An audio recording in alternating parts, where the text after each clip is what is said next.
and welcome Skyfarers of all identities. You are here rising early with us for the group stages of Granblue Fantasy versus Rising here at the ARC World Tours Finals 2024.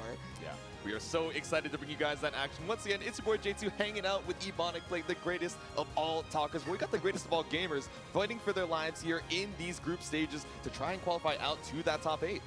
Yes, you're going to look at the group draws right here. We found out who was getting that last spot in Group A. Yes, the LCQ, and it is going to be BPA. So Group A is considered to be the death group, but man, you look at all 4 of these groups, and there is no quarter and no respite for any one of these players. Exactly. There is no easy group, but of course we're going to be taking you through that Group A action. Gamera, Monarch, Zerom, and BPA on this fine morning. Only 2 of these gamers on each group can make it out, so 2 of these gamers got to go home as well, and man, there are a lot of fan favorites just in this Group A. Yes, and one of the best parts about this Group A, in my personal opinion, is the character diversity that we're going to be seeing here. So far, we have pretty much, I'm actually going to say more than 4 characters for 4 players, because most of these have secondaries, right? Yep.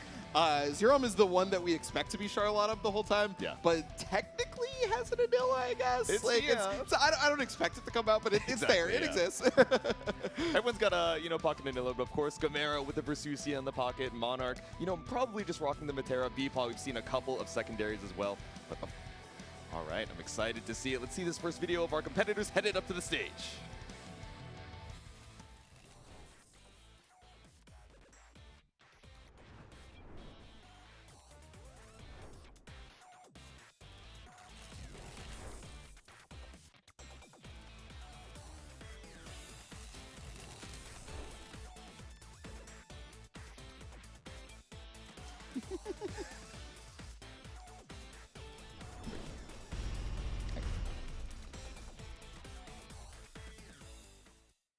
All right, Monarch, our first gamer up here for the Group A stages, of course, tearing it up at Frosty Faustings 2025. But we got to find his opponent here for this first match of Group A.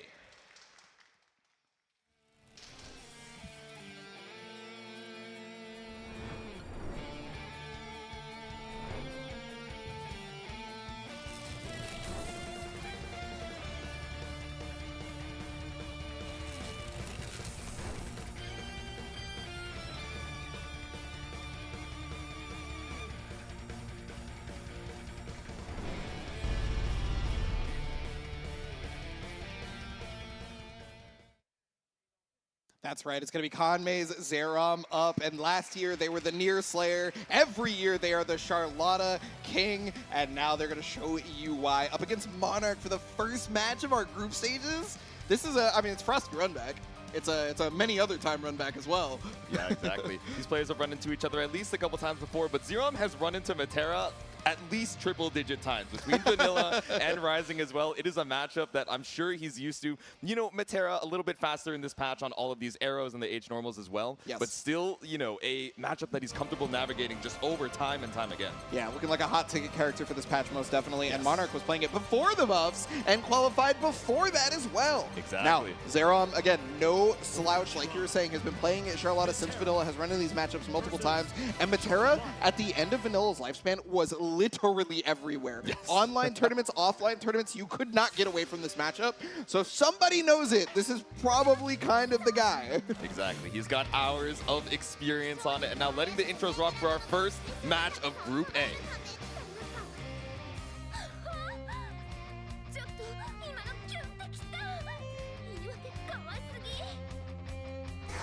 And here we are, first round of ARC World Tour Finals, group stages for Granblue Fantasy versus Rising. Monarch there versus Zerom, already going to start it off. You know that pretty much every start versus Matera is going to be in Matera's favor due to the fact that she is just going to be able to toss that arrow first. Before you can do anything, then this is what happens. You try to navigate that. Zerom is in. Yep.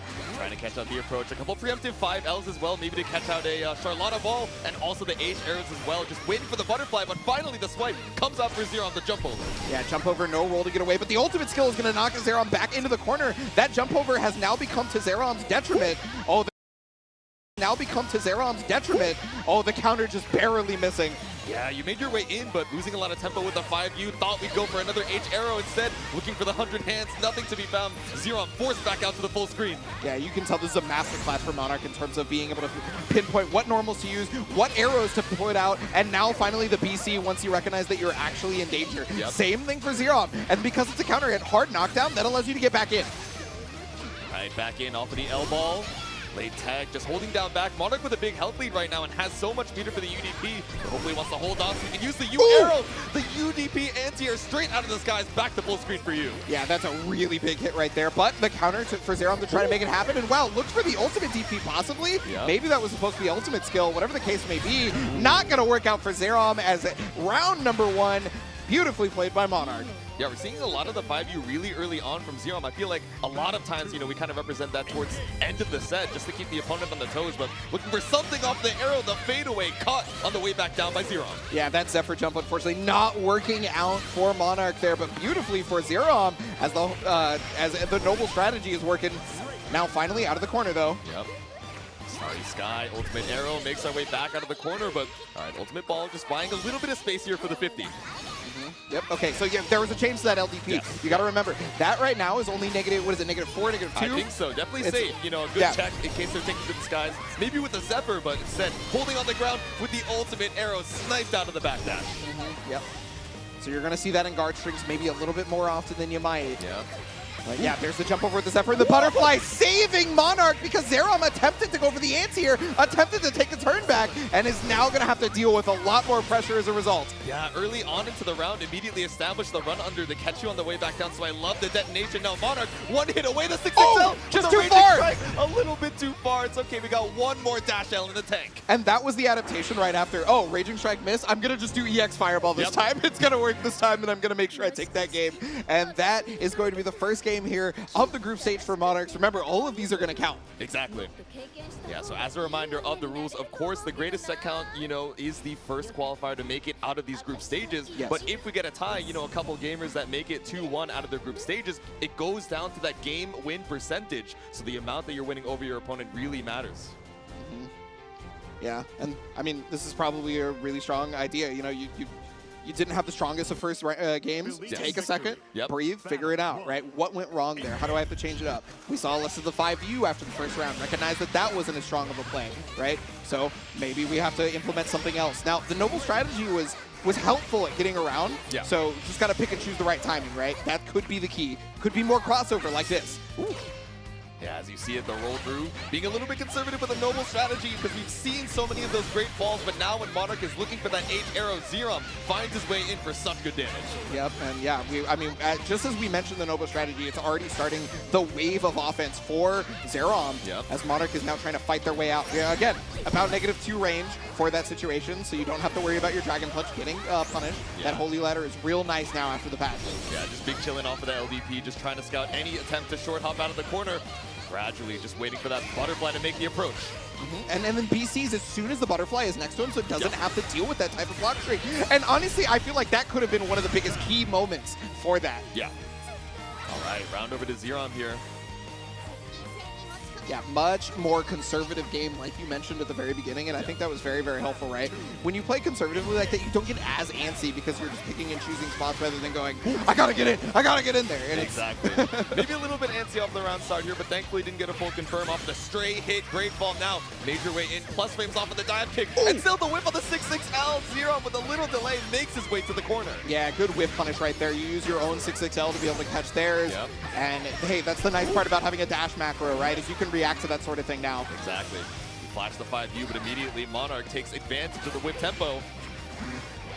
Yeah, trying to use these crossovers and dodges as much as possible to be able to get around these projectiles. Got the overhead this time, and caught the hit there. I'm not sure what Monarch wanted, but it is now going to pay off for Zerom real well. Yeah, trying to match out after the Helmbreaker. Maybe thought that Zerom would be a little greedy with the plus frames, and Zerom ties it up 1-1. Right back at you. That was quick and dirty. Another 2 rounds, very quick. And hey, look, that shows like sometimes you just have to take some time, reassess your mental notes, and it worked out really well for Zerom. And I mean, hey, look, when I talk about notes, one of the people that I know to have the most notes in general, and like literal physical notes, is Monarch. I've been commentating since the strength of BlazBlue days here, and for Monarch, and Monarch has the notepad with them at all times on players, characters, everything. Exactly. Externalize the knowledge, so when you're finally in game, it's all a matter of recall. All right, Zerom trying to make his way in the short hop. Aided out on the BC here, so 1 BP down, and the 50 down the drain here off the U-ball. And a huge conversion into the most damage possible off that. Combo limit is obviously going to cut that short because it started in the air, but double butterfly, and wow! I got to give it to Zerom, finding the perfect time to get out of there, but Monarch taking it right back with the ultimate skill. Yeah, tried to make your great escape, only to get UDP'd for it. Now Monarch looking at chip damage for a win con. The win con is looking real possible right now, but there it is. Ultimate ball coming in, has the way, got the counter hit, and okay, BC, very smart. You're going to see a lot of BC here from Monarch just to get that health down for the chip like that. In those situations, BC becomes such a powerful defensive tool for your offense. Exactly. Just trying to make sure that you can chip away safely. That U-butterfly, just having that tracking really forces out a response from Zerom as well, so the super jump still not able to save you. Monarch on set point, but the dive kick makes his way in for Zerom. Yep, this is exactly what Zerom needs to start, because remember the second Zerom got Monarch into the corner last time, it was all Zerom's game. Has such a strong ability to recognize and force people to press defensively. Yeah, I thought we would go for the trigger on the butterfly, but instead just waiting it out off of the U-ball, finds a punish, and Monarch brings you all the way over to this other side. Yeah, Monarch, such a strong grounded game, just keeping his opponent away. Pretty much never using Zephyr, pretty much never jumping. And I think that's why Zerom is recognizing ultimate balls a lot stronger now. Because there's no jumps. Oh, but the 2M? Stopping it in its tracks.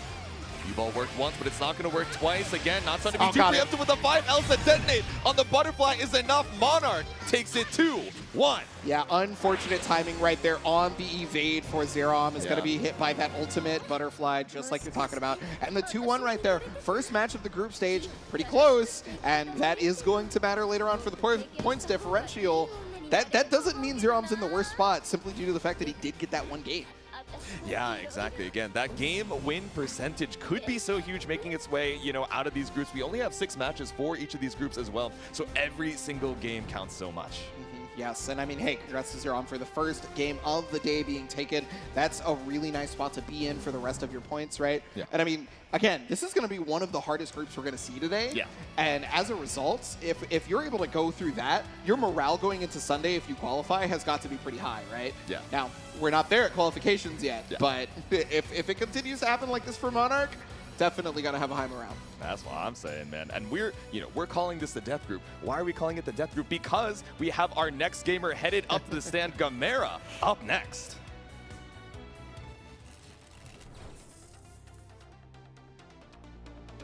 Aurora.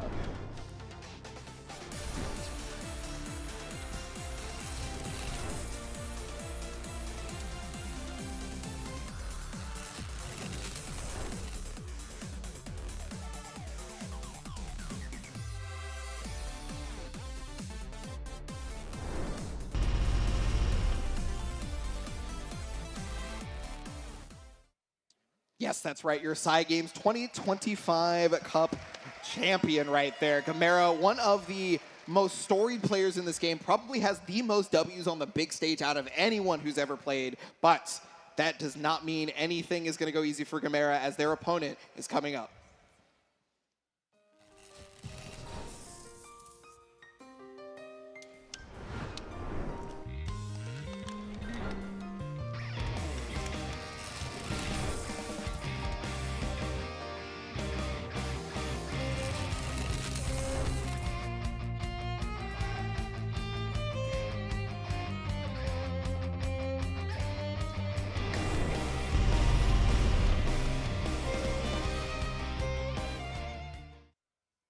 And look at the smile on that lad's face. But for the promo, we got the smiles, but now we are locked in, facing off against Gamera. And, I ran into Peepaw a little bit after that last chance qualifier last night. He was like, I think I'm going to have the study session with Monarch real quick. One of the players that he studies in Japan, on that ferry, is a training partner for Gamera as well. So knowing that he studied from, someone that Gamera has so much experience against, just making sure to look through that VOD footage and see what kind of answers he can find from those VODs. Let's see if that training is going to be enough here. Yeah, and I mean, one particular thing to note of that Beepom mentioned that day was that Gamera beats up on that training. Yes, yeah. Is very, very well versed in the fairy. Now, Beepom doesn't just have the fairy, also has a Materia in the pocket. Yeah. So could be if the study didn't seem like it was strong enough, maybe he could pull that out. But I feel fairy in this, personally. I feel fairy's going to do it. But now, Gamera, we could see the Versusia like we're seeing here in this button check, or we could see the Beatrix, right? I mean, honestly, considering it's Gamera, we could see Catalina, we could see, like, you know what I mean? But I have to talk about Versusia right now because this is one of the newer characters in the game. Not the newest, as we have gotten Sandalphon recently, right? But when this character came out, I was calling this character a war crime, right? And it wasn't noticeable because we had some other top tiers that were maybe a little bit stronger than them at the time. Yeah. I think this character is now, like, and this character got away scot-free, didn't take any nerfs, got some buffs even, and is now even more crazy. Now, every Vegeta player is going to feel comfortable on Versusia because Versusia essentially does what Vegeta did pre-patch before her nerfs, in my personal opinion. So, you know, Gamera, the prolific Vegeta player, moved on over to this character. Like, you can see it. And we're going to see that right now. Versusia versus Fairy heading on to our second match of Group A, Gamera versus Beepaw. We're going to let these intros rock. Oh, yes.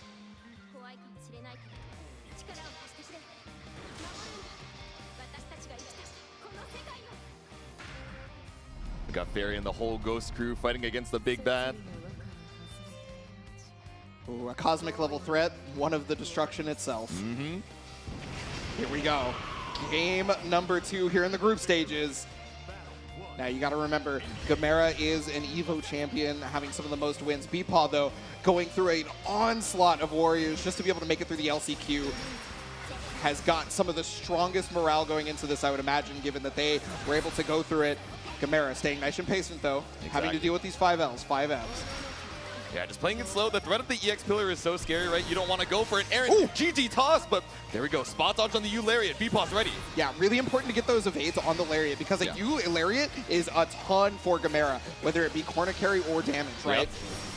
Making sure you don't get away with the refund on block as well. But going for the IVs, just making sure we get a little bit of extra meter here for Gamera to once again threaten that U-Lariat. Oh, nice conversion right there from Beepaw's. Going to get the knockdown right into G, but knows the frames right there. Gamera knew that they could mash out, especially with Versusia's long normals. Exactly. Long normals and high HP as well, right? This is a character that is not afraid to brawl and try an Abare out and bring you over to the corner off any of these mid-screen conversions. Yeah, the risk reward for Versusia is so good, and now is able to shimmy you really good. A lot of people are going for that OS of being able to do crouch light piano directly into the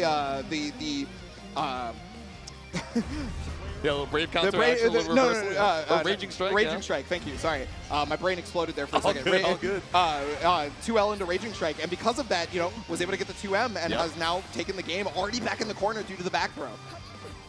Okay, are we going to let the BC rock early? No, knows Gamera's looking out for it. Trying to be a little bit patient here with the whips. More EX pillars, and again, just like you were mentioning, you have to watch out for EX pillar. Yeah. One of the scariest neutral tools because it is almost instantaneous. Yeah. Nothing really found while that cooldown was on, but we had the meter for the U-Lariat, so you have to respect that as well, even though EX pillar isn't a factor for those few seconds. Yeah, and you usually don't want to let her get a try. And there it is again. Another evade on it. You mentioned it on before. Doesn't even want to allow the refund of meter. Exactly. All right, now up against the corner here, Beepaw still lost so much health just trying to escape. He's going to be able to get that charge right back, though, off the 5U. Going to stop GG in the tracks. Very smart usage of the projectile. Yeah, exactly. Not able to aggress off of the plus range with that 5U install. Instead, it's the BC out. Gamera, still so many diamonds to his name. Yeah, no, having enough BC on this character in particular because, you know, having all that health and then the BC is already not, you know, ticking down your life bar. Exactly.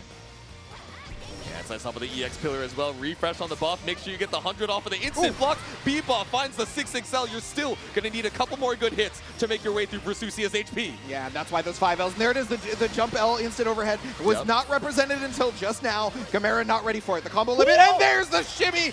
You mentioned just needed a couple more hits, and Beepaw stoically finding the way. Oh my goodness, unfortunate drop right there. Then hold on. So the chip is possible, but it could be in Gamera's favor depending. There's the 2M. Oh, no, you were so close. The drop on the Raging Strike was a heartbreaker, but you still had the life lead with 9 seconds left on the clock. I get the idea to spot dodge Valeria to make sure we're not threatening the chip to bring it back down to the wire, but sniped out at the end there. That has to be a heartbreaker for that first game. Yeah, that really unfortunate moment, because again, games are going to count for these group stages, and BPaw had that one, or was at least so close to it. The nerves coming in, possibly. Yeah. We had not seen BPaw drop anything until literally that moment. Exactly.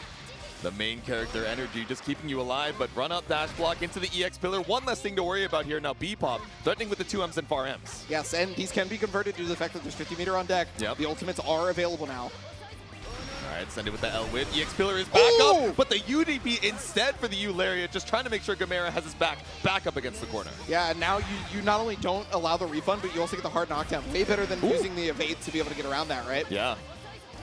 All right, spot dodge off of the far M, tries to catch the startup, but instead, BPaw snipes you out with a 2M of his own. Yep's going to get the GG set up for free thanks to the hard knockdown from Combo Limit. Yep. Well, not a hard knockdown, but it's still Combo Limit allows you to flip out, so it's perfect. Yeah. Teched out in the corner, just trying to keep you locked down with the whips. Once again, the recall off the ultimate version. Yeah, ultimate edition, but okay, the delay right there off the crouch L's is going to catch BPaw pressing buttons. There we go. We have an SSBA to strip all the Brave points as well. Do we want to hold on and go for the U-Pillar refund? No, just send it and take the damage where we can. Get that 999 hits. Oh, yeah. Mom is mad. Ooh, the final boss combo, max out that combo. BPaw, empty on the diamonds right now, has to stay alive. Yeah, you have to go for throw right there due to the fact that it's 4 frames, right? It's your fastest option, and very smart. Gamera's going to use those Brave counters as much as possible. A little too early on the dodge. Yeah. Caught out, baited out on the reaction. The late active frames just sniping out BPaw with the counter hit. Now Gamera on set point. Yeah, that's the hardest part about dealing with Pillar, right? She doesn't have to do EX and have it be instantaneous. Yep. It could be the medium version and have it be slower. Exactly. No, good assessment from Gamera as well, right? That BPaw's reactions have been so good, you have to use that against the player and make them slow down a little bit on that mental stack. Yeah, and now the mental stack is enough that EX Pillar is starting to hit. It had not hit once up until this point. Exactly. Back to layer 1. Sometimes that's all we need. Back to dash L. There we go, straight into the ultimate pirouette. BPaw has you up against the corner with the GG set. Yep, GG has been set. Oh, and this time it is going to be the low. Gamera was looking for the overhead. Hey, there's that overhead you were looking for this time. Yep. I love the delay in the detonation as well. BPaw putting in the second 50-50 before Gamera even thought. He had to guess the spot dodge on the ultimate DP. BC out, a diamond down the drain for both sides. No punish for Gamera right there is abysmal because that would have been corner pressure. BPaw has got to be faking the lucky stars, especially considering this is full conversion here, and now has got a great situation. BP comes out, but it is -2 and forgot all about it. There we go. We've been seeing so much confidence on the IBs on these GG detonations just to get the meter. Now we're seeing the nerves coming out from Gamera just trying to stay alive. Anyone mix could be it. The 2M keeps BPaw alive. Yeah, and I mean, luckily for BPaw, Gamera with the input error got the jump L when was most likely trying to do pillar or something there instead. And BPaw capitalizing it, and it's just starting to capitalize off of so much as well. Ooh, the deep run-in, but sniped out. That dash acceleration from Versusia is so tricky. Slow to start, but snipes you with the 2L. Yeah, it reminds me of other Arxis games and other Arxis characters. Yep. But Susanoo is not present this time. It is Versusia. Exactly. All right, but we're blazing blue with the ultimate pirouette. Now we got the 50-50, but instead we go for the close H. Gamera looking for a mashup, but instead brought back to the corner. Yes, properly using that crossover to be able to get to the corner, properly using that 2M to be able to catch the run, because remember, there is run recovery in this game. You have to use evade or something else to be able to stop running. And that's going to be the hit. BPaw's going to take the game right back. This might be the group where we're... Just taking a second to rehydrate. I was the way the camera was angled, I thought they were standing up. I was like, no, you didn't win. No, don't do it. The second chunk, you know, BPaw did this for the LCQ. I really didn't think that he would kill the whole water bottle, but sometimes you just got to take your time to mentally reset before we head into game number 3. Again, like we mentioned, right, every single one of these games means so much when, you know, the difference between qualifying and not making it out of your group could be just one game. Yes, yes. And I mean, this is starting to look like the group where it's all just going to be 2-1s or something. Exactly, yeah. I mean, hey, that's how we start. Let's see how it manifests. I'm just saying, if there's a 3-way tie, we might have to bring it back to that first-to-one round robin, but BPaw's not trying to make it that close. Game number 3. Yes, no one wants that. Game number 3, the dive kick. Well, finally, first aggressive start here for BPaw. You know, normally it's a 2M, right? Normally it's a 5L. Yeah. But not the case this time. Gamera's going to be able to get in with a full conversion on this. And that's going to be great situation here for them as well. Yeah, just dashing out of the gates, off to the races, has the 5U install as well. Okay, Waited out his plus frames off of any of these EX specials. Just barely at a range of the 2M as well. Yeah, and that's happened twice now. You can notice Gamera's really well versed in this matchup, like we were mentioning earlier. Has the training partner versus Fairy. Exactly. Knows the distance, knows when to press the buttons. Here we go. We send it off the far H. We have the U-Pillar refund ender if we so choose. And so much damage off of it as well. One more hit, one more throw. Yep, it's going to go for the Lariat. Just get that chip damage in, right? No, so Chip Guts is still available. Unfortunate right there. Again, we saw that a minute ago. Gamera preying on the excellent reactions of Beatpaw and using a slower version of the pillar. All right, set point for Gamera. Once again, can Beatpaw tie it back up? Looking for the 2M off the round start. It's not a punish off of the jump in, but still tapped with the JH. Yeah, and there's that run startup. And wow, just calling it out there with the Gespenst is going to be able to push into the corner. Mid-Gespenster, but still going to find our way out with the Lariat. Instead, swiped out with this far H Beatpaw, keeping control of this corner with the up dog. Yes, okay, got the counter hit again there. So that's actually going to stop the ultimate skill from coming out entirely and defeating the BC. That's really important stuff here for Beatpaw to be able to take this round. Got to pull it all out now because this is last chances. Yeah, just threatening with these pillars, not trying to use the EX version and put it on cooldown, just trying to put a threat and find any gap in the offense. The Raging Strike brings us all the way over to the other side. Yeah, I was looking for the throw there, but was just a bit too far away. Gamera is going to be able to get the hit off the 6XL full conversion here. Combo limit is earlier because, it was already in the air, but got the 2L. Picked up off of that airborne hit. You have 100 in the bank as long as you keep this combo going straight into the super. Gamera is going to take it 2-1 over Beatpaw. Yeah, routing directly into the Skybound art. So good there from Gamera, especially with the conversion off that 6XL that was required. Hey, the combo limit may have started that or made that go a little shorter than intended, but didn't matter because the situation was good. Gamera now up there with the likes of Monarch in terms of points. Exactly. Up in that 2-1 territory, but neither of these winners so far of the previous sets have made it out unscathed, still dropping a game to that other competitor again. That game win percentage might be the difference between making it out and getting disqualified after this Group A. But we've already seen our 4 players of this Group A, and speaking of, if you guys want to vote for your favorite PlayStation players, of course, you can stop on by arcsystemworks.jp/vote to vote for your PlayStation Player of the Day. That's right, and we had one yesterday from the LCQ. It was Blue Sky Guy, but hey, these are dailies, so I want to hear who you guys are loving, and we will definitely be hearing that later on. Remember, just like J2 said, head on over to arcsystemworks.jp/vote. Yeah, make sure to do your dailies as we do our due diligence heading into our next set. Beatpaw is sticking around on the hot seat as Monarch makes his way back up, so this is the Zoner versus Zoner matchup. Ooh, right here, yes, this is going to be a very stalwart matchup around this one. Yeah, so Monarch, previous match that we saw, plays a very, very strong ground game. Almost never seeing him Zephyr unless there's, an arrow behind it or some way to do it safely. Almost never jumping. It's on the ground. And that is so important as a Matera player. Because you need to make sure that all of your approaches, even if you're not approaching, you just need to make sure that you are stuck there and your opponent cannot get near you unless you want them to. Yeah, exactly. And yesterday in the LCQ, we were seeing so much confidence from Beatpaw. In that winners interview, it was funny, right? Cola kind of called him out and said, you were real nervous, pacing around the stadium like that. He's like, okay, I had to walk off the nerves so I could lock in. But still, so much confidence in that LCQ. A lot of these round starts just being deep dashes into a 6XL or even a close H to try and catch out their opponent's nervousness. But heading into the group stages, playing it a little bit more conservative. Again, it's first and throughs this entire time to try and fight for your way out of this group. Yeah, and I mean, again, we continuously call it the death group. We've seen the 4 players in this group, so it's going to be hard. But honestly, Jitsu, and you might agree with me on this because, I mean, it's the level of competition in an Arc World Tour final, right? Every group might go down to the wire, if I'm being real. It seems like it's very possible. It's a nice little nickname to call it the death group, but then you look at Group B, Group C, Group D, and you're like, if I wanted to make it to top 8, I actually don't know which one I'd choose. It'd be a difficult road either way. Yeah, well, because then you have to choose, okay, who makes it out of winners, who makes it out of losers, and it's just... man, one of the matchups I'm comfortable with, but speaking of matchups I'm comfortable with, again, the Notepad, like you mentioned, Monarch, one of these most studied gamers, just making sure that we can externalize all the knowledge that we have, so as soon as it's game time, all we need to do is go for the recall. Yeah, and I mean, I've been watching both of these players, I think, since maybe some of their first tournaments. Yeah. So one of the big things for me is that I love seeing the evolution of these two players, and I've seen it a lot this week. I mean, Beepaw has always been that zoner player, right? Yes. Same thing with Monarch. They've always been this archetype of player. So watching them evolve in how they do their spacing, how they run under instead of anti-airing somebody as a means of anti-airing, right? Exactly. Or, you know, what have you, right? The growth is incredible, and that's why they're on the big stage here. That's why we are getting into game number 3 here at the ARC World Tour Finals. Yep.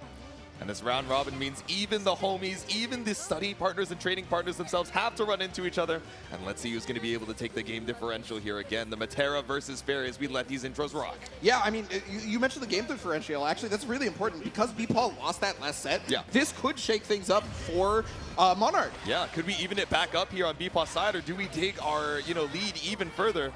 Now instead, playing it super slow off the H arrows, Beepaw waiting for that 50 to come up. Yeah, and right there, was already ready for the dive kick. You know Beepaw has barely ever even used that all weekend, let alone today. Exactly. We saw it maybe a couple times out of 3 games in that previous set, but now letting it rock immediately. And Monarch with that 2H just stopping you out of your tracks, sees the blue flash, but stopped out of the spot dodge with the ultimate arrow. And that's somebody who uses training mode effectively, and you can tell because that was the exact maximum spacing to catch the 2M there. Yes. Sniped out here. A quick first round to Monarch. Yeah, just incredible play to start. And I mean, hey, look, we saw Beepaw in this position versus Gamador before, right? And starting to make the comeback. Beepaw just trying to take notes. Not every game can be gas, right? Sometimes it's note taking. Yeah. Try and find a little bit of data here. The fade away from the air arrow. But now we're just waiting on the detonation of the butterfly. Run up for the throw. I got thrown. I'm going to be honest with you. I definitely thought it was close age. I definitely thought it was close age. Ooh, okay, the mash on the 2M, but still stopped by the Starry Sky. That 2M is pivotal, to be honest, because it's given a little bit more room, right? It's going to give Beepaw a second to think about some more options. Yeah. The nice thing, it goes under the high arrow, but the bad thing, it goes under the high arrow, right? So you might just get sniped out either way. But there we go, the U whip for the full ender, but full screen against another zoner, you are not as comfy as you'd like to be. Yeah, you know, I would give the edge to Matera in that regard this game. But there it is, the 5Ls up close, was able to fight their way out of the GG situation. Beepaw is definitely going to have to rethink the approach here because Monarch seems to have the answer to all of it. Yeah, just running away with it. You know, when you see these, not quite mirrors, but mirrors of the archetypes, right? Zoner versus zoner, naturally you think, okay, who is going to turn into the aggressor in this matchup? Of course, Fairy, you know, has the GG set, has the 50-50 or, you know, strike throw pressure once we're able to get that first knockdown. But again, like you're saying, Monarch has been doing such a good job. This retreating movement, just keeping Beepaw at bay. And when he finally tries to commit to a dive kick, to running up, going for a 6-6L, it stopped him every time. Yeah, I mean, you have to take note of which arrow Monarch decides to use, which normal Monarch decides to use to zone out. They have been so well placed, it's insanity. Ooh. All right, able to get a GG set, maybe a little bit of tempo from the full screen, and looking for the recall. There we go, close attack ender. And that's going to push back into the corner. Great for Beepaw. Now the BC is coming out for Monarch. Yeah, wants to spot that. And yeah, great fall. All the way back to the corner. It just completely changed the tide off of one anti-air. Yup, from east to west coast, you want to be in that mid-best mid-screen, but finally the snipe out, the counter hit 2M straight into the pirouette, get to the corner once again. Yep, back on the west coast on this one in the Granblue zone. But yeah, again, with that life lead, it doesn't matter for Monarch to be in that corner, right? Yeah. You're like, you're in my position despite the fact that you think that you have the corner. Exactly, back up against the wall, but with such a high health lead, and the meter as well, right? Lots to scramble out with now set point Monarch. Now, that was a bit better for Beepaw, though. I mean, it did not look as hard. Oh, no, that was a total accident right there from Monarch. And Beepaw's going to try to capitalize as best he can. No! Oh, went for the BC, but there wasn't no attack right there from Monarch. Is going to be able to get the full combo off of this now. Exactly, the run-up short hop, just baiting out the BC attempt. Now one diamond down, the hard knockdown off of the ultimate arrow. One butterfly, but it's passing through. Yeah, I just realized ultimate lower arrow goes under 5H. I actually didn't know that. Oh, the 6-6Ls, the pressure right there from Monarch was insane. Remember, Monarch had played the zoning game the entire time, and then, like, almost like Daigo-esque, like, smelled blood in the water and started aggressing harder than ever. Exactly. It's funny that as soon as I talk about, you know, maybe Fairy is the aggressor in this matchup, just running up, trying to take some space, all of a sudden Monarch turns that aggression on its head to 200%. Says, no, J2, watch this. Yeah, well, I mean, that's actually something you mentioned in the previous set, right? Yeah. It's changing your opponent's mental stack so that they can't be ready for it. And that was exactly what that was. The entire game, Beepaw was trying to adapt to the zoning, couldn't do it. Maybe had finally started doing it, but Monarch said, well, you've got like 30% life. It's over for you. I'm coming in. Yeah, 30% life, 1 game down. But let's check this Group A graphic real quick and see where our players are at after these first few matches. And I don't know, man. After that 2-0 from Monarch, I mean, Beepaw not looking, you know, maybe in a rough spot here to try and make his way back out of the group stages. Yes, yeah. So it is going to be. It's going to be weird. Is it even possible mathematically? I'd have to do a little bit of checking here after this, but it is going to be very difficult for Beepaw, if anything, right? Gambada and Monarch obviously currently in the lead, with Monarch being in exceptional lead because Gambada hasn't even played Zerom yet, which will be our next match. Zerom could, you know, make it so that Monarch has this on lock. Zerom might not be able to. It just really depends. And then we haven't even gotten to the territory of like Gambada playing Monarch, right? Exactly. Yeah. All right, so a few more matches here to determine which 2 of these gamers are going to be making it out into that Sunday finals, that top 8. Like you mentioned, it's Gamera versus Zerom up next. Yes, and so remember, we're going to have 1 person out in winners, 1 person out in losers, right? To generate our entire bracket. And so that means just because, you know, you're watching from Group B or whatever, and you're like, oh, I don't want Zerom to make it, right? If Zerom can still make it from losers, Zerom can still make it in winners depending on how this goes, right? Exactly. So it's like you're not safe because there's 2 people coming out of this group no matter what. Exactly. Even if you make it out winners or losers side, still sharks in the water on either side. But let's make sure these buttons are all good before we head into that next match. Yes. So now, again, Gambada having the 2 characters, either Beatrix or Masushia, right? So it's really a matter of who are we going to see versus the Charlotta, right? Charlotta was a heavily played character for the Japanese back in vanilla due to the fact that there was just a lot of really strong Charlotta players back then. However, honestly, this character is basically almost only Zerom at this point, even worldwide. Now, don't get me wrong, there's absolutely other Charlottas, but when you think top-level Charlotta player, it's that one. Exactly. He is the NA Charlotta rep. Of course, many following in his footsteps, but, you know, still fighting for his life. Now, I wonder, because we've seen the Versucia, like you mentioned, now we have the Beatrix on the button check, and now locking it in immediately. I was going to ask, do we want to play the Versucia where we can kind of brawl, maybe slow down the pace a little bit, and threaten with the EX pillar? It looks like we're trying to meet Zerom at his game. Meet him point blank and brawl with the Beatrix. Yeah, so ever since vanilla, the way I've always seen the Charlotta matchup is that you actually don't slow her down. You just have to, like, you're essentially brought to her level regardless of what character you're playing. Exactly. So why do that and instead not just pick a character who can fight at that avenue, right? And I think that's kind of like probably Gamera's game plan here, is that you can't stop her from out crazying. I'm just going to be real. And so because you can't stop her from out crazying you want to go dumb? I'll go dumb with you. Mike Ross. Trying to go balls to the wall. I mean, we have the Noble Strategy. We have the Thunderbird. We have Riding Free, and we have the Charlotta Ball. It's going to be difficult to keep track of where the other person is on the screen, but maybe you just want to be the first to move. Well, I mean, that's the funniest part that you mentioned it, too, because all those moves are very similar to each other, right? Thunderbird is almost the same as Noble Strategy, right? Riding Free, almost the same as the Charlotta Ball, yada, yada. Like... So it might just all be about the timing here as we head into our next set. Once again, Gamera versus Zerom. Game number 1, this could mess with the group stages quite a bit here, or at least for Monarch. All right, immediately the EX ball, trying to look for the dive kick off of the Noble Strategy, but Gamera spacing it out. Gamera looking real strong for keeping that, but okay, no full conversion. Now there's going to be a conversion off of this one, which means it's corner time for Zerom. Yeah, the whiff on the anti-air is so rough. You got brought a little bit too far forward off of the LDP, so instead spending the 50 for the hard knockdown and the side swap this time.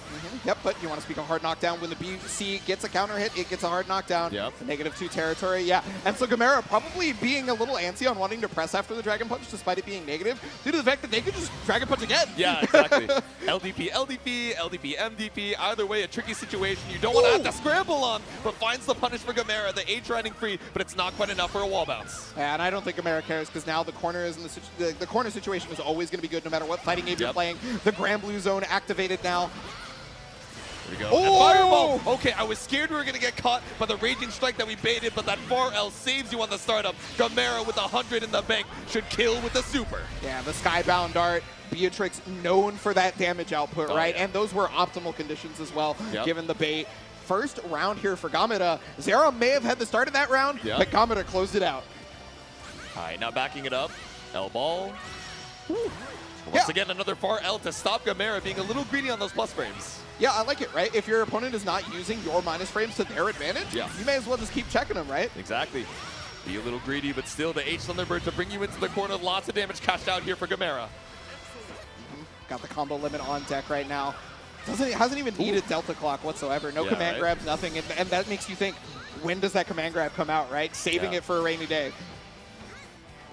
Oh, the dash L, but no full conversion there, unfortunately, for Gamera. I mean, Zeram's going to take that all the way to the bank as they are the one to convert off their dash L. Yeah, didn't believe in the hit. Not only left the corner carry on the table, has to fight your way back out of this West Coast side.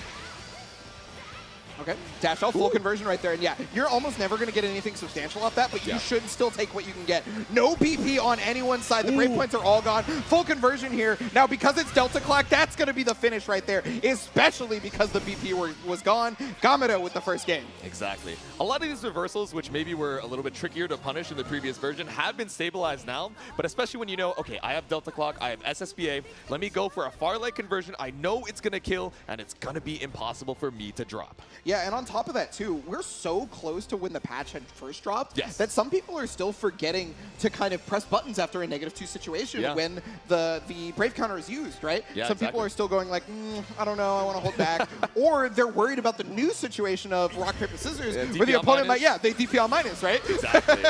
Oh, okay. Yeah, so neither player was close enough to go for throw, so they had to keep either using invincible options or their fastest option. Exactly. Not too much damage taken off of it, though. Still scrambling for position in the mid-screen. Zerom finds the 100 hands.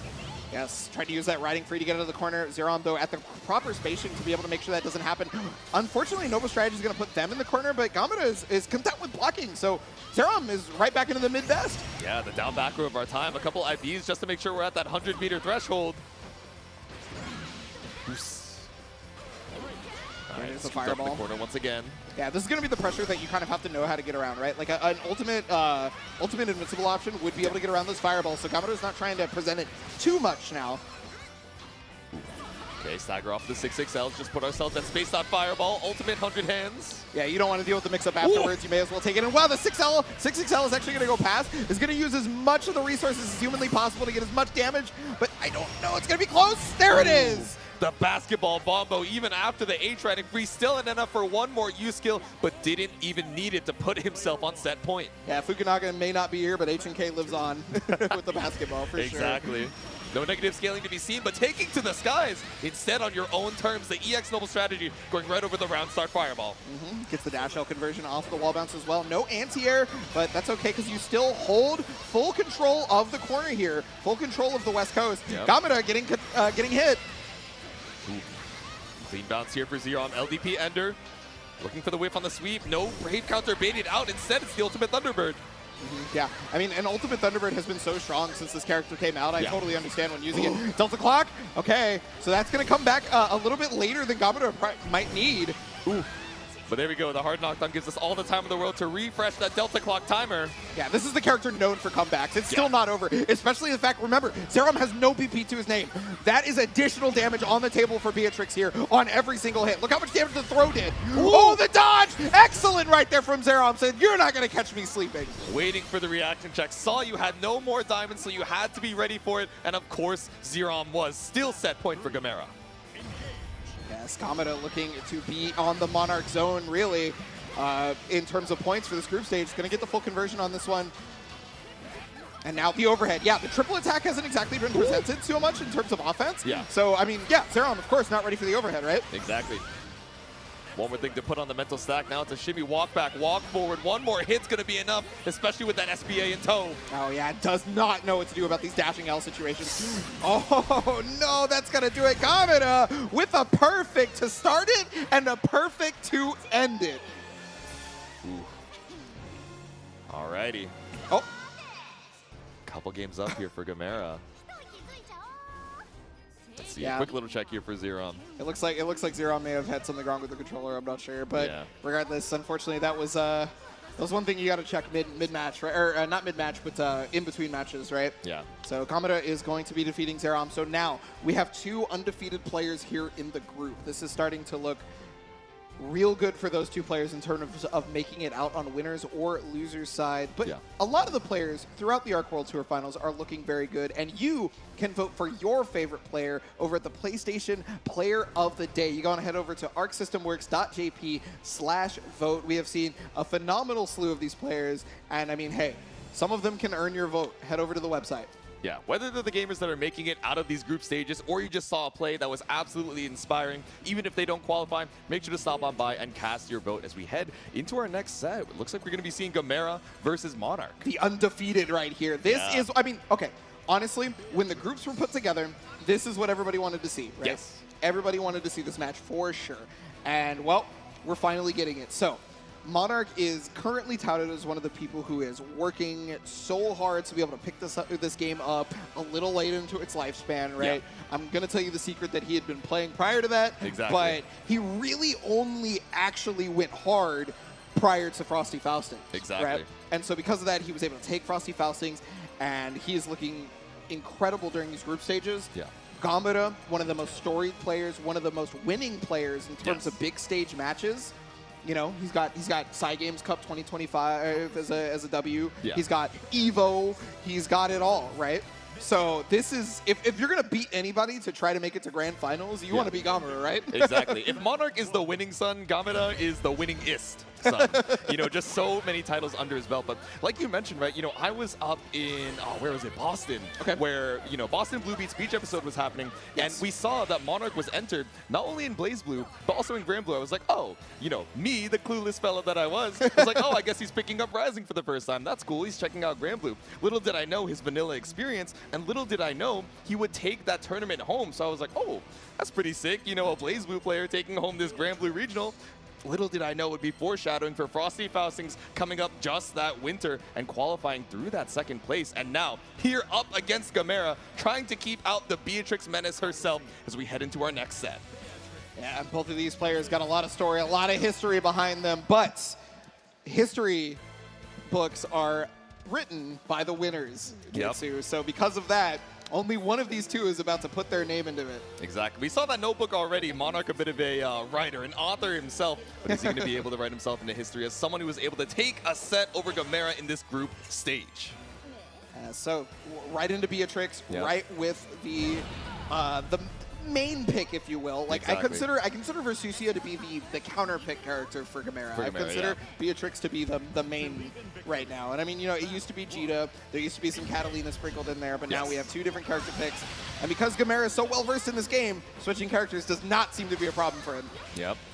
Couple ladies in red fighting for the mid-screen dominance. The whip on the L riding free finds a lane confirmed for Monarch, but not too much found. The slide from downtown. Yeah, and I mean, slide is normally a move you do not see a lot considering how punishable it is and how bad it can be. But, you know, if you're a Matera player, you better know how to space that. Exactly. Not trying to get punished off of that double-digit minus. Now it's the backdash off of the far L. Nothing baited. Monarch tries to challenge the shimmy. Yeah, it's looking real good at holding Gamera back. He's losing some ground, right? Ooh. Oh, but a well-timed Zephyr is going to be able to get around that crossover, forcing the PP usage from Gamera. Oh, no. There we go, the unforced error. The UDP flies high. Nothing to be found in Gamera. Looking to tie up this health lead. Cash out into the SSBA. Yes, so despite the Super Skybound art being a long animation, that Delta Clock I'm not entirely sure is going to be fully back, but it's going to be back close enough that, like, yeah, exactly. It just freezes. So it's going to be back close enough that one more hit could very well do it very soon. It's trying to catch the shimmy. Monarch tempted to stay stalwart, but finally bit and got hit counter hit. Exactly. You had the time on the block string to wait it back out, and even in the middle of the combo, Delta Clock is inevitable. First round to Gamera. Yes, yes. All things are susceptible to time, unfortunately. Full conversion there, the combo limit, because again, combo limit is shorter when the combo starts in the air. Yep. You got to remember that. Not quite as big of a conversion as you can get, but Gamera, of course, rounding into the knockdown, aware, but trying to make his way in past these ultimate arrows. Yeah, tripping Gamera up, which is allowing Monarch to get out of that corner, and already ready for the ultimate skill. So that's no longer going to be on deck for Gamera for a couple more seconds. Finally back, but found his way in with riding free. Yeah. Again, those are the strengths of not only a player like Gamera, but a character like Beatrix. Exactly. So many ways to jump scare you from the full screen, so many ways to vary her approach. Keep you locked up in this corner. The SBA drains the BP and puts you in throw range. Yeah, I mean, anything range at this point, a straight crouch L. But there's the overhead off the dash M, a move you rarely get to see for mix-up. And now Gamera pulling it out, eyebrow raised, and Well, so both of these players have lost at least one game, Yeah. and now Monarch has lost 2. Yeah. Both of these titans of the group have bled, and now taking a second at the rematch screen before we head on into it. And, you know, mentioning that 6-6M, right? We saw a little bit of the triple attack overhead from Gamera earlier, but specifically that 6-6M version is like double-digit minus. You are going to perish if your opponent stand blocks and is ready for the punish, but sometimes you got to put the, you know, highest risk, lowest reward on the table when you know it's going to be lethal. Now, game number 2. Oh yeah, when was the last time you saw a Beatrix player use that, right? Yeah, like exactly. You're just not ready for it. I wonder if Monarch even knew that that was a thing, Yeah, right? Not quite ready for it. Just thinking about every other thing that you could use to open you up, but double butterfly, we EX-DP through. Yeah, and that's the nice part about Beatrix DP in particular. It does have a little bit of horizontal range, Yeah. right? So that backdash may have stopped somebody else's Dragon Punch, but not Beatrix. Exactly. Not going to stop me. Finds the L riding free off of the Sapphire Slash. Yeah, just checking the fireballs whenever. Gamera's only pressing button when they're in that 5H range, Yes. right? Yeah, that 4H, very, very important. The ultimate skill is going to be able to get through, but the throws are teched ASAP. Oh, There we go. Close L mash out from Monarch. Just set up with the ultimate butterflies, and it's still tracking even after the stray 6-6L. yep, and that -2 is going to stop Gamera from getting anything back, but the Delta Clock is going to help with damage, and so is this SSBA. Yep. Find a little bit of the timer again. We have to wait for that Delta Clock, but it is inevitable. Next hit should be lethal for either side. Remember, that 100% is available for Monarch. Ultimate skills abound, even a Super Skybound art confirmed, or if you use a Fireball in the wrong spot, one of these things could lead to Gamera's detriment, so he's got to choose correctly. Ooh. Oh, it's going to be a knockdown. Yeah, yeah. Yeah, knockdown. Just caught with the late active frames of the butterfly detonate. That great fall just working out so well, waiting for the arrow, but no kill off the riding free. One more touch once again. And you see these far 5Ls from Monarch because of that riding free. Oh, wow, just caught the Fireball activation. Ooh. And there it is. The low is going to hit the riding free. Monarch, despite being behind right there, makes the comeback. Staying alive in the clutch, and yet these players are stone cold. They're ready for the next round. Yeah, this is what everybody was looking for when Yes. they heard this matchup was going to be inevitable. One of NA's greatest zoners across so many of these different games, trying to keep Gamera at bay while not giving up too much space. The 6-6L. Yeah, such a strong tool for Matera thanks to that far L being as far as it goes. Yep. And now the riding free is going to be able to get through. Gamera has pressure now, forcing the BC. And, you know, you're always going to get a guaranteed BC, but you're going to get guaranteed damage thanks to the anti-air. No, the butterfly was just too far away. Yeah, that great fall, unfortunately not going to get you the full confirmed. Gamera body blocking it by being part of the combo himself. Sends out the butterfly, only to get ultimate fireball, but UFB right back at you. The trade. Yeah, the trade evidently in Monarch's favor because that 5L hit first the next time. Not Yeah. full conversion, though. And another BC from Gamera. Oh, was trying to BC, couldn't get it. Gamera had no BP left, and that allowed for Monarch to hit there. Just a little bit shallow on the run-up. Ends up baiting out something we were not ready to confirm and ready to tie the set back up. Yeah, I mean, if Gamera had the BB to counter, would have done it. But just luckily for, you know, Monarch in that situation, didn't have the resources and was able to take the game off of it. One apiece here. Oh, yes. Even the best of the best have these down-to-the-wire scrambles. Both of them need a second to recompose. Look, they're kind of matching on the poses, too. They're so in sync. Is Gamera doing the copycat right now? That's what I'm saying. The mimic. Maybe that's how he gets in the zone to be able to defeat Monarch, right? I need to understand my opponent. Yeah. A little method acting here. No, okay, we get the full confirm off of the butterfly. Clean routing from Monarch. Yeah, so double butterfly up on the EX right here. Riding free is still available to get away from this sort of situation, but now you notice Gamera very stalwart in this decision-making there defensively. Yep. Was able to make his way out, but not at a cost. Or with a cost, I should say. A great cost. That 60% HP already down. Again, like you mentioned, you have to be careful about the spacing of the 2U, but of course Monarch's ready for it. So much of an HP lead here. Yeah, the arrows are not going to find their way through that ultimate.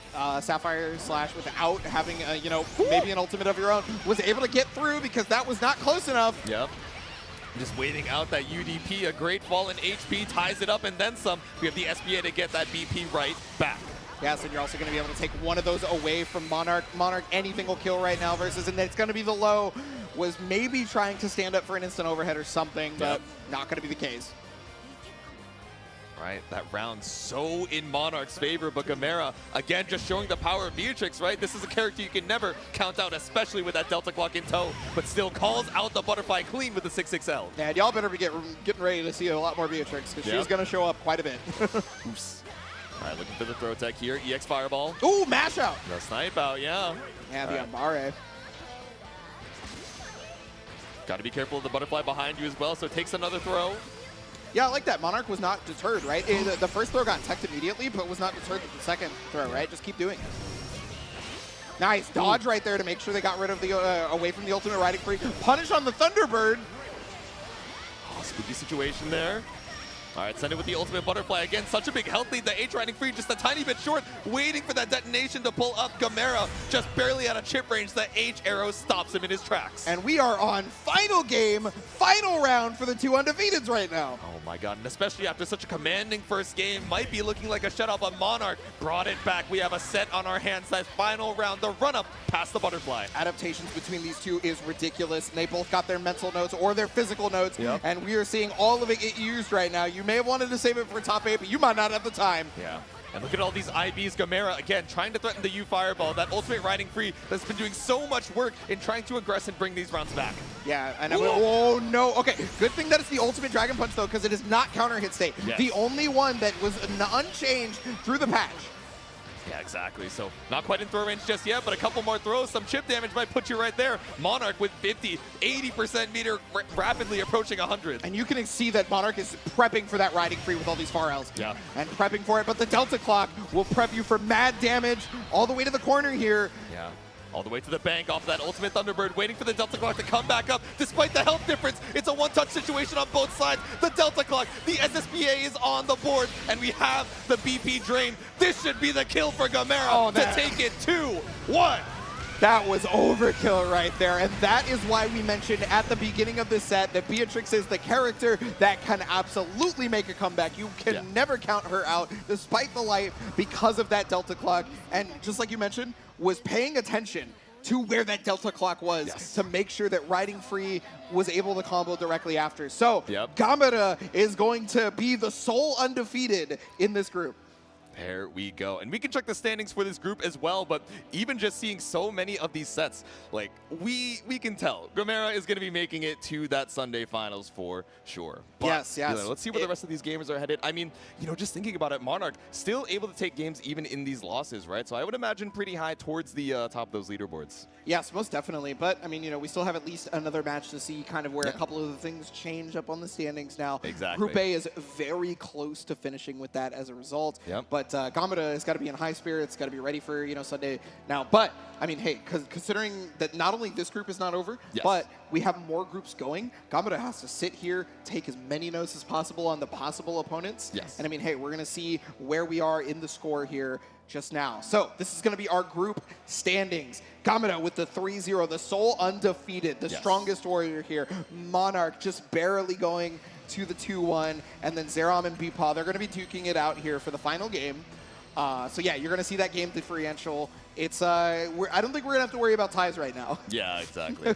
So our last match is going to be Zerom versus Beepaw in this Group A side. So both of them out of that qualifying, you know, set count, but still fighting for a little bit more glory here. Let's see how good we can make that record in this final match. Yeah, definitely. So this is going to be the one where we talked a little bit about Charlotta. You know, I mean, I mentioned it previously where I don't think you can slow her down. You just kind of have to play at her pace and beat her there. Yeah. And Beepaw is no stranger to a fast character running up on his own, right? Exactly. So I'm sure very well versed in that idea. But I mean, this is the Charlotta. Yep. The NA Charlotta versus very strongest soldier heading on into it. Let's make sure our buttons are good before we do. Yes, definitely on a stage like this, you never want a button issue to happen to you in the middle of one of your most important games. Yeah. Yeah, button checking with the Matera, but of course, I'm sure we're going to be seeing that Fairy. And I mean, imagine, right? We have the noble strategy to make our way in. Of course, Charlotta, tricky with her jump arc as well. Yes, we have the up dog and the 2 H's maybe to try and police the skies a little bit, but they're very committal ways of trying to snipe out the skies that leave you so vulnerable to these grounded options. You know, the Charlotta ball, or even just running up and taking that space. Yeah, and I mean, we saw that in particular versus Monarch, right? Yeah. We saw what Zerom knew about the matchup in particular, and I mean, it looked kind of good in terms of what Matera could do.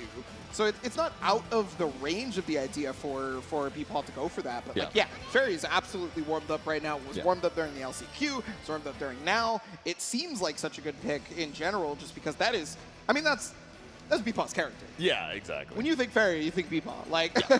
This is the first representative you think over here in NA. More folks, I think, picking her up by the day, but, you know, this is the OG.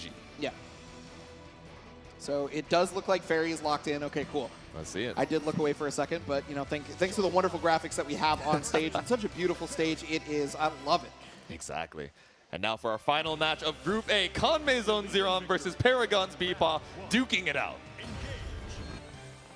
That's right, Group A's final match here, and the 6XL already with the pressure here, thanks to the Noble Strategy. Thanks to the 6XM as well. Or sorry, that was the triple attack M, but... Ooh. Okay, mashing out 2 M's on both sides. Obviously, Zerom's quite a bit more stubby, so Beepaw just trying to leverage that range to escape the corner. Yeah, and it's going to be hard to escape the corner because remember, it's really hard to just stop this character from exerting pressure. But yeah, once you stand up into that Noble Strategy, it does become minus, right? Yeah. Ooh. Oh, ready for the ball with the UDP? Yeah, that whiff was almost catastrophic, but it was able to cover it. Just recovered in time. All right. Spooky work. There we get the wall bounce off of the ultimate hula hoop, or the EX rather, but we use it to set up the GG. The run up to you should be enough. We have that 100 in tow. Ponder my orb real quick with another triple attack to seal it out. Yeah, you better be up pondering your orb, otherwise you are not going to be able to get any W's in this group. Yep. So Beepaw first round on this one. You know, in LCQ, he used Hein Richten a few times, so I'm kind of wondering if it's going to come out. I was surprised to see that install, something we really don't get to see too often, but the JL of that airborne hit, not going to get too much out of this corner. Yeah, I mean, one of the coolest design supers, but it's not going to help you when Zerom is up in you like this right now. Yeah, exactly. Reverse beat can't save you, but the reverse throw maybe can swap up the sides, and off of the GG set, the close M anti-air works out perfectly for Beepaw. That is a character specialist type anti-air right there, knowing that your close M has that vertical range for that. Super good stuff right there. And then Beepaw converting off of it, keeping Zerom in the corner. It went like it was scary for Beepaw a moment ago, but that one anti-air has changed everything. Yeah. And to believe that you can catch a tricky jump arc like Charlotta Super Jump, you know, it's something that you only get through that experience, plus frames stopped in their tracks by UDP. Yes. Okay. Yeah. Forcing just ultimate Charlotta ball to try to make it. Yeah, I mean, why not use that far L? Yeah, well, no, but the far L is so good. Like, it looks like it's trolling, but it's actually just incredible, right? Ooh. What a conversion, though, right there from Zerom. And that's going to be a lot of damage. Can it finish off, though? Thought we were trolling, but instead we're rolling on through to round number 3. Zerom brings it back. That's right. Going to be a close one. I mean, we were expecting this group to be the close one. It is. Yep. And it feels like it's going to keep on going for the rest of the day. There we go, sniped out with the M up dog. Just waiting for the jump in from Zerom. Far L's and preemptive anti-airs. Yep, was able to get around. Oh yeah, I mean, hey, despite the change to the L Holy Ladder, it doesn't matter if it whiffs. You're not -2, you're negative a lot more. Exactly. Just whipping like a ship in the night, just trying to find some space off the block. EX ball. Put a GG between you and me. Stand on business. It's kind of hard to stand when you have to deal with these fairy normals, to be honest with you, though. So they got to keep the jump. The jump arc is usually pretty good for this character, but that was the perfect jump arc for Beepaw to anti-air. A couple really awkward ultimate skills. The detonation just going straight past that UDP, side swapping to the mid screen, and we are just dropping all the meter we can to try and get this first game. GG between you and me. I dare you to try and approach. Oh, unblockable! Yeah, nice, good recognition right there from Beepaw that it was in the air because grounded normals are unblockable, and even for the proper hit on a ground bounce to get a full combo. The AUB for Beepaw to take game number 1. That 6-6H was clean for the situational awareness. Game 2, Zerom. Let's see if we can tie it up. And again, that far L and the 2M, it's going to be the hardest parts about trying to navigate this. If Zerom can figure out around that, he can definitely turn this game differential around. And that drop on the whip recall is so rough because we found the jump and the punish for Zerom. Now, BC to escape the corner. A quick low with the 6XM. The crouch under the ultimate up dog finds so much damage for Zerom. Okay, wall bounce here, 6-6H, and that's just going to finish it off with the Holy Ladder. But the pressure afterwards is scary. We're back in the Granblue zone now. Yep. Now, you know, plus off the dive, tried to mash out, believed in the throw. Yeah, I was going to say that Fairy doesn't really have to deal with the Granblue zone because that far L is so good at just pushing away. Mash out off of the far end, trying to catch the landing. Can we Indiana Jones? But we still recover in time for that close L. That covered 4 different things right there from Zerom. The landing like you're talking about, the Indiana Jones is another, but also the dive kick, right? And any other button press, if it was none of those, would probably get clipped by the Skybound art as well. Exactly. Really good recognition. The sky. All right, sniped out here off of the up dog. Okay, yeah, try to use the Beppo for the unblockable situation again, right? That's one of the scariest things when GG is on the ground is that anti-air situation and putting yourself in the unblockable. Beepaw got a lot of mileage that during the LCQ. A lot of mileage off of this super neutral jump. Finds a punish. Maybe Beepaw looking for a throw or a mash out. Either way, whipping on the close M combo limit here in the corner. Yeah, and again, there is that just a barre out from Beepaw to stay away from the corner. Normally, this is one of the scariest positions, but Beepaw is fighting out as if this is like, you know, the job, right? Yeah. This is the 9 to 5. I can get out of this corner, no problem. Fighting out and finding out, trying to leverage any way with this far L, this far M. Ooh, only to get caught up on that 2M on Zerom's side. The immediate confirm into the ultimate ball. This should be a kill with the Raging Strike, but not enough meter for the chain. But it's all good with the 6-6L. Yeah, I maybe Beepaw wasn't ready and kind of forgot about it, got hit after the wake up, whatever the case may be. Yeah, no, it was not enough meter. And I mean, Zerom even tried to build a little bit of meter right before it, you know, went for the EX ball and tried to get the rest, but unfortunately still not enough there. Well, one apiece now. Yeah, tried to be the optimization station, but still off of the scramble. You're up against the corner against Charlotta with 1 HP. What can you do? You can fight back in game number 3. And fight back indeed as Zerom with the first hit to be able to push away all the way to the corner. Trying to keep that pressure up right now. But again, Beepaw just fights out of the corner as if they do this every day. And I mean, they do, you know, life of the zoner, right? Fighting for your life, the life as a zoner. Again, pushed back into the corner off of this ball. Ooh, he's going for the sweep. Yeah, the sweep used to be the most common answer in vanilla for that kind of situation right there. But, you know, Fairy's got more than just the sweep in these situations. Exactly. Decent amount of ways to escape. The hard knockdown into the super. Oh, and sniped up off of the L whip. Yeah, it's going to be able to get the side switch, and there's the 50-50. But, hey, I didn't want to deal with the 50-50, and I knew you didn't want to deal with the 50-50. All right, wait it out. Gets the up dog. Yeah, Raging Strike, Raging Chain wouldn't have killed, so just holding on to the meter for one more touch. Okay. Ooh, was able to catch the EX Noble strategy right there. And oh no, real unfortunate there for Zerom. Got ultimate DP and then got sniped out of the ultimate. Yeah, I like the idea, right? We're trying not to die to chip damage, so we're trying to UDP the extended hurt boxes and try and find a knockdown, but instead caught out by GG. Far L, he didn't think he'd do it a 5th time. Hey, I mean, that's why we're saying it's not a meme. We look at it and you guys can see the application right there. Yeah. It works, and also preempted to try and catch the ball, but I like the delay in timing from Zerom to try and catch that golden hour.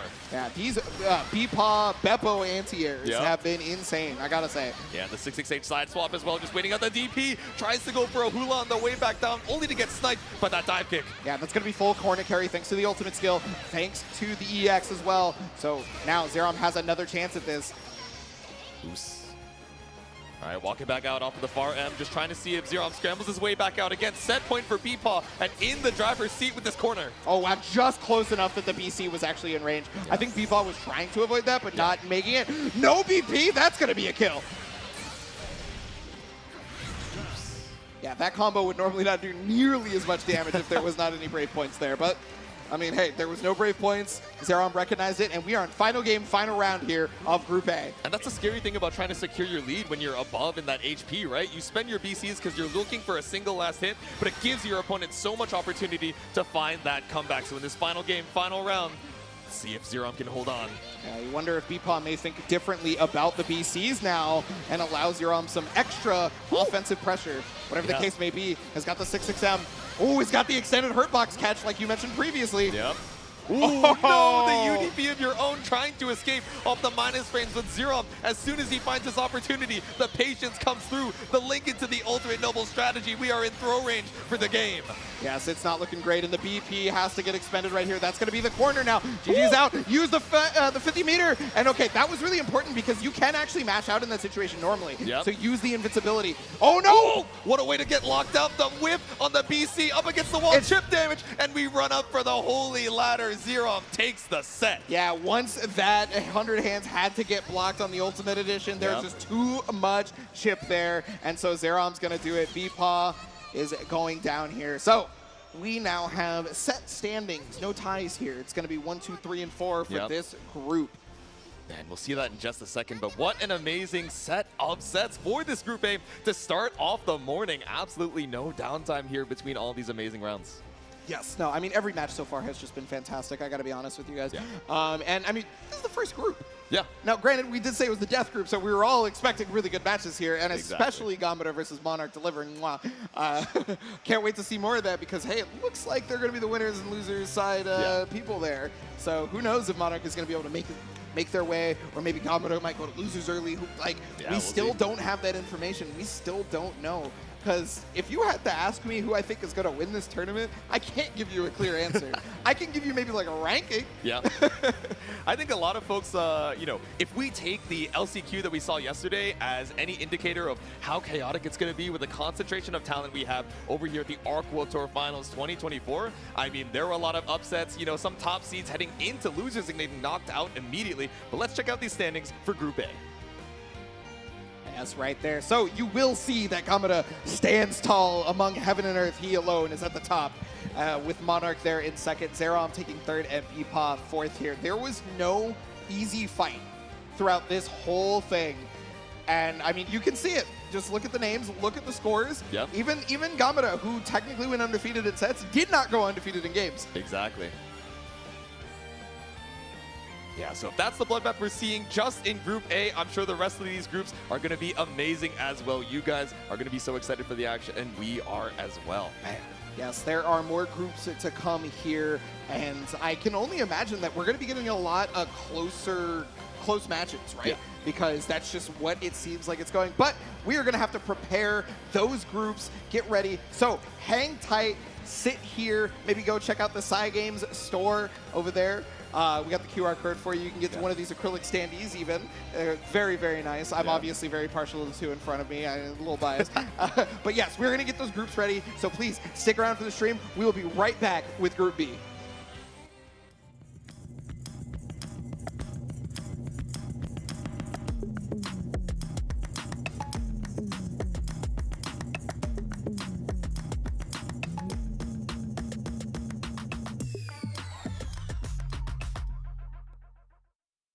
PlayStation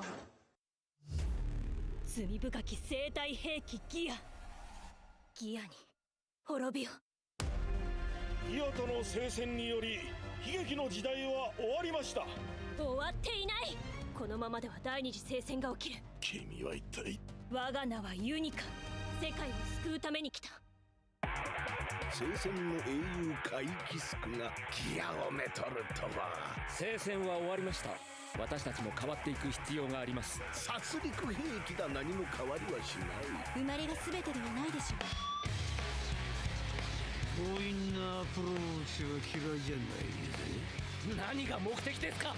ギアとの共存という過ちを正し人類を救う。あらゆるギアを根絶することで。ボスも狙いか。母さん。全国民を敵に回すことになる。うち結構強いから。なんでこんなことすんだよ。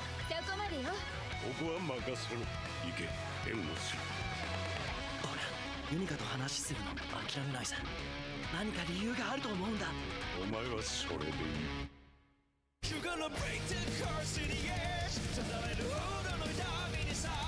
おぞましきギアに味方する者を許さない。ユニカは単独犯ではない。私たちで黒幕捉えちゃったり。情報を聞き出すまでが任務だから。救える命も救えねえぞ。貴様らがギアをかばうなら聖戦は必ず起きるだろう。聖戦は俺が止める。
What's good, what's poppin' gamers? Welcome back to ARC World Tour Finals group stages here for Granblue Fantasy versus Rising, presented by PlayStation Tournaments. And who better to bring you the action than myself, Jatsu, and the homie Zero. How we doing, brother? Yes, I'm doing fantastic. It was a great opening set to start things off here for Group A. There's still plenty more action to come. A lot of great rivalries here, and plenty of stories to be told as we wind down to who will be qualifying to that final top 8.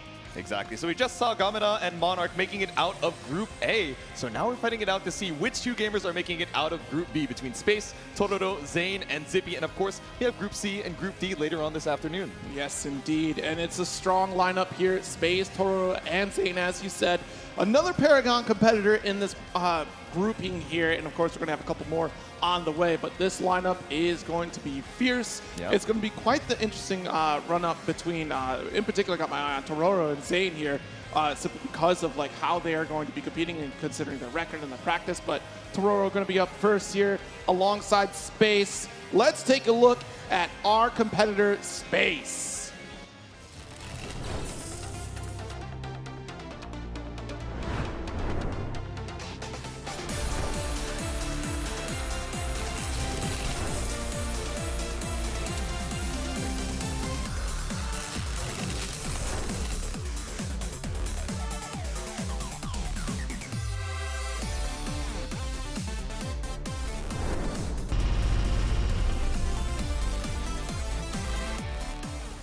Alright, so we got Space, our rep, coming in from the Netherlands. So we got EU, but we also have JP in this pool. Let's check out our other competitor, Tororo.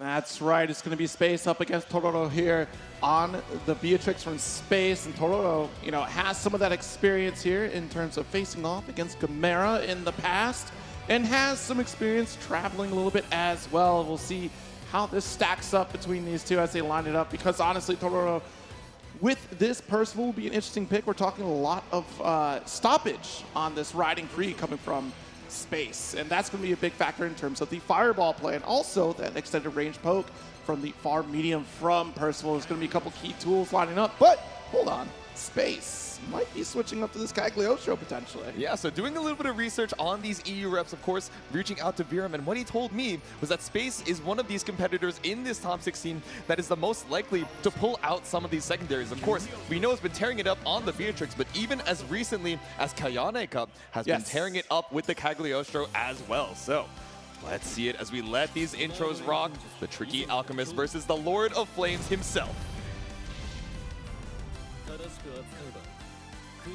I do like this character swap here for Cagliostro. Will make things just as tricky for Percival to try to close the gap. These hexes are going to be very important to get the set play rolling. Of course, the strength of Percival is nothing to scoff at here. And, you know, despite seeing a lack of Cagliostro later on in the tour here, still a pretty potent character in terms of the zoning game. Yeah, a character that has only gotten more tricky as time goes on. You know, reversal punishes notwithstanding, but still able to find a triple attack into the hula hoop to start things off. That Spear able to get a single charge and tried to be very cautious to take out that low hex, but Space is one step ahead for that one here. 5H to keep you locked in. Don't you get caught. That additional low hex there. If it's a back throw, we try to push the Spear. But the alt Flame Carpet gets a little bit of extra damage, and now we're pushing out. Yeah, a Barrier Flame Carpet. I mean, we're trying to stay right at the range of far H, or maybe a little bit spaced out to catch out these extended hurt boxes. But when Tororo has that meter, that 50%, just trying to advance on the red carpet itself. There we go, alt hex, nice little spot dodge, getting away from the danger zone from Space, but a trade out. There we go, still gets the refund on the trade, so good for Tororo, but again, has still been fighting this entire round to get out of the corner, has not had any opportunity to build up these stocks. There we go. Quick DP to end up in the center of the screen, and how do we navigate around this alt hex here from Cagliostro? You're seeing that moment of pause, Space does not even have to be anywhere near that flame carpet, so it's a great stoppage against Tororo. Yeah, spaced out here on Space. Finally, another trade on the flame carpet again. That's a meter back, but no check on the jump in, but it is a check on the run-up throw. The backdash 2M for Tororo puts Space in one touch. I'm loving the expenditure here from Space. Every single time it's that alt hex. Again, it's stopping that forward linear advancement from Percival, and we do get this high opener, Raging Strike, to finish the job here for Space in round 1. And already, this round number 1, almost down to the wire. 13 seconds left on the clock. I wonder if things are going to speed up now that we have a little bit more of a feel for how each other is playing. The immediate 6XL from the start. But let's not, throw caution to win here on this approach. Actually, a couple dash Ls, Toro getting in. Nice. Waited out the single swipe on the Hex. Yeah, single swipe, a little bit of a spot dodge on the spear. Flame carpet's still there, and trying everything we can to extend the air time. We want to get Tororo to overextend here. It's not quite going to work out. Space taking their time to push out of that corner. Yeah, just waited out off the Lord Strike low. Again, speaking of the low, we got the calculated the spear out of the ground and run up throw. Space just rotating so well here to bring Tororo to this East Coast side. All right, and again, so this is smart. I talk about this all the time, right? With the flame carpet not being so willing to just jump out. It puts you in a bad position sometimes. If you have the ability to do so, hang out for a little bit, deal your set plate damage because you're going to give up space. But in this case, Space is looking a little rough on health. Ooh. I like the spacing on the Lord Strike there. Catches up both of those seals, so a little bit less room for Space to stand on business. Looking for the air stall like you mentioned, but again, these spot dodges from Tororo are stellar. Tororo really finding the space between Space. Yeah. Playing the spacing game against Space himself as we tie it up in game number 1. Let's see, it's been a lot of aggressive round starts on Space, but now maybe just backing up a little bit, looking for the walkback 6XL. Late tech here, we're still able to press the offense. Quick little charge, and again, these little pokes against low hexes here. Close, heavy, I love the stagger here from Space. It's going to be off the wall damage. Another hex setup. There we go, TP if we set the seals. So another one on the low, just to make sure you're staying honest in this corner, but the deck saves Tororo. Yeah, the immediate challenge on the shimmy as well with that 2M only to get speared, bounced up off of the Hex. Space takes game number 1. It's going to be a lot of that, visual stimuli that's really going to catch you off guard here. We're seeing a lot of action coming from Tororo to close the gap against Space. We're worried about, hey, I want to take away the advantage you have from those low hexes, but at the same time, there's a small window between me taking that out and when Space decides to send out a spear behind me to launch me forward into a problematic situation. Yeah, exactly. These tricky little micro delays thinking, oh, okay, you've set up the seals. I know what to look for in this moment. But you don't do it instantly. You give them a little bit of chance to doubt their read and then finally catch them when they decide to dash up. There we go. Already got the low knockdown, 5 stocks ready to roll. Yep. Okay, backdash on the 2M, finds another 6XL, that shoulder check to finally put Space up against this corner. This is one of the first round starts we've seen from Tororo that gets the advantage so early. Yes, and this is huge. Keeping Space in the corner on top of the ult flame carpet, that's adding so much damage over time, and Tororo hardly had to do much to really solidify this round victory. Bro, he's really holding Space with the flame carpet. Just sends it with a 2-2-6U every time we can in honor of the DOT for Space, just losing so much HP just standing on top of that flame. Again, you don't have to panic right away, but once your health starts to dwindle down to that 25-30% zone, you really need to start thinking about those next actions in Space. Couldn't find a way out. All right, low, taking away dash L, does smother the attempt from Tororo. Yeah, we have a single stock on the board here for Tororo, just trying to make a little bit of headway in the mid-screen off of that flame carpet, but I like the use of the ult seal, just put a big stop sign here for Tororo. And that's the spacing I was talking about in that first round. Once again, you had that ult seal in front of that flame carpet, and once again, this other seal, additional safety net for Space. If you decide to get frisky and go for that Lord Strike, you're going to get caught for this corner combo. Exactly. The charge up on the rock isn't, flame carpet where you're getting plus frames and DOT, but it's forcing your opponent to think, do I want to try and challenge and give you this resource? Do I want to far age and go straight into the Seonraisen and right out of the corner? Risky call there. The flame carpet came just in the nick of time for Tororo. Back in the mid-screen. Let's get a little Fafnir. All right, send it with the flame carpet. Again, the ultimate seal, the ultimate fireball, just waiting it out here. Oh, Tororo, what are these spot dodges? Absolutely insane. Has been ready for the ultimate seal every single time, and the Lord Strike ties up the set.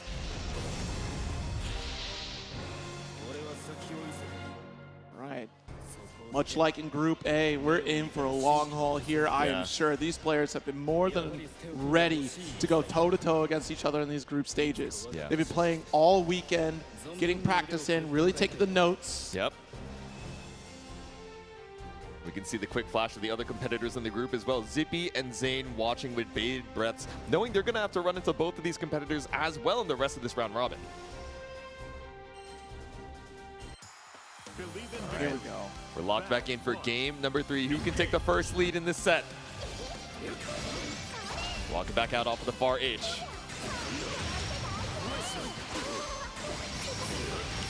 Yo, big swing, and it's going to connect here. Get out of this corner.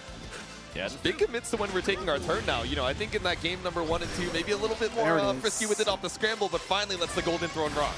See, I've been wondering because there's been some hesitation from Totoro in terms of keeping that Oki or going for anti-air. And I've been waiting for that throne to come out here, and it's about time we got space trusting in the reversal.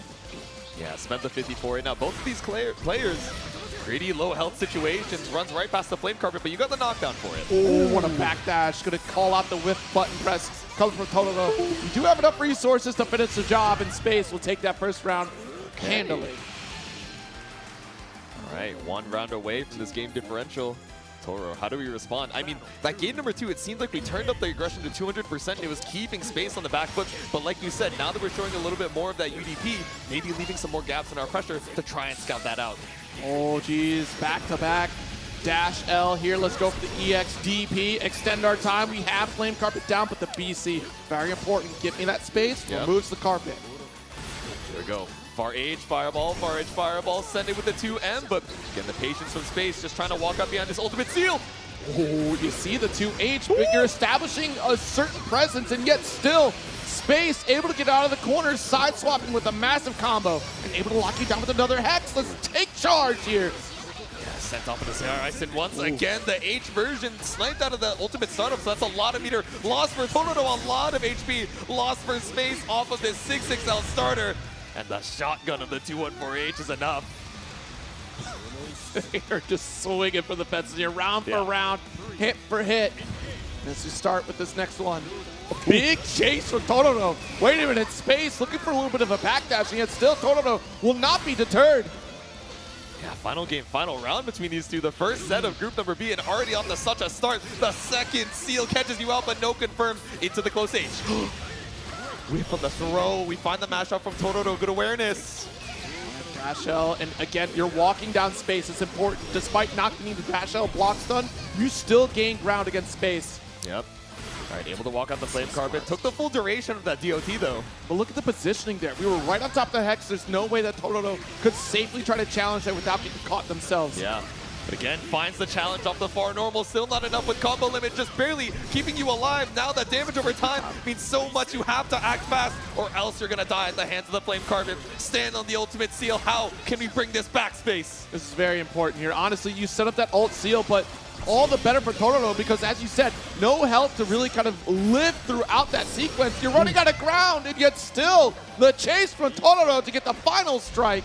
The Lord Strike will wrap it up. Tried to bring it back for Space off the ultimate seal, but Control Alt deleted off of the low. Now Totoro up 2-1 in the group stages. Whew. And that is quite a set, and it's only a fraction of what you could expect throughout the rest of this group here, because my goodness, this is Group A, like you and Abonic were saying earlier, Group A is very easy to say, well, that's the group of death, but literally every single group is cream of the crop, Granblue Fantasy versus Rising competition, and it's nothing short of spectacular for each round here. I'm going to see plenty more of it as we lead into our next players coming up here, because my goodness, it's going to be a wild ride, and you get to choose at home your PlayStation Player of the Day. So you can follow the link right below me here and vote for your Player of the Day. We're doing it every single day throughout the event, so you can choose your favorite moments and highlight your favorite competitors throughout the weekend. Yeah, log in, do your dailies. I'm sure we've already made some fan favorites just off of that first set, but of course, a couple gamers headed up to the stand. Let's check out our next competitor. Up next, we got Zane.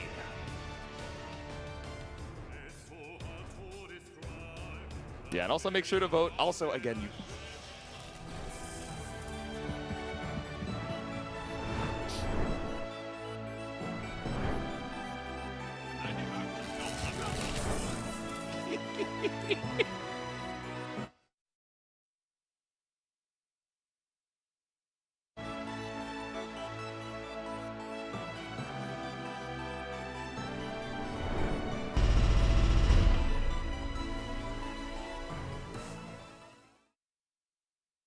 That's right, Paragon's own Zane stepping up to the plate here. Of course, primed and ready for this one with the Grimnir, who is apparently the terror of Granblue Fantasy versus Rising. But you know who else was a terror and still continues to be a terror? Zippy.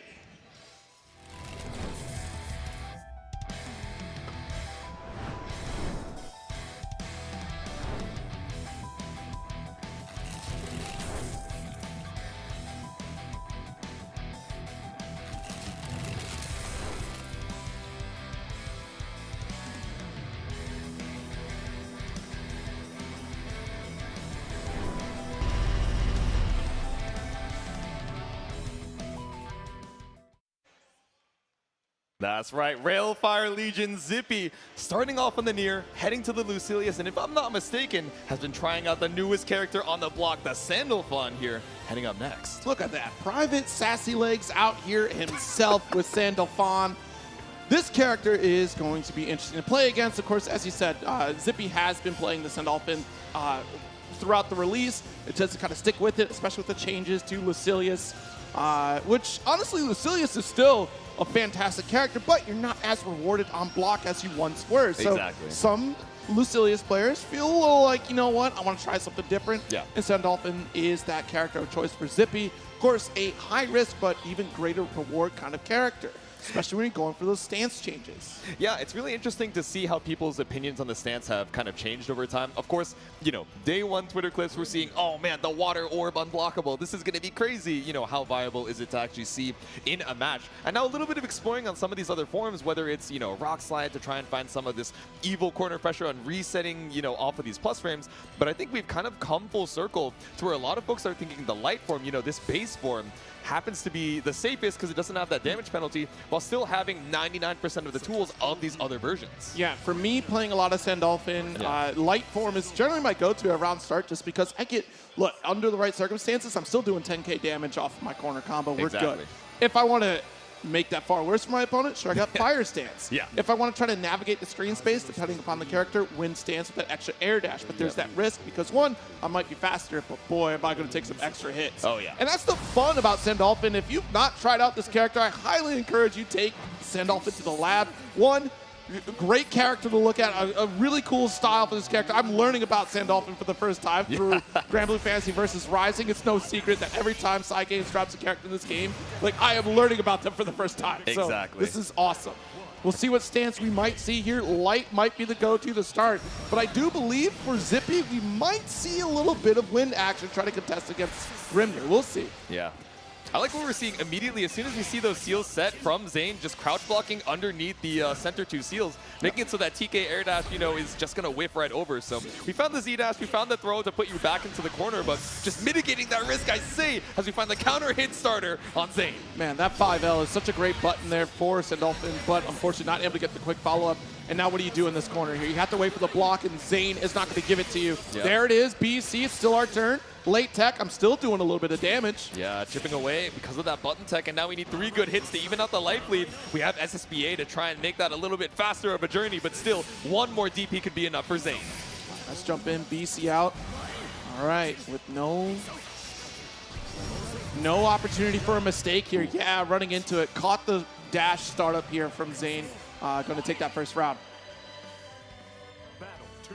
All right, how do we respond? No elemental changes from Zippy, but I mean, Grimnir is one of these characters that makes it so scary to try and, you know, sacrifice any of your tempo again to run up on the seals. It was right there. I'm telling you, as I said yesterday, folks are really labbing out how to defend against Grimnir, and it's positional. It's always going to be that first and foremost. Open up low after the reset. Yeah, you block the high, but not ready for the low afterwards. Expecting a fuzzy, and now we're back into it. The ultimate seals, the off-screen. You son of a gun! I knew it, Zane. I knew I'd see this setup here. We knew this setup, but did we know what he would go for? No air dash to be seen. The low takes game number 1. The moment Grimnir disappears off the screen, you start praying to whatever you need to pray to survive that next interaction. Oh. Yeah, bro, I'm praying to Versusia that I guess right, but you know, you can only be right so many times here as we head into game number 2.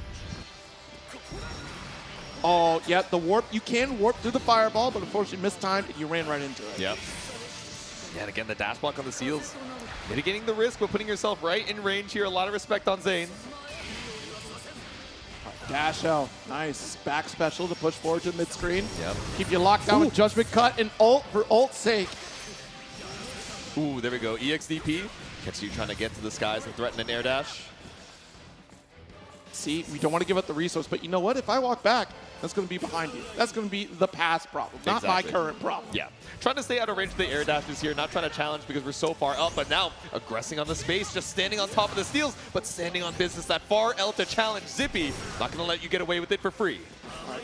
Backing away to you and right into stance is great because you're going to hold the positive frames for yourself. Ooh, sniped! There we go. Can't get away with the tornado just yet. The triple dash. Oh, geez, the JM. Nice block here from Zane. Gonna hold the guard button. Alt to get you off of me.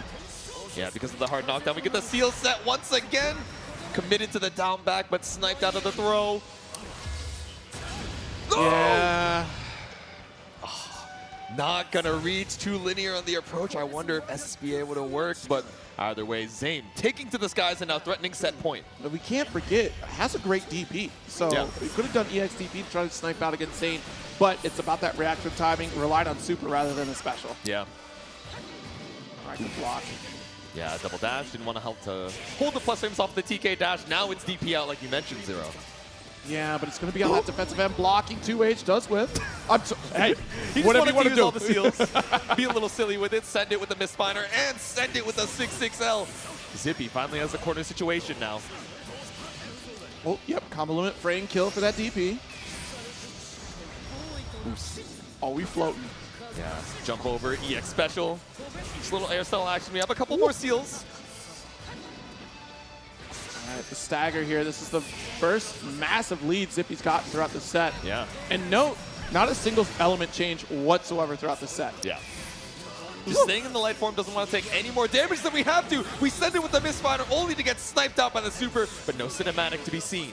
The block on the BC there. Ult DP, it's my turn, but there's no break points inside of Zippy. So next touch, triple attack, the special will wrap things up, but also a back special. The lariat coming from Zippy will take a round. Yeah, we saw that micro step backwards. Maybe Zane thinking, all right, I got to fight back here. If you're going to be a little too aggressive, let me try and take my turn, only to get sniped, but still Zane on set point. The Wind Gale, the Mistspiner, just waiting for any way to aggress. Ooh. Okay, Snipe you with the judgment cut? Okay. Yeah, but barely took any damage for it. Look, it's just a sliver of the HP lost. Evened up with the counter at 6-6L, but still the jump in from Zippy is clean. Rated out. Ooh, preemptive spot dodge, maybe looking for an air dash. All right, send it. Hard knockdown off the ultimate fireball, just standing on business with these seals, and sends it once again. So pretty close to that 50-meter threshold to the 6-6L starter. One more touch here in the corner. Second pressure to you continues. Keep you blocking. BC out. And again, another substantial lead for Zippy. Lots of work for Zane to do. SSBA is certainly on the table, and I believe we spent just to get at least a break point back and strip one down. No, goes for reset. Believes in the mix. Yep, the off screen. No BP tier name, so even the close L taps are enough. Raging Strike to tie it up for Zippy. All right, this is a pretty big position to be in right now. 1-all in the set. Historically, these sets have gone in Zane's favor here. Last time running into each other at CEO proper here. Yeah. And that was 3-2 grand finals in favor of Zane. Or excuse me, actually 2-0 at CEO for Zippy. 3-1 grand finals at Risk. Yeah, these gamers have run into each other quite some time over the Arc World Tour, and it shows they're playing the player matchup. But how ready are we for Sandalphon, really? All right, they're still off of the EX special. Still got 3 seals to consume here, so we're just going to send it off the EXDP. Oh, Chase. Good snipe, though. Alt DP pushing away. All right, throw tech. The backdash sniped out by the ultimate fireball. Ooh. Yeah, micro dash jump over, just gonna get caught by the counter hit. 2H, lots of HP immediately lost here by Zippy, advancing off of the seals. Still a mash out on the far L, so brave. Up to you pick up, that'll carry here for another wall bounce. Combo limit is imminent there after that sequence. Yep. All right. BC out, just trying to put you as far away from your seals as we can. Don't give him an opportunity to try and challenge. Spot dodge on the ultimate tornado, but still finds the escape with the 5-2. And because you don't have any Brave points, unfortunately, that means you're down and out for this round. Yep. Zane back on set point. Zippy, can we stay alive? Dash L here. Good. Got the single button tech. Fireball out. Big 2H. What a call out here. Yep. All right, the single dash just goes into the throw. So much respect gained off of, the threat of the air dash shields. The fact that we've not anti-aired any of that approach from those seal scenarios means that Zane feels comfortable going for those empty jumps. Yeah, exactly. We've shown so many of those Z dashes just in that first game that the respect was built up so quickly, but that health lead evaporating as Zippy with the shimmy 2M. Ooh. Only to get Psycho Crushes for your troubles. Back to the mid-screen for you with 4 seals. Katsu sends it the slight delay, catches out the attempt to Brave counter, and now we have the SBA. It's the kill for Zane. Zane maintaining that performance over Zippy here and still establishing a strong show with this Grimnir. Of course, Zippy on Sandolphin, showcasing, one, being able to change so quickly to a brand new character that some folks are still on the fence of where he belongs in terms of strength. And, I'm of the opinion that Sandolphin is a pretty sound character. Maybe not the most strongest character in the roster, but certainly holds his own above, a swath of the crowd here. Yeah, this is a solid Shoto, right? But, how many ways are we going to have to try and bring down the God of Wind himself? I don't know. But the God of Wind, Zane, is still going to be sticking around on the stand, waiting for his next opponent in this round robin. It's Space. Yes, Space, of course. We saw with the Cagliostro. Might be bringing back the Beatrix here. Yeah. We'll see. It is Grimnir on this one. So I could see the Cagliostro pick on this. Of course, we do have other characters. We've seen Space run with Charlotta once before, once upon a time. But we'll see if that comes up to play here, because with Cagliostro, you can kind of make things a little iffy with the aerial hexes against Grimnir on those dashes. But if we go Beatrix, of course, big damage. It's going to be about positioning here. That really helps you out. In terms of the neutral presence, that first 5H, of course, being that showstopper from Grimnir, and then, of course, the follow-up right after. That's a riding free opportunity there for Beatrix. So if we're feeling comfortable in spacing, maybe we do get B. Yeah, I'm wondering, do we want to try and go toe-to-toe with the trickiness of the seals, of the hexes, and try and, pollute the screen as much as we can? Or, like you said, do we just want to cash out on the damage? Beatrix, not a character that lacks in mobility by any means. Like you mentioned, the riding free, the Thunderbird, maybe to catch you out of the skies, but all right, I'm seeing the Cagliostro right now coming out from space. Yeah, it might just be this button check here as they're starting to lock in. And, of course, it's still a sound pick, right? Because the last time Zane had faced off against Cagliostro, it's been a little bit here, but that's the thing. As I mentioned earlier, Cagliostro is one of those characters that just does not appear quite often anymore. And not for lack of strength, it's just there are other characters that really outshine her nowadays. Yeah, exactly. Especially in NA, we don't really get to see her too much. We think of Space, we think of Shiro and some others as well overseas, but not a particularly popular pick these days. But hovering over it in the character select, was that just a button check, or are we really thinking about it to try and go toe-to-toe, sky for sky in this next match? Ooh, pressure's on here, trying to establish that lead. The tricky tactician looks like we're locking it in. The Grimnir versus Cagliostro for our next set. All right, so last time these two faced off was at UFA, of course. It was 3-1 in Zane's favor in the winter semis of top 8. I mean, knowing that you're going to be running into this guy in your group, I'm sure you've had a decent amount of time to prep, but how many other Grimnirs have you had to get that experience? Footage is really all you have. So we let these intros rock for the next match.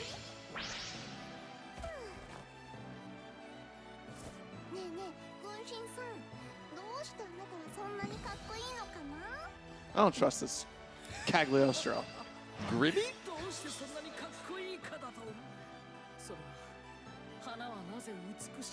We love a confident king. I love Grimnir. Grimnir's so cool. Everyone's cool in Granblue. I can't get enough. He's so cringe, he loops back around to being awesome. Alrighty. Zane versus Space for our next match, sending it immediately off of the Psycho Crusher, catches out the walk back. Ooh. Out of range of the spear, clash, tech, you gotta hold on to that low hex though. Yep. If you would've gotten a throw or a hit that would've removed it, you could've continued offensive pressure in that corner. Ooh. Looking for the slide there, a little misspaced. I wonder if that was a misinput there from Zane. Send it off of the U-Tornado, but so many screen flashes back and forth. Ooh. Yeah, tried to be tricky with the respect of the seal, but instead it's the fuzzy mash out from Space. Clean. Tech. Dash shell to shut it down. Another good tech here. Massive lead for Space and great positioning. Those seals are not going to be helpful until we got this push from Tornado. Yeah. That's the Ooh. thing that Zane notes a lot. It's like, tell me how I'm going to get out of corner. Once Yeah. you lock me down, what do I have? Yeah, I imagine that TK seal is, tricky. If we commit to the far edge, maybe it catches it out, but especially looking for something a little bit safer like the far medium, just going to go straight over and straight into the ultimate seal. Finds the run under here for Space. Not going to be the kill without that 100-meter, but one more touch. Knows you're looking for the throw. Zip, zoop, and on out of there. We do get one break point down, so that does mean we have, a little bit of a benefit if we go for SBA. We don't even need it here. This is going to be a round for Zane. Nice cleanup. This dude hasn't gone for the high option in either of these sets so far, just threatening with the 2L, knowing that it kills as well. Everyone wants to stand up. You That's see true. somebody zipping around in the sky like that, I got to stand up. Trying to stand up, stand proud, and stay alive, but first round here to Zane. Kill dash. Okay, threaten the frame trap off the seal this time, try and build some more respect. Oh, I like the float there. That's interesting. I wonder how the hurt box would have landed on that spear. You did gain that extra time for activating. Yeah, I love the link. Tornado into the Psycho Crusher. Now wait out the BC. It's a throw to put you back into the corner. All right, kill dash. Oh, yeah, wanted to bait one of those out, but unfortunately too little too late. Yeah. Honestly, a fast reaction from Space. Yeah. All right, still got the seal set. Walk it out, the little shimmy off of the close H, trying to tech here. Oh, but you still don't build up the 100 off of this. Wait, no, combo limit saves you, one more throw. Okay, there's still a chance here for Zane. We saw it okay, never mind. We saw the second ultimate seal, and you really had to scramble to try and stay alive there, right? Especially with Space having a decent HP lead. I understand the scramble. I believe, though. I mean, we saw the last round. Zane did it. This time around, not going to happen. Yeah, right. Locked in, and there's the throw. Removes the seals, and now we continue offense for the corner. Oh, what a jab. Ooh. Okay, the double dash. Had to end your turn with no seal set. The throw. Back to the mid screen, of course. Yo! Yeah, no looking follow-up. for the throw tech. Ooh. Ultimate seal caught up in the startup by that ultimate fireball as well. H. Okay. Nice pickup. We're going to get that side swap here. Oh, no, dropped a little bit there. Yeah, I hate to see it. That close H left a lot on the table. And I love the ult in response from Zane, slowing things down for the Space, who also spent an ult seal. Yep. Spending that BP, one diamond apiece. Ooh. That was install, though. That was install. Yeah. Wrong SBA for the occasion. Now you're going to get wall bounce off of this ultimate hula hoop. Still not enough. Wait. Oh, combo limit just barely saves you. 50 chip damage is such a big factor. I know you're looking for the ultimate seal, but you gotta look behind you. The jump over with the 5 U's enough. Zane with a little bit of a shake of the head of his own. He's like, Man, that was crazy. You dropped that, huh? Interesting. Imagine if you didn't drop that close heavy in that other sequence. He said, curious. A confirmation fumble. All right, But such is life. We take a deep breath. Take a second before game number 2. This is important to take a deep breath in this scramble situation, post-scramble scenario. Even if it was Zane, I would take that break too. Just, hey, you know what? I almost dropped everything. Exactly, Let's reset, recoup. And back into it we go. Game number 2. All right, chase down begins. See the spot dodge, you're aware. Changed a little bit this patch, that 5H. Yeah. A little bit more minus, a little slower, but still a decent poke here to try and set some of those seals. The slide, but still the mash out on the 6-6 L from Space. All right, got the corner positioning away from seals, close heavy. Still gonna have to hold the block. Solid lead in health right now for Space. Yep. Not gonna give up this Hex. That's a strong resource to hold until he gets scooped up. Yeah, the double dash standing on the Hex is so smart unless your opponent is taking to the skies. But now the side swap coming out from Space, the walkout. But now it's to predict the hard mash out on the 2L from Zane. Take to the skies, combo limited achieved. Nice left-right block. Ooh. Oh, yeah, tried to go for the JU, but instead landed right into the ultimate seal. Space one step ahead. All right. It's got to be frustrating to deal with. You're still chipping away at all those hexes being played by Cagliostro, and yet still Space is taking note of that, going, hey, you're paying a little too much attention to these, and I'm finding these massive openings. Yeah. Dash L corner. All right. Far H, instant set on the seals. Ooh. Ah. Yeah, tricky on the slide, but Zayn a believer in the mash out.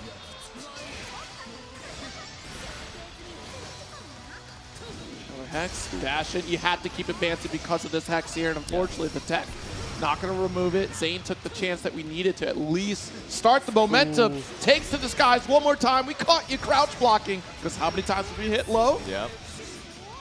Caught out of the air dash. Now one more set. Finally goes for the overhead option, but still it's the block from Space, only to get opened up right after. Yeah, we have Raging Strike to spend some time. Didn't build up the 100 though. Still anyone's game, and this should wrap it up here. Space does take victory. Tying it up. There we go. Bring it to that game number 3.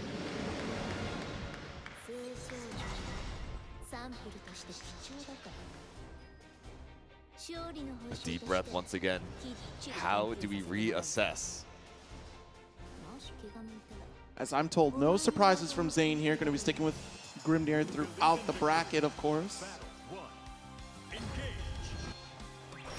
Okay, walk it back, set the seals, only to get caught out by the spear. Really not a lot of damage taken, and able to find you your way back out. A 5L interrupt, okay. You know, Cagliostro blessed with some spectacular buttons to really contest the mid-screen. Yeah. That 5H. Made your way in with a whiff Beyblade, but still threatening the strike throw at least. No hexes to be seen, but the run-up throw bait works out clean. All right, launch it, super. Yep. 2H SBA, put him in the meat grinder. Now Space on set point. This is looking rough right now for Zayn, unless we can make a turnaround, but Space seems to be in complete control of the set. Whoa. Yeah, a little far to pick up off of the hex, but still gains so much space for it. Keep dashing, pressure with 5H. There's not a whole lot that Zayn can do to challenge out. We need to wait for this 50% from Grimnir to really have a shot, and Space going to take advantage with a massive health lead. Good luck trying to see the read right there, knowing the moment that Zayn got 50% on meter, it meant that last desperate reversal would come through, in Space calling it out, achieving victory here and advancing with a victory in the group stage. Yeah, Space just taking control of game number 3. Zayn looking a little, I would say, uncharacteristically antsy, especially in that corner. Looking for some of these mash outs, biting on the throw tech baits, and especially that UDP. I mean, at that point, you had to try and fight for your life with the 50 you had, right? It's such a coin toss scenario in that corner, right? Because you had your 50%, not quite close enough for BC, and Space knew it. That's why he kept seeing the dash L into 5H, because he had that natural spacing that would keep you away from the one universal option that Zayn would have to get safely out, or at least attempt to. But beyond that, we took that chance with that 50% meter, and you know, good on Space, because you had to pay attention not only your own resources, but your opponents to make that next decision to sequence that offense. Space killed it with that final moment. Exactly. And the run-up on that ultimate seal as well just puts so much pressure on Zayn. You know, even if you're just eating a throw, it's going to be so much more damage when you're just waiting for that ultimate blue circle to disappear. You're like, please, let me make it out of here with my life. 5U has been doing such a good job, but sometimes you just got to bring it back to that layer 1 and keep them grounded. Such is life. You know what? Honestly, that looks like a player of the day to me in Space. I don't know about you, and I don't know about you at home. Why don't you check it out? The link right below you can vote for your PlayStation Player of the Day all weekend long. Every day we are crowning another Player of the Day, so definitely check out that link at artsystemworks.jp/vote so you can choose and highlight some of your favorite players. Yeah, exactly. Shout out BSG being our Granblue Player of the Day for yesterday, but of course we can crown a new POTD if you guys stop on by to vote. Absolutely. Now, let's take a look at how the scores are lining up here in this Group B, because a lot of action has happened. You know, a lot of scores have been played. Everyone's fought at least once. Yeah. I mean, these scores are looking so, neck and neck, right? We already have a couple ties here. The 1-1s coming out from Zayn in space. Of course, still more matches to be played, but I don't know, man. Maybe might be looking at a tiebreaker. Of course, as a reminder, we take it by set and by game win percentage, and if it comes down to it, then maybe we have that first one round robin just in case of a three-way tie. Absolutely, and honestly, I think a lot of eyes have been on Tororo throughout this grouping. Of course, the one to beat, one of the individuals that doesn't get to travel too much as far as like crossing international competition. We did get to see Tororo at EVO, of course, but this competition is getting fierce because all eyes stateside, and especially from folks like Zayn who have made comments about like, I do believe I'm ready for this matchup here, but it's going to be about what Tororo brings to the table when I have to cross swords with him. Yeah, it was so funny seeing the group draw show, and then we went up to Zayn, and you asked him, oh, what group would you like to be in? He's like, let's make it fun. Let's make it interesting. I want to be in Group B, and then immediately after takes the Twitter and goes, guys, why did I do that? Like, it's going to be really fun. Because that was my interview of just like, I hope I don't have to run into Tororo right away. And like, but Zayn.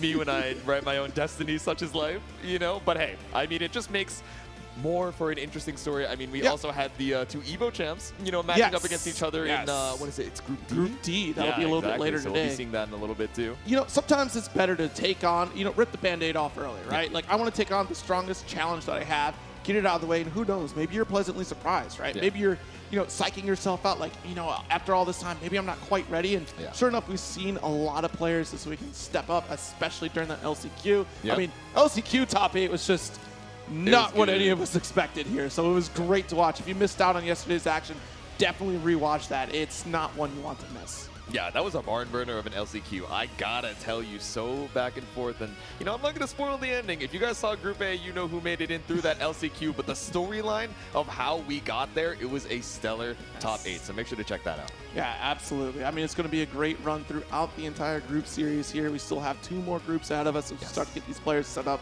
In just a moment, we were talking about Tororo. You can kind of see in the back here, already getting set up against Zippy as well, who is just clearly ready for vacation. This is a good time for Zippy.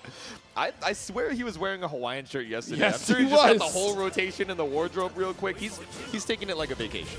I mean, honestly, just celebrating a birthday. So happy birthday to Zippy. Coming out to compete at ARC World Tour Finals. Make sure it's a grand one here for Zippy folks at home. And I know he had a good time last night hanging out. Actually got a birthday cake, so that was cool. Oh, it's his birthday today, right? They celebrated at midnight. Yep, I could be a day late, but yep. happy birthday to the young king, fighting for his life here in group stages. You get to play against Tororo as your gift. You get to run into the Lord of Flames himself, making a guest appearance at your birthday. Right. So try to get this button check ready to go here. Sandalphon, of course, stepping up against Percival. Yes. Matchup that could be oh no, they're just going right into it here. Notes be darned. It is just live and action-packed here with Sandalphon up against Percival here. This is still pretty new matchup. We're just about a month in for Sandalphon here, but still pretty resourceful character, like I said. But not seeing any form changes from Zippy, which is interesting. I did see Zippy really kind of experiment with the water form, which is great because you got that slow advancing water ball that helps out. Yeah. And I think that will keep Percival at bay. I would expect to see that form potentially, but that's if Tororo gives the opportunity for Zippy to set that up. Exactly. Well, maybe we have the water versus fire type advantage, like you're saying, right? Each of these transformations into the elements takes a long time. You lose a lot of tempo if you're doing it neutral. You lose a little bit of Oki potentially as well if you're using that for your knockdown timing instead of setting up for a better situation. It's scary, man. But let's see if we're going to be able to hold on the Master of all elements versus the Lord of Flames, Zippy versus Tororo. Now, your natural go-to, if you want to change form, that back special is certainly going to be like an easy one because you can hit that 5U right after and quickly tap like the form you want to change to. Exactly. Yeah, seeing a lot of the misfinders and fireballs just to try and play this spaced out game here, but gives Tororo a lot of space to stock up. I mean, and this is going to be key, right? Because as I said, there's so many options that Sandalphon has to make that linear approach for Percival that much more difficult. Yep. All right, run up, staggers off of the close L's. Lots of respect gained here, but still EX Fireball to fight back. Let that down special here, able to push away. Guard cancel, and we've earned our corner. Yep. Spot dodging, expecting potential DP. Oh. Yeah, Tried to go for a fireball of your own, but instead the flame carpet buys us our way back out of the corner. All right, good lead. Nice, got a throw. Lead is prepared, but now down to 1 Brave point. Totoro just needs to confirm, and it's a kill. Yep. Oh, especially with this flame carpet damage. Oh, no. It's Oh, tearing no. away. You were already below that 50, but now this close heavy starter, Totoro takes round 1. Things are burning up here as you're sitting in that flame carpet, and Yeah. the panic starts to set in when you're sitting. The longer you're cooking, the hotter it gets from this pressure. Exactly. The lower your HP, the more that mental risk builds up. But again, started out with the misfire, sent it with the fireball.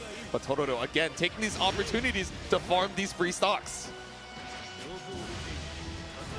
Corner position, let's stock up one more time. Nice, the stagger 5L. And one more combo here, we'll get the victory. Any way to try and escape. Now you're standing on the flame carpet once again. BC out though. Ooh, a little bit late on the blue flash. Ends up losing so much meter for it. Ooh. Clean whip punish off of the far H. Immediate ultimate skill confirmed. Ooh, the first element change that we've seen all day. I mean, 20% damage doesn't matter when anything kills regardless. Right. Might as well give yourself a little bit more mobility. Let's see if the air dash can do enough. Totoro slowly walking his way back out of this corner. Personally, I don't think it's the air dash. I think it's the fireball. Look how fast that thing is sniping out Totoro and still chipping away. There we go. Need a little bit of that extra speed. We've been losing out on some of these interactions, but the ultimate fireball spot dodge. Look how fast we're zooming!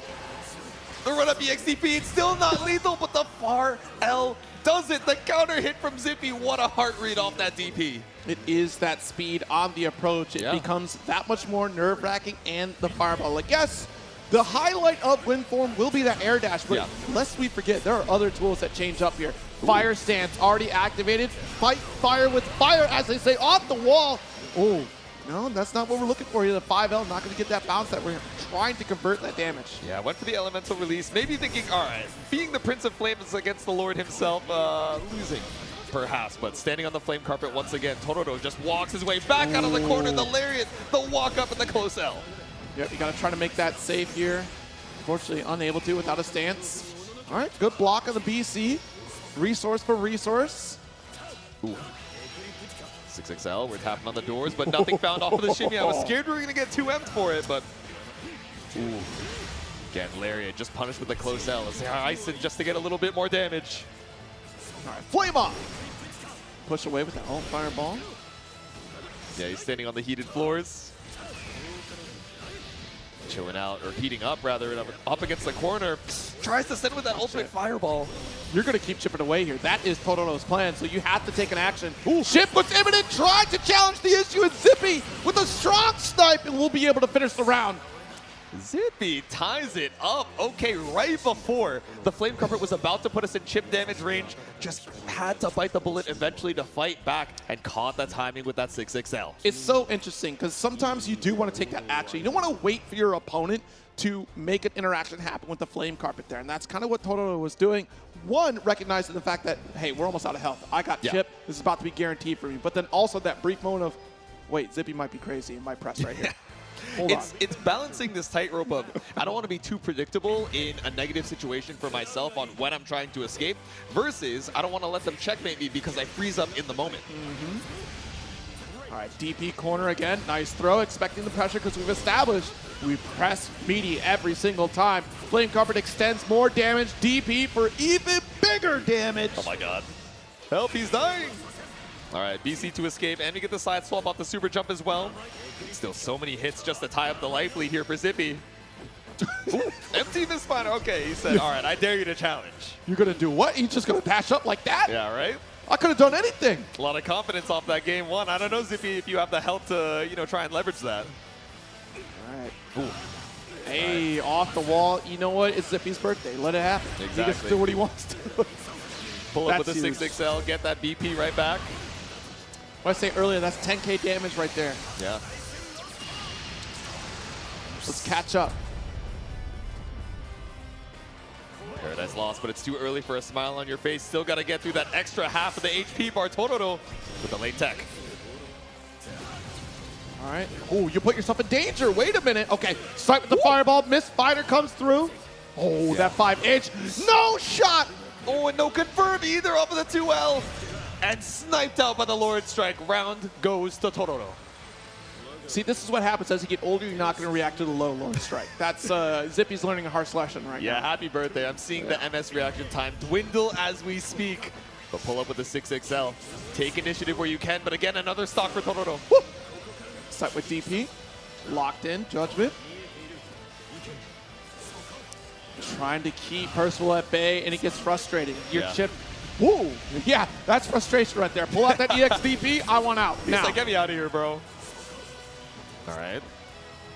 Threatening the free walk up off of the flame carpet with this misfinder doesn't do a lot of damage, but tries to stop the approach only for Tororo to dash his way in regardless. Keep chipping away. Another dash L. Good slash. Yep. 2U and extends a little bit further, taking the down special, and now we have corner. Yeah. Ah, pushed out every time. All right. Send it with the DP. Nothing found off of that 50. Now Tororo so far away from another flame carpet. All right, you got the meter advantage, Zippy. How are we going to make the most of it? Tororo still mashing out, finds another U flame carpet. And now chip damage is a factor. Any blocked special is enough. But the jump over, no! One more throw. Zippy runs up with the UDP to tie up the rounds. I got to give it my all. This is the one shot that I have. We rip an alt DP to seize victory here. Zippy on match point for this group stage. A brave young lad, the birthday boy himself, now on set point against Tororo. All right. But the Lord of Flames down but not out. A whip on the 6XL though. All right, trade for the old skills, waiting out post fireball.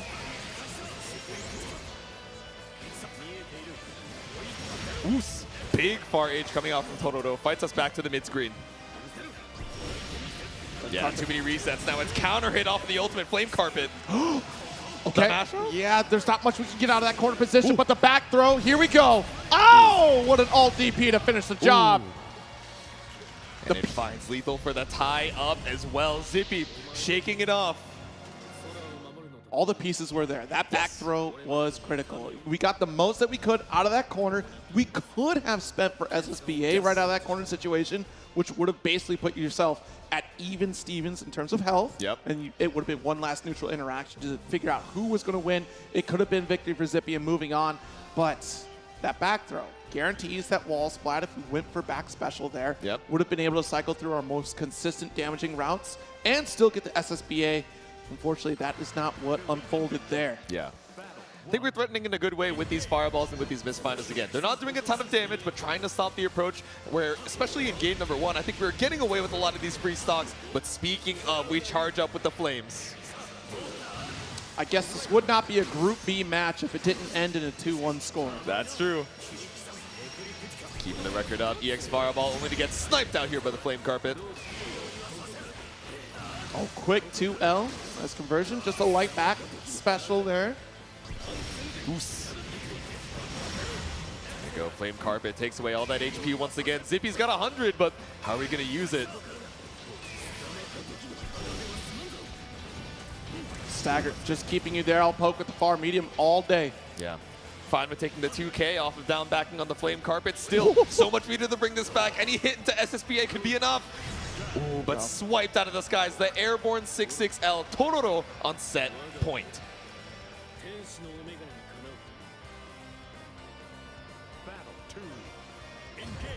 All right. Yeah, sniped off the 6-6L. Early stocks here for Tororo.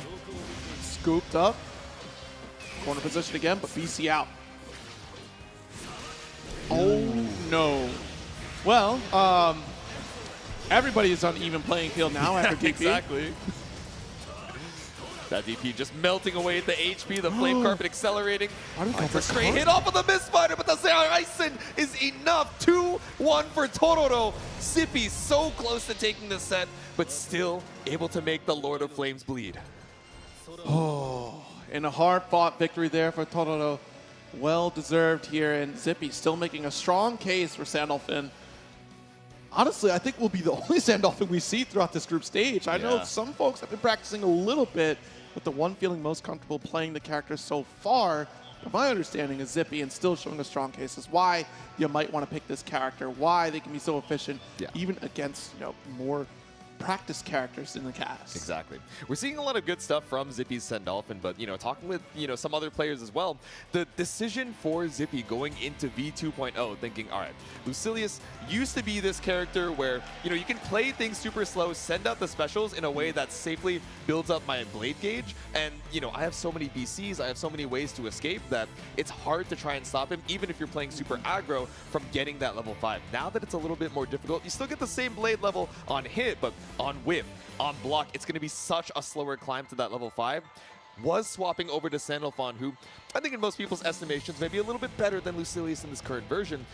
But is the readjustment of the muscle memory going to be enough? We'll see as Zippy heads up into Space for this next set. Yes, indeed. Zippy versus Space. Space, of course, playing the Cagliostro throughout this group stage so far. Still potential for Beatrix there, of course. But honestly, if you're feeling comfortable with Cagliostro, maybe we just don't change, because you can still kind of contest a little bit with teleporting and the counter zoning against Sandolphin here. Yeah. But if I'm being honest, I'd go Beatrix on this. We're warmed up on it, but I am also a Beatrix believer. I gotta be so for real. As much fun as I've been having watching Cagliostro, if you want a character to explode Sandalphon, especially with that extra 10% damage debuff, you know who to call. All right, but we'll see. We'll see. I mean, again, you're not wrong for going Cagliostro whatsoever. Rock will help with some of the projectile game that you're going to deal with here. And so far, Zippy not opting to change forms outside of the one round that we have with Totoro on the wind stance and fire, and even then didn't quite get the mileage that we were looking for, trying to open things up. And wind stance was just to keep sniping out projectiles over and over again. So we might see that here against Cagliostro, because you're rapid firing off, delaying rock opportunity, but spear is coming out in the blink of an eye if you're at full screen. Yeah, exactly. You don't want to let her get away with, charging up rock for free, setting up some of these hexes, but I wonder if we're just going to stay in the light form, try and go for some basic strike throw as we head on into it. Once again, Space versus Zippy. Yes, indeed. Space versus Zippy stepping up to the plate. Dash L opener. Let's already get this corner position. Advantage for Space. Yep. Content to take to the aggressive here. Saw the patience from Zippy in that previous set and says, all right, you're going to let me get away with the 6XL? Fine. Let's do it. The dash L. Here we go. Yep. Misfinder between you and me. The ultimate fireball. Send the spear. Spot dodge. And again, establishing that hard line. This is where you cannot come in. 4 for 4 on the spot dodges. No spear to be found. And Zippy makes his approach to clean confirm into the ultimate lariat. All right, pressuring that 2U. Opts for fireball to keep Cagliostro locked in the corner. This will be a conversion off the low hex to the super. And, no changes. I mean, changes here, so you're not going to extend after. Yeah, no confirm off of the super, but still puts you in throw range, and throw is what we see. Space for round 1. Battle 2. Engage. All right, backdash. No spot dodge on the spear, but still takes the opportunity to pull up with the 6XL. Okay, meaty misfiner. Ooh, snipes out the jump back too. 2L, late tech, there we go. Okay, a little backstep, misfiner catches out the approach, the far M. Off the wall, here we go. H, corner position, another wall bounce. Yep. I'll gladly take that, please. And I'll gladly take the round as well. Commanding fashion for Zippy to tie things up. Man, I love Sandolphin combos, I'm telling you. He's so sick. The base boost, the wall bounce, shaking the risers of the stage. And again, another slash out from Zippy. Not going to let you get away with the 6XL. Ooh, nice little interrupt here. Yep. Space has to make this count, but unfortunately at the cost of a single break point. Yeah, had to spend for the full confirm. You got the side swap only for Zippy to mash out with that close L. Yeah, goes to 5U, ender off the down special here. Yeah. It's a lot of dash in, backdash shimmy from Zippy, but I think his Group B competitors have started to catch on, not trying to get caught out here. Oh, you thought the shot was, see the teleport? Yep. Slash. Nothing personnel, teleports in front of you just to keep you locked down in the corner, but the 6XL challenge, nothing found up the airborne hit, but again, vying for space. Okay. Stalled above the misfire. I thought we were going to get sniped out with a spot onto the ultimate seal. Put you in one touch. The whip on the close out, the late tech. All right, here we go. Ultimate shot, low hex, one more time. Scary business, no, but the 6XL, you were just a little bit too close, caught out by the late active frames. Now up against the wall, so far away from that SBA. See, holding on to the ult. Ooh, I thought it was, I swear to God. I saw the animation, I thought it was throw. Like, oh, wait a minute. He doth taking the stance. Draw your sword. Unafraid of the ultimate seal, knew it would take a second to detonate, believed in the shimmy, and the hard call out to game 1 to Zippy. It was a warm-up round. What's interesting, though, is that there's a little bit more information out there for Space, right? If you want to try to study the matchup a little bit or understand the mindset of Space going into it. Granted, more recent footage is definitely going to be leaning towards that Beatrix play. Yes. But Zippy, you know, of course, has a lot of info here to kind of learn from, and a lot of players stateside to really kind of get this practice from. Now, you go back to the Totoro set, and even just Percival alone, how often we run into Percival, and the last time we have, you know, stateside footage is really like outside of Kane. You know, we had Evo, and man, Percival just too few and far between. Yeah, exactly. But like you said, a character that will be seeing quite a bit of the swap to Beatrix from Space here for game number 2. Yes, definitely like this pick. You're going to go pound for pound in terms of damage output. Yep. Riding free is going to be your threat, of course, against the Fireball game. Oops. Okay, whip on the 6XL, just vying for space again. The whip on the Lariat. DP on minus frames. We haven't been that aggressive just yet, but again, the backdash shimmy finally working out here for Zippy. Finds the far H. All right, Crumple stayed there. Oh my goodness. Alt DP. Look, Zippy doesn't have to pay for health insurance yet, okay? Exactly. That's Still on the parents' plan here, just spending their meter as we go. Get a little mail-in rebate off it too. Big jump M. All right, stick out the far L, EX Fireball. Scary off of that whip, 6-6M, but so much time spent in the backdash. Now Zippy on set point. Beautiful H-Ender at the down special here.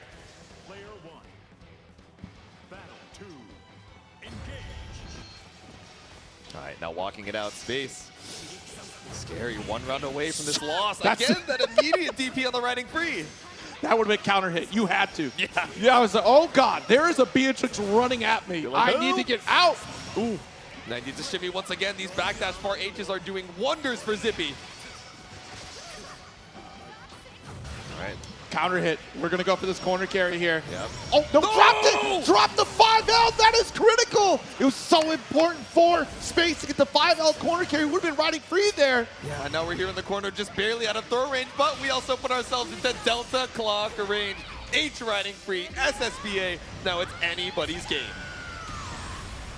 Okay, with no break points on the side of Zippy, on the cusp of an SBA of our own. The 5L, you delayed a bit too much, Space, and that's a round finish for Zippy. 2-0 over Space.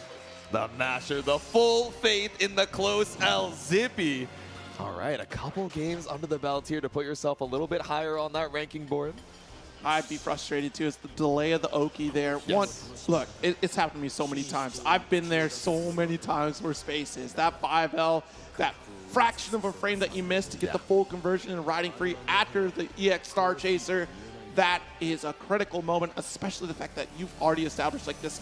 You're down a detriment in health, and you need to get back to the opposite side. Zippy taking great advantage. Plus, the delay on Oki that allowed for Zippy to go for that 5L.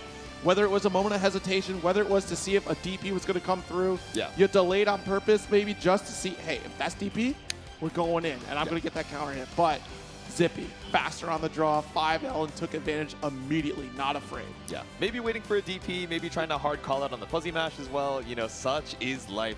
But yeah, Zippy just getting a couple more games under that belt. Of course, that last match that we're going to be seeing in this Group B is Totoro versus Zane, which is, you know, I think maybe one of the more anticipated sets coming out of this Group B. Yeah, absolutely. But of course, let's find out who our player of the day is, voted by you. PlayStation's player of the day, you can vote right at the link below me here. You can check it out. And of course, every single day we are voting on a player of the day.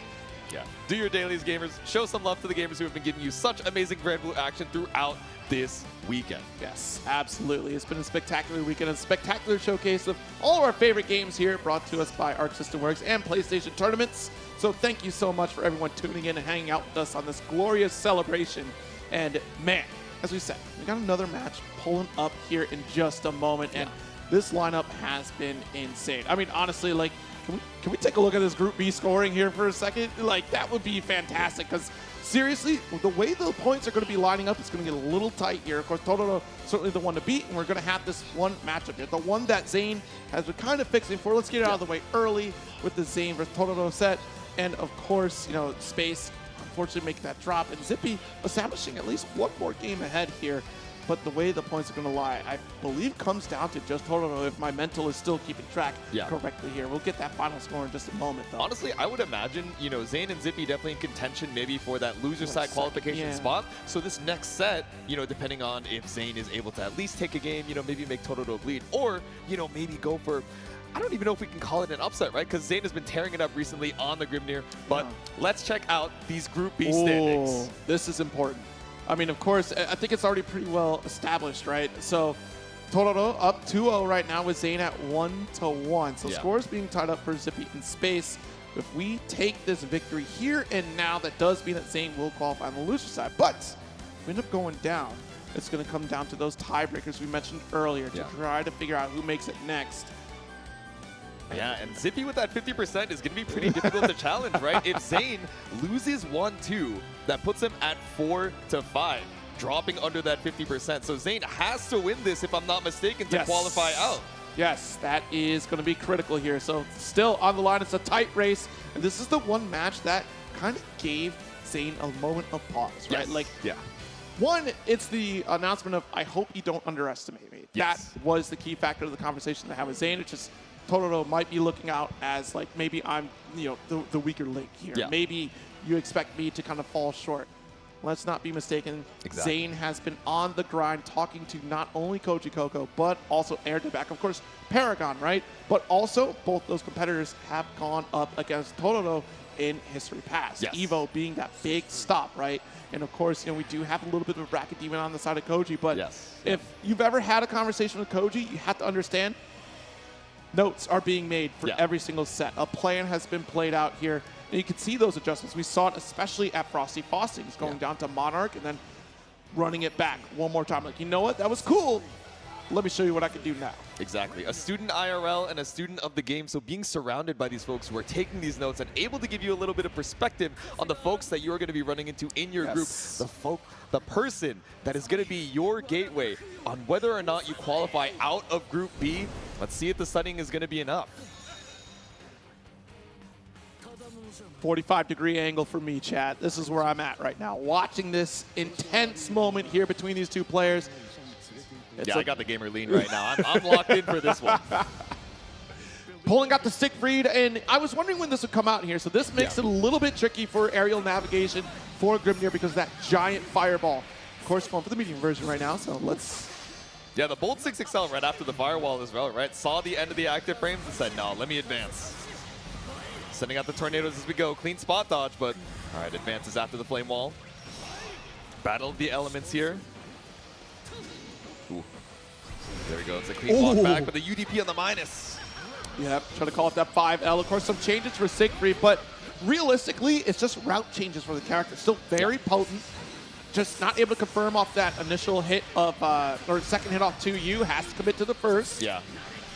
A little bit less scary as far as, you know, offensive damage potential, but still, as far as neutral goes, has some solid tools here. Pulls up behind the firewall. Again, another BC spent to keep this corner. But you see how far we ran into that Siegfried there? Like, that was insane. Yeah, the corpse run went crazy. All right, BC back out. Stand on business with the seals. 2 more throws could be enough. Ooh, 2M, launch it. No corners, so that's still just going to be neutral positioning here for Totoro. Walking back out, the shimmy, the wiggle, 6XL, the SoCal Classic for round number 1. All right.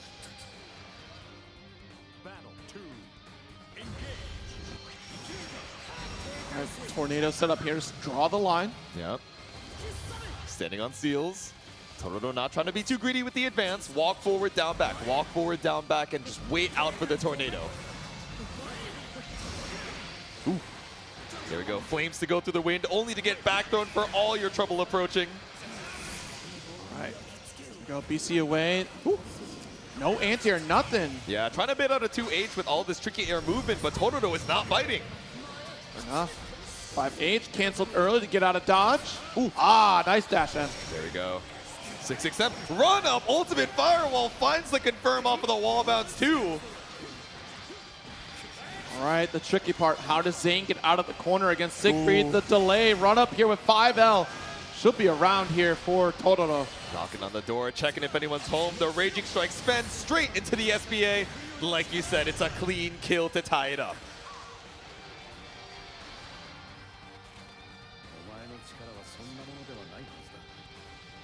Still ever closer here is Zane. A lot riding on this match.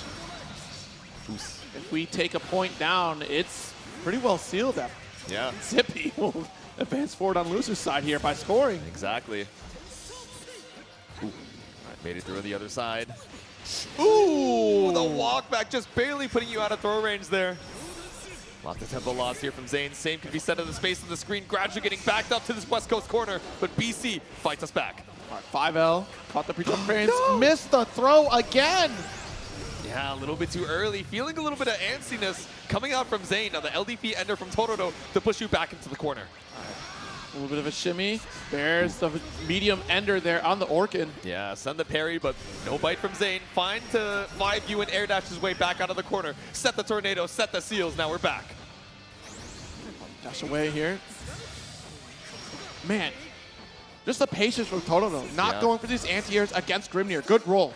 Oops. Yeah, straight through the tornado. Stuck on the other side. Finds an opportunity to BC you back against the corner. The late active frames of the flame wall. Tororo takes game 1. All right. Full stop. Zane has to win. Yeah. That's it. You have to boss up in these next 2 games or else you are out in the group stage. Yes.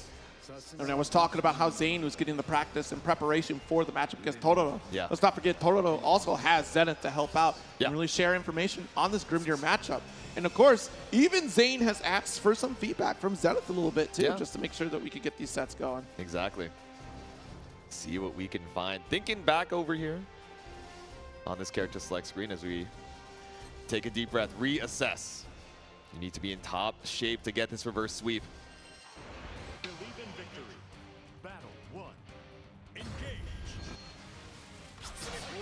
Send it with the far age.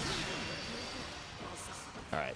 Battle of the Fireballs here. The Flame Wall, again, allows the advance from Tororo.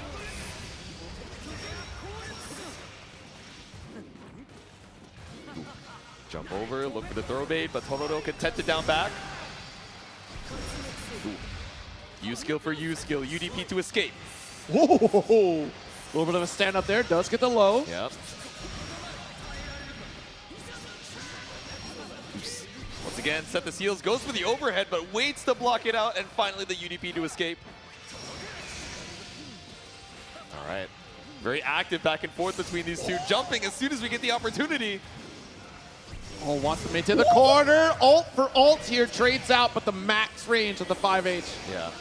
Clash on the fireballs. Again, that far H getting a little bit nerfed in this match, but still such a good poke at that awkward mid-range. Ooh. A good throw. 5U throw, no seals consumed. Tororo about to be in chip damage range, looking for the Psycho Crusher, but instead getting tossed up for your troubles. 100 meters to your name, only to get triple thrown. Oh no. Now 1 round away from Tororo sealing Zane's fate.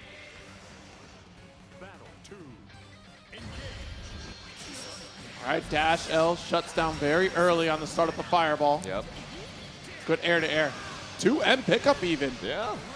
Clean work coming out from Tororo, but tries to catch out a fuzzy mash instead. It's the immediate Abar from Zane. A 3rd whip throw in a row gives up so much tempo. A couple 5L.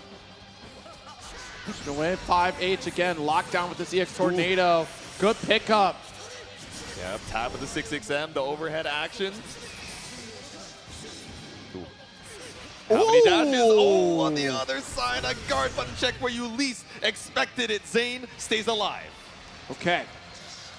Strong showing here for this round.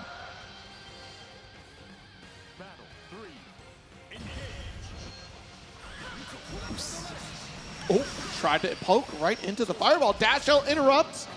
That actually takes away that fireball a little bit early there for Zayn. Ooh. Ah. There we go, the 2M poke out from Tororo. Clean tech, full committed to the throw, but okay, no pickup off the airborne 2M. That was huge because we didn't have the Orkin special, but this one we do. Yep. Ready for that ultimate firewall now. Ready to build up 50, didn't believe in the far L, run back, pull up for the throw. 2 more could be enough, knocking on the doors with this chip damage. Careful the spot dodge though. All right, found one.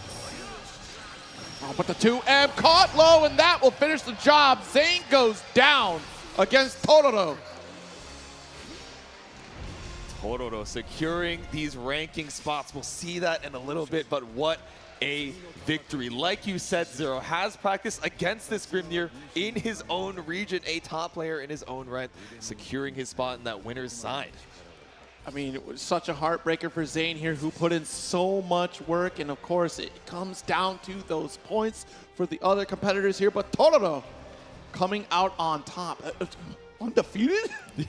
Oh yeah, undefeated in his group, by the goodness. way. Did bleed a couple games here and there, but when your set score is 4-0, or 3-0 rather, over the rest of your competitors in your group, you are uncontested in the winner's side. Yes, indeed. So now it does break down to a matter of games, individual games here, and that's where it gets a little tricky, and I do believe, and we'll have the graphic up in a moment, that means that Zippy does advance, if I'm not mistaken. We'll get the double check. Yeah, we with can the full double check. confirmation. I'm on the same page as you, Yeah, though. yeah. I'm pretty sure Zippy's smiling in the crowd. He's like, oh, that's my homie, that's my training partner. I don't want to see him fall. I want to see him give his best against this international competition, but only 2 of us can make it out, and we know who's coming out in that winner's side. Oh, so for it's sure. a battle for second. Yeah, and it's going to be scary. Of course, if the points do line up into a situation where there's direct ties all the way through, there's that one head-to-head opportunity. But yeah, I mean, it's a close run, and what a great group to be watching here. Of course, direct competition, right? You know, Zayn trying to make that call out against Tororo to get the hard stuff out of the way first and foremost to drop into this one here. And of course, Zippy,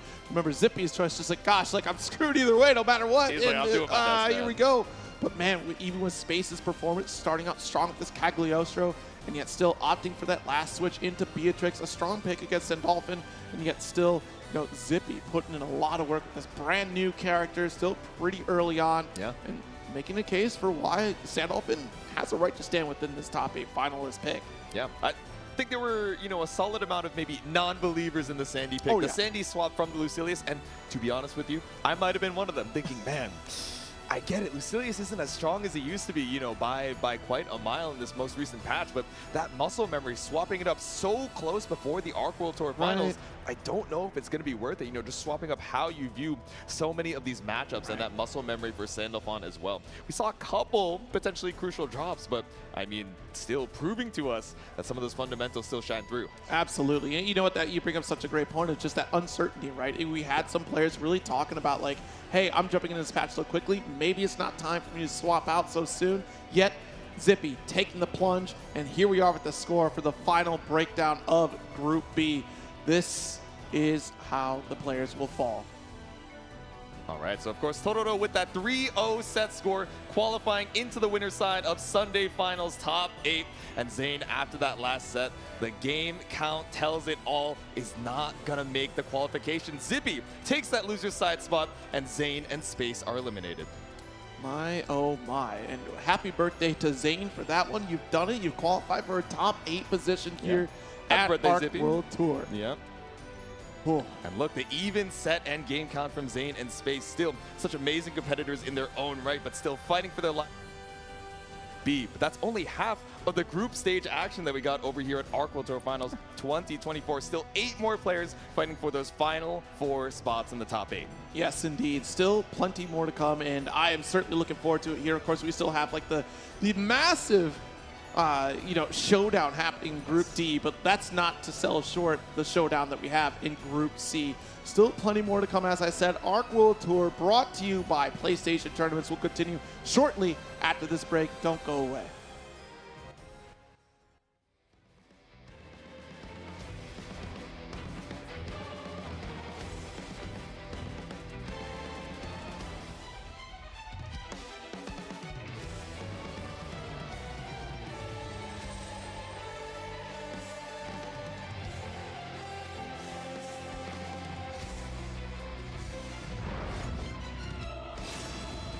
the skies stay forever blue.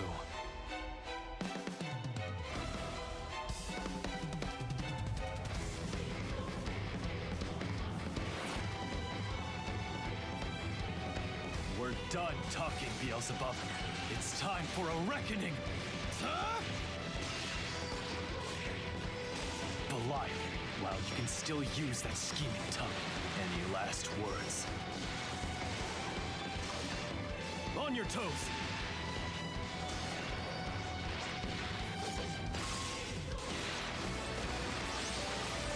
They won't let tragedy repeat itself! I'm not here for them.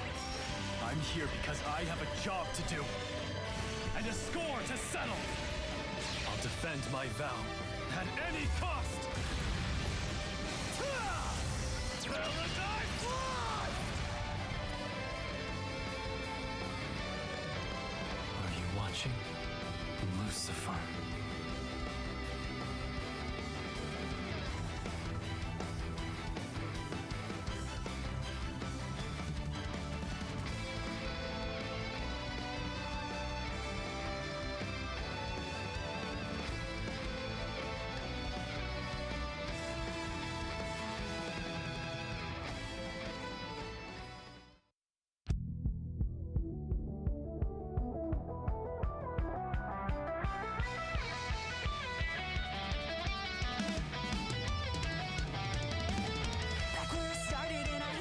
Simple, but you always gotta press me when you run up in my face. I'm at the corner at the party feeling different. You still near me pushing buttons, always thinking that you break. Spinning at me every single second that you kick. I've been trying to block you, it gets fuzzy with the same trap. Patch it up, I bet you call me easy than needy, and then get greedy, run up, and it's just an L, man. You're so vanilla, it's like I wanted 3 out of 5. Skill issue and I'm throwing a strike. Danger, you feel anxious, I feel broken. You should thank me, glad I'm not who you remember. I ain't dead, so let me fly away. I know I'm supposed to be. Feel that lightning hit me twice. I'll let you fall in love for free. You can't lock me down again. Call me basic, call me cheap. They said danger, I was anxious. Now I just believe.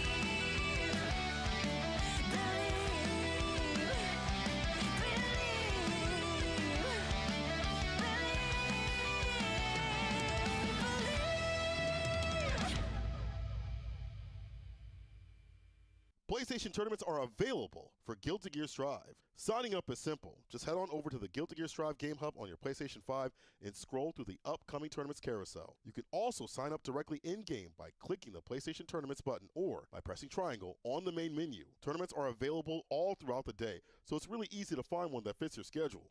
Winning tournaments earns you special prizes like unique collectible PSN avatars that change every week. Keep an eye out for special events that offer greater rewards or qualifying spots for events like the Arc World Tour or even EVO. The MSI Claw handheld is a portable Windows PC powered by Intel. Take your game library with you on the go without having to worry about compatibility. Check out the Claw and MSI for all your PC hardware needs.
All right, welcome back, everybody, here at ARC World Tour Finals, brought to you by PlayStation Tournaments. We're getting into this Group C action, but before we do, I am Zero alongside Ebonic Plague, stepping up to the plate with me. It's been a far too long time since we've talked to you, Dude, each yeah, other we have not on been this game. We have not been on the mic together in a hot minute, but the gods that be, the Skyfarers above, you know, they let us get on the mic right now, and we are going to get to talk about some incredible action, because the previous two groups here, well, I mean, we saw one crazy situation in Group B and one blowout in Group A. Yes, yes, it was an insane set to behold, of course, both in Group A and Group B, but Group C here with Fitison, Koji Coco, Skill, and Elsa still have a lot to deliver here. And of course, let's not forget those rules. It's going to start with first to two sets. Obviously, we're going to go by set score first and foremost, but in case of ties, we'll break it down by game score to decide who runs it out here. And of course, the glorious competitors you'll be seeing in this group section here, Fitison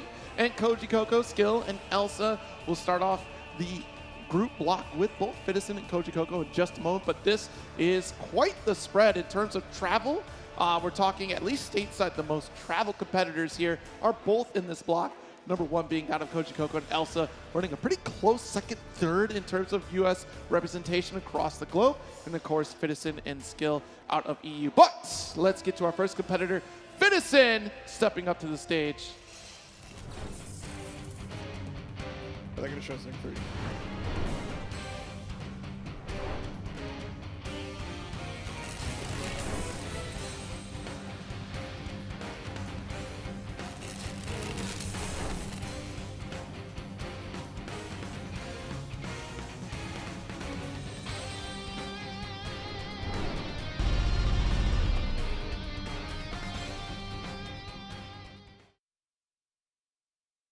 That's right, Fitison, of course, a strong competitor on the Siegfried, and one making a statement out in the EU, one of the strongest, and of course, up against Fitison will be Koji Coco.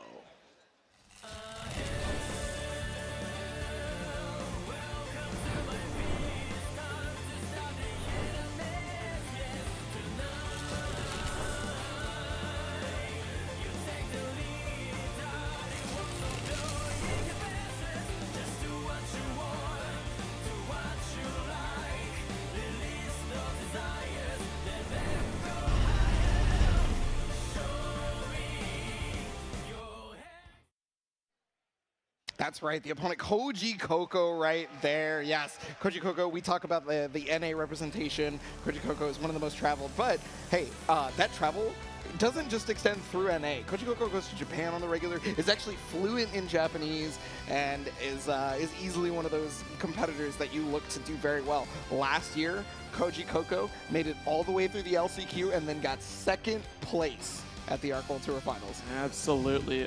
Again, one of the standouts here at the ARC World Tour will be stepping up with this Beatrix this time. And then we got the intro of the glorious Belial, ever beloved, but it looks like we'll be sticking with Beatrix throughout this set here. And going up against Siegfried, I think this is a fair matchup between the two. Not feeling quite as comfortable with Belial on these changes coming into 2.0. Although Belial still being fairly strong in his own right, Beatrix is far more consistent.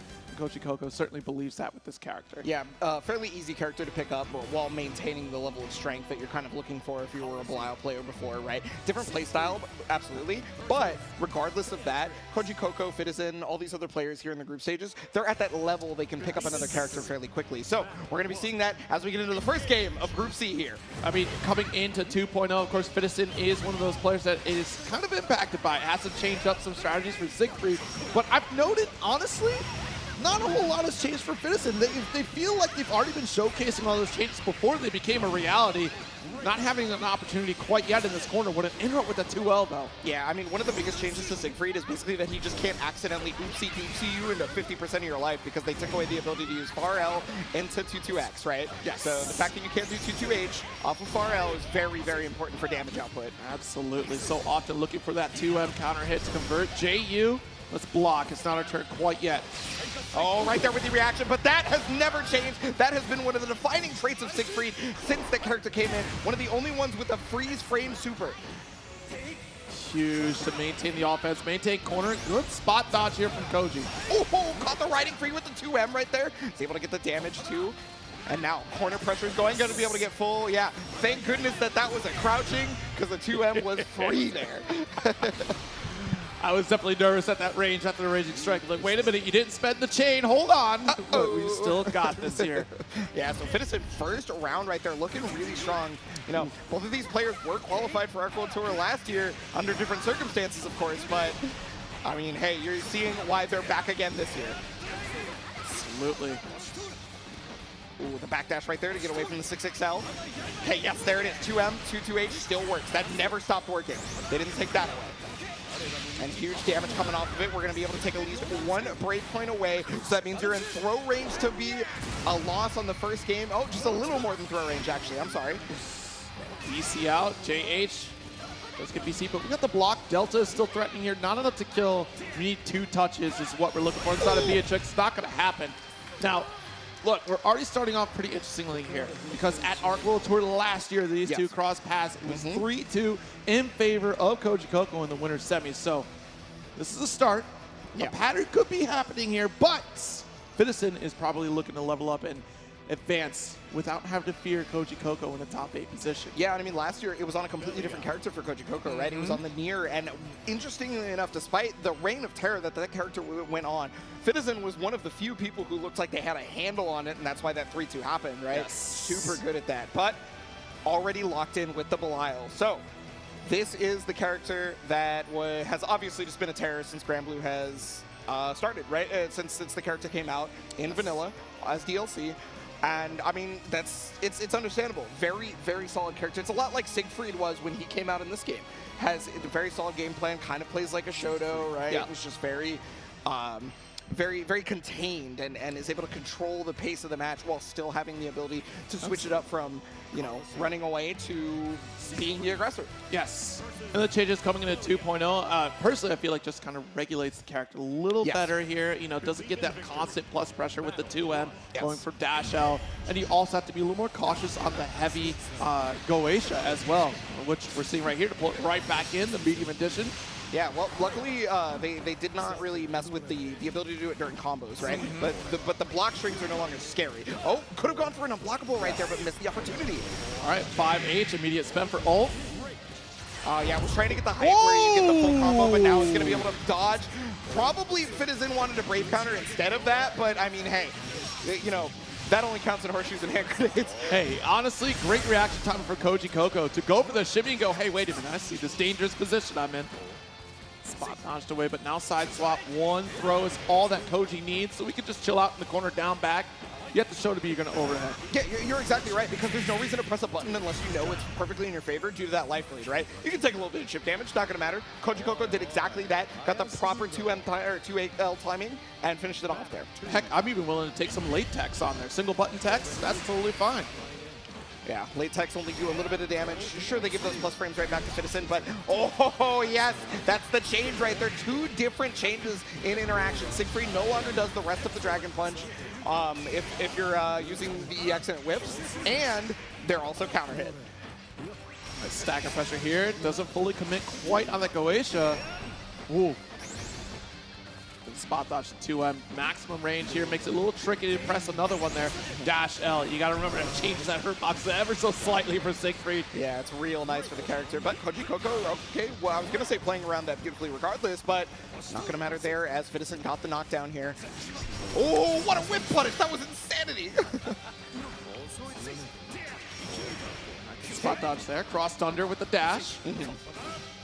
Yeah, I mean, Koji Coco is basically just looking for that, right? Because you can't use crossover to get around the fireball, but you can use the dodge. You can use the bait. Okay, a lot of plus frames here, and that's going to be, yeah, you're not really looking for the 2M much anymore due to the pushback like you were talking about before the game started. Oh, but the ultimate DP to catch what Fitison was going for there. Smart read from Koji Coco as we are now one apiece. Empty jump into ult DP. I'm feeling the most confident right now about taking this round. Okay, nice. Yeah, with dash L is definitely hard to be able to punish. No spot dot. Oh, the movement from Koji Coco. Wow. Wait a minute. Yeah, full confirmed here, and then you got to deal with the setup is the big problem. Okay, tried to go for plus frames, but was there and ready for it. Not going to be able to get it. Siegfried, one of those characters that just deletes you off of an anti-air. And probably, yeah, well, luckily, because that was ultimate DP, not counter hit state, right? Yeah. If Siegfried catches you on a counter hit, you're most likely dead at half-life. Could have been, I mean, I don't know if we're any better or worse off because we're still down around here. We just committed with the full center Raging Chains. Yeah, and I mean, yeah, you got to use all those resources. It's not only the easiest combo for you to do, but in that situation, it's even the most optimal, right? Especially for Siegfried, who mid-screen damage can be lackluster depending on the hit. But, I mean, it's Siegfried, so he's always got that damage on deck. Shimmy to wait for that DP, and it came just a little bit later than Koji was expecting here. It's interesting because if you look at this playstyle from Koji, this is a first-to-two mindset that we have right now. Taking some of the bigger risks because, hey, this might be my playmaker that I'm looking for. Yeah, you are definitely trying to qualify for your top 8 on winner's side if you can help it. Oh, but that's going to be an ultimate DP, and again, no counter hit, but big punish regardless. Took our time with that one here. Doesn't extend any further because we could have built 100. Still got it there, but the Orchid lets it rip. Yeah, but that's not a combo starter attack, but this right here definitely is going to be able to get the whole thing all the way to the corner right there. Was looking for that throw tech situation. Siegfried's love to shimmy you in the corner. That is just that's just what we always look for. I mean, it's that 5H range too. Look at the maximum range of the sword here. And now as we slowly try to walk our way in the 2M. Not quite our turn here. Good interrupt from Fidison. Yeah, and I mean, 2M is a great button to talk about because he's got those long dancer's legs. And hey, 2M is the name of the game for both of these characters. As Koji Koko is going to start this off with 2M and should be able to finish it off. It's going to be real close. Yep. Round apiece as Koji Koko tries to seal with a victory. This is how close the competitors are in qualification here. Yeah. Every single group has at least had 2-to-1 sets straight through. And this is also how close it was last year, like you mentioned before, and we are right back at the same situation. Different character for Koji Koko, same level of skill. As the control is proceeded here through the corner. Yeah, he's trying to find a way to keep Koji Koko there because, oh, there it is, finally. And we had talked about it just a moment earlier. Siegfried's love this, is going to be able to get the Skybound Art in there. It's got your BP back, and it's going to take yours away. Not going to kill, it's going to be real close, though. Tall order here. Once again, just like in game one, we are in a two-touch scenario for Koji Koko to really bring it back. So you're noticing a lot of these evades right here. It's because Koji Koko knows they can't take much chip damage if they want to be able to make this comeback, right? Yes, that's... Oh, but the throw, and that's going to do it. Fidison is going to be taking it over Koji Koko. So that is 2-to-1 as the first match in the group stage.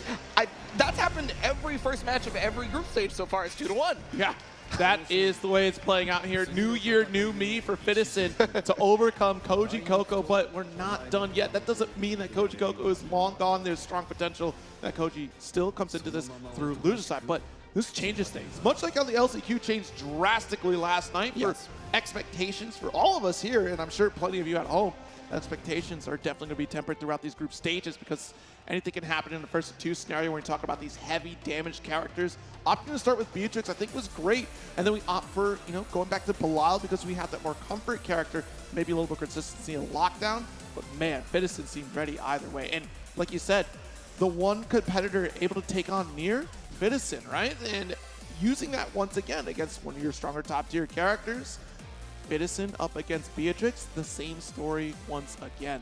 Yes, and I want to hear your favorite stories because I want to hear your favorite player of the day. Yes, we have our PlayStation Player of the Day going on. You guys can head over to arcsystemworks.jp/vote to be able to vote for your PlayStation Player of the Day. It may not be one of the qualifications. Maybe you saw somebody during the LCQ. I know we had that with Blue Sky Guy, Yeah. But we still got a lot going, and I am very excited to hear who you guys pick. Absolutely. There's a lot of great matches going on today, not only for Granblue, but later on we do have Guilty Gear Strive bracket group stage happening. And of course, Under Night and Birth 2 happening later today.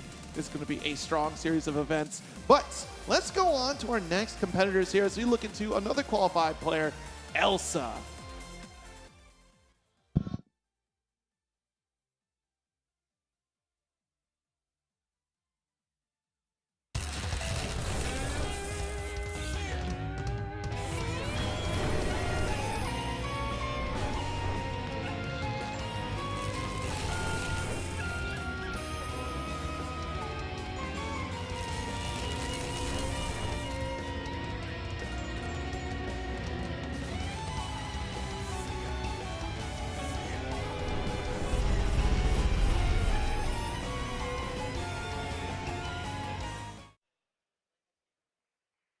That's right, Conmei's own Elsa right there. One of the leading competitors in previous portions of the Arc World Tour, and now, well, I mean, hey, showing you exactly why, right? We're up here. But Elsa is not without an obstacle, and it's going to be one that not a lot of people are ready for. Their opponent is Skill.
That final clip, it sells the entire story for Skill. I don't envy anybody that has to go up against Skill because that bullying in the corner from Kayane Cup was a force to be reckoned with.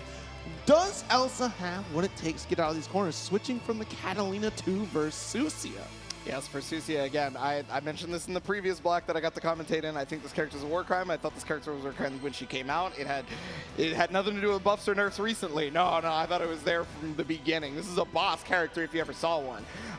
Now, it is going to be up against Soares. This is one of the least played characters in all of North America. Yes. And because of that, you have to wonder if Elsa is completely ready, right? Not only that, Skill has been prolific in a number of games prior to this. That's so true. I mean, you have to think about once you had that, background and history of, growing those fundamentals and coming to a stage like this, it's critical. But also, the performance of Elsa is nothing to scoff at either. She's already back down in this corner. Will have to fight her way back out because this is not where you want to be against Soares. You're about to see exactly why. Yeah, normally that's actually a great zone for Versusia, right? But unfortunately, because they're up against Soares in particular, Soares actually loves to be able to lariat in the same spot. And yeah, now Elsa recognizing when the lariat is going to come. Oh yeah, normally that's where I would lariat. We both got the same idea, so I'm going to counter it. Yes. Right, trying to stop the forward momentum here. Nice pickup. Got the teleport, the far M to extend further. And that's the beautiful thing about Versusia. She converts off of darn near anything and will get that full combo sequence. Yeah, she's very good at this. Elsa already showing that she knows how to do it with this character as well. Because, I mean, hey, you mentioned had to switch characters multiple times. Was near, then Catalina, now Versusia. And is ready to go at an Arc World Finals level with the character. Ooh, the pillar right there. That is one of the hardest things you have to deal with versus this character. Because the EX one, the H one, yes, instantaneous almost. And as a result, if you allow them to catch you with that, that means it's their turn to do whatever they'd like. They can get a stock with their 5U. They can decide to lariat if they want to, get a meter refund and put some chip damage on you, etc., etc. That is critical in this matchup because you're, again, trying to stop that forward momentum from Soares. Being able to have that EX pillar is critical. And of course, the position that Skill is in right now leaves no room for Elsa to be able to draw that out. So now we're in this corner. This is the pressure we saw from Kayane. This is the pressure you'll see from any Soares player once you start seeing the in competitive positions like this. Yeah, I mean, back when we were vanilla, we saw a lot more Soares, but not now. So y'all are going to learn a thing or two right now. The Skill with the throw text on this has kept the pressure going despite the fact that they're back to the mid-screen, right? This is still Skill having the momentum advantage in there. Forgot about the armor or was already committed. Either way, that's going to be great for Skill as they take the round. Round apiece. Yeah, and I mean, Janesu and I talked about this during the first set of games, the first group. Yeah. Almost all of these groups are going down to the wire. I see no possibility of anything different. Yeah, I mean, that, again, like I said earlier, that is how close the competitors are here. And it's a rare opportunity for, international competition to happen for this game. So what it does is truly a spectacle, and we're certainly seeing it here at the start because Skill, really dominant this round, has all the resources we need to achieve victory, really. Yeah, well, you got to achieve a victory from the back corner right now as you are already in the corner, and then the ultimate skill is going to connect. That is going to be a ton, and that is even going to be the victory for the first game. Skill taking that one right there. It's so difficult. Every lariat pushes you ever closer to the corner with no hope for escape against Sora's here, and Skill is so strong and proficient at making sure the opponent does get pushed back in those spaces. Again, if you'll notice, like, just really has this drive to keep pressing no matter what, because Sora's needs to be right in your face. So giving up any sort of room for a character like Versusia could be a death sentence for Sora's. Yeah, but I mean, hold on. There could be a character switch over the Catalina. The Nier felt like a joke at first. I wasn't entirely sure if that was going to be the case, but we'll see. I would like the Catalina on this, because then you're kind of countering against some of that neutral position. You're able to chase down with thrust if you need to. You still kind of have that corner carry with the 5U interactions going for the light wall, although mitigated a little bit with this patch, but still pretty potent. Still sticking with Versusia, though. Yeah, well, I mean, one big part about Versusia, right, is that she has such a high health. Right. And so because she has such a high health, she can play the risk-reward game a lot. However, Sora's is a character that we know for sure dishes out damage. And so that differential between health that normally exists versus Sora's, it's kind of a non-factor. So when you try to play that risk-reward game as Versusia, it actually becomes a normal risk-reward game where it would have been more skewed in your favor in previous matchups. And that is going to show why. Look at the damage output here. Absolutely. The ult forward special here activating for Skill, utilizing that as a throw bait, has had so much success out of utilizing. Honestly, it's an important tool to have in the kit of Sora's.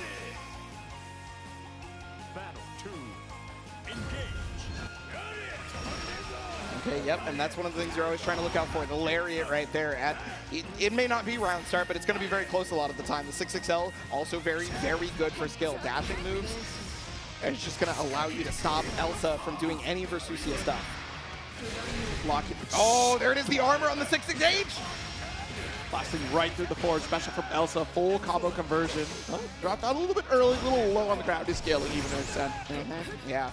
Trying to use those extended normals to be able to push Sora's back, but it feels like the spacing game from Skill is immaculate, right? Just knowing how to stay away from Versusia's strongest tools.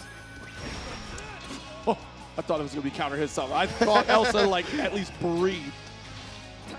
Okay, yeah, trying to do the stagger, yeah, because it seems like the only way you're going to open up skill is with a proper stagger. The defense seems to be there completely for this guy.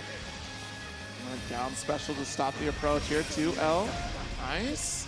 Try to open up with JU. Okay, yeah, just takes your negative frames and walks away with that. Okay, DC is up. Oh, got the Lariat. Gonna be close enough to the wall that it's full conversion as well. Now, Super Skybound Art is on deck for the next hit. Oh, just gonna convert this hit. Yeah. It's a ton. It's a ton. You take that, you're shipping away the 2 brave points, you're gonna get the bonus damage on your next interaction, and you get one of your own just in case, because it's Sora's. You're gonna need this brave point. Yeah, trying to go for the overhead on this one is gonna immediately BC, try to put you in chip range, right? Now, Sora's is a chip lord, can chip you out a ton, so you have to try to dodge like Elsa did, but Skill was ready for that exact moment, called it out, and is gonna be taking that 2-0. It's a classic. It is a Skill classic. When it's down to the wire like that, if ult is available for Skill after that Lariat interaction, it will be that up kick. 100% of the time. Rewatch the set, the top 8s through Kayane Cup. That is the go-to for Skill, I promise you. Yeah, no, I mean, if you didn't see why Skill is here, qualified in Kayane Cup, just like Zero's talking about, and it is a spectacle of an event to be able to watch what Skill did at that tournament, because, hey, even some of the people here in these group stages were there at Kayane Cup with Skill and could not do the deed against him. And we'll see if our next opponent does get to do the deed against him, because it will be Fitison. Of course, these two have crossed paths before. The record does show a little bit of a back and forth here and there, but for the most part, it is going to be, unfortunately, an EU matchup across the board. Yep. I mean, hey, given that Skill is one of our most prolific players in EU across multiple games, I'm not just talking about here, right? That is one of those people that if you beat them, you have got to be on a high horse at that point, right? Because you know you have gone through a lot of raw, straight-up training that this person has gone through. Yeah. Because you don't get that good at that many games without having sat down and done the work. And so that's Skill. Now, Fitizen, we know for sure, has sat down and done the work, and that's going to be Skill's next opponent here. We saw Fitizen just a moment ago with the group stage, took out one of the previous Nier players, you know, just like Skill did. So now the Nier Slayers are up the bat. Yes, the Nier Slayers are up the bat here. Of course, these two, like I said, have cross paths, but honestly, it's the EU region in general, like they have risen up tremendously over the years, and still, you know, while having a hard time earlier on in the Arc World Tour trying to defend their own turf, I think that's very much a different story now. Granted, we only had a few of the competitors here stateside travel out to those other events, that being in Zippy, we had Zerom also travel, we had Koji Coco also, Riazo, who's gonna be in the next group. Yep. One off of one of the Brazilian qualifiers. That's right, Riazo doing the Battle Coliseum. Correct. Yeah, So yeah, you had to travel, you had to experience other playstyles and get ready for what the cream of the crop is here at the AWT 2024. Because if you did not, well, you might bust her out of groups. And yeah. That's one of the biggest things about this, and I love the point system plus the qualifiers, right, is because they were spread out through a number of countries. And so as a result, we get to see a lot of people that we wouldn't get to see before. You had specifically mentioned in EU. A long-standing problem with a lot of NA spectators is they really only look at North America and Japan.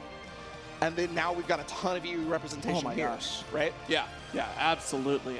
You know, the regional spread for Arc World Tour has been fantastic. Of course, unfortunately, no representation here for it, but South America also a very strong region. You know, that is the stop that Riazo ended up going into, taking that Battle Coliseum.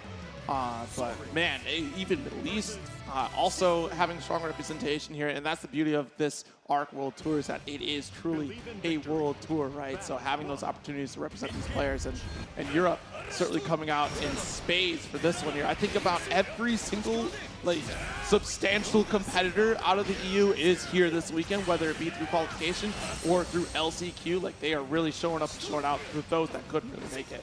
Yeah, I mean, there's only a handful that I can think of that are not here, but it's because Kayane Cup was a bloodbath to try to win in the first place. So, you know, I'm not too surprised. There can only be one champion at the end of AWT anyway. So, hey, you got to send the best, and the best are able to duke it out and make it. So here we go. Button check was underway, finished off. Soares, Siegfried. This will be a run back from said Kayane Cup. Yes. And we got to see what adaptations were made, honestly, right? Because Skill was the person to beat.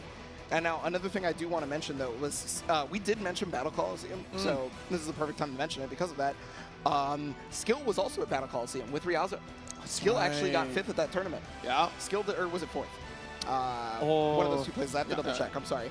But yeah, so Skill actually did travel more than just Kayane Cup. It wasn't like a oh, I hit an insta qualifier and I'm here. No, Skill worked for that. Yeah. Skill definitely did not just sit at home out of the EU region, just go, you know what, let me farm the points here. Definitely went to go see world competition as well. But yeah, the score between these two, Fitizen and Skill. I mean, of course, at Kayane Cup, Skill with the 3-1 victory on top 8 winners semis. So gonna see if that's still gonna go here in this match, as Fitizen starts with a strong offense. But again, I mean, we saw that previously versus Elsa, right? Started out in Elsa's favor, definitely didn't end that way. Siegfried could be just as much of a bully as Soares, although Soares could be a little more aggressive about it. See the hard read on the the one reversal that you have outside of BC. Yeah, and I mean, you know, you technically do have the invincible reversals and the H's and stuff, but because of the counter hit changes, you're much more averse to using those at this point. Ultimate skills are very good for that. You're not going to get counter hit change, like the counter hit change, and so you may as well try. So coming up, round number 2, Fitizen looking very strong. Oh, Lord in heaven! Look at the damage. It's fine. It's fine. 30 your life bar just because you messed up once. Good. I love this character. Dang, Raging Chain to follow through.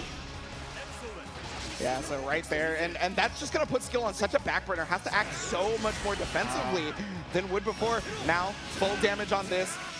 It's gonna be close. I don't know. Yeah, I was gonna say I don't think it kills, but chip damage there. Okay, one move chips this out. All right, install. Let's make it happen, Captain. Unfortunately, it's only 1 stack install, so it's not going to be as powerful as possible. Yeah, was even looking for that Dragon Punch. That's why the spot dodge came out there, you saw from Skill. But Fit isn't completely ready for that as an idea and just waited for a second. Yeah, there's nothing more nerve-wracking when you end up putting yourself in that position of, oh, well, now I'm in chip. And literally anything I do, if I leave that moment of a gap, I know that reversal is going to come back to haunt me. Yeah, this game may have that chip protection that you can hit, but unfortunately, once it's gone, you're at the mercy of your opponent. And there it is. That's 6XL starting things off for Skill. It's definitely the best fighting game button of the year, if you ask me. I want that shirt, by the way. I wonder if we can get that. Well, let's find out later. We'll have a conversation with some side games folks about it. Oh, the 2H off the jump right there. You know, a couple of jumps went unanswered from Skill, and now not allowing that to happen again. Goes for the empty jump low. Did that exact same setup versus Elsa, right? But has not represented the high option yet. So that is where the mental stack is going to start evolving. One day. I feel like it's just a conditioning thing, right? Because you see someone take to the skies, and you have to assume, well, that's a jump in, right? I'm not going to open up for that. All right, just blocking. Actually pretty critical for this flurry of punches here from Skill. Yeah, you gain a lot of meter from just defending a lot, and because meter is so important due to the ultimate skill's power level, you definitely want a few. And oh no, again, huge damage gonna about to be coming out, and this one's in the corner this time. Well, full conversion, we're definitely setting the super. Watch this health bar just disappear. Did you make a mistake? By golly, that's such a shame. Yeah, and remember, this is after the nerf too, so he can't do that off of far L. He used to be able to just do that to you off of far L. Good spot dodge here. Trying to press forward. The H connects. Yeah. Ooh, yeah. That has been one of the best backdash catchers in the game for a long time, to be honest with you. Even in vanilla, it was catching people. In. Yeah, trying to find a way out of the corner. Not a lot of life left, and Skill knows that, smelling blood in the water. We are one apiece here. Group stages are never going to slow down. It is going to be close as possible. This is exactly what I would expect to see, what I like to see out of these group stages, that they are playing at their absolute prime right now, fighting for that one coveted spot to be the champion of ARC World Tour. Yeah, no, it's got to be earned here. Game number 3 here, final game. Yes, caught it, showing that there's an answer at the very beginning, and now is going to be able to get the punish. So, due to the distance, that's actually the only punish that Fittison can get there. You may think, oh, why not get the gigantic counter hit punish? It's unfortunately just not available. Yep. Good spot dodge. Oh, active defense here. Nice little 2L stagger. Ooh, active defense. You're calling out the mid-best. Sorry, it's a real term, and I'm an old man nowadays.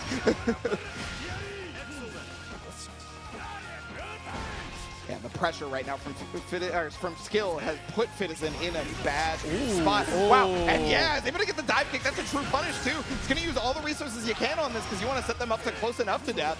Not there yet, though. And Skill has no BP, and you know Siegfried's damage output. This could be potentially bad. All we need is a single touch. Not able to get the wall bounce here, but certainly tried.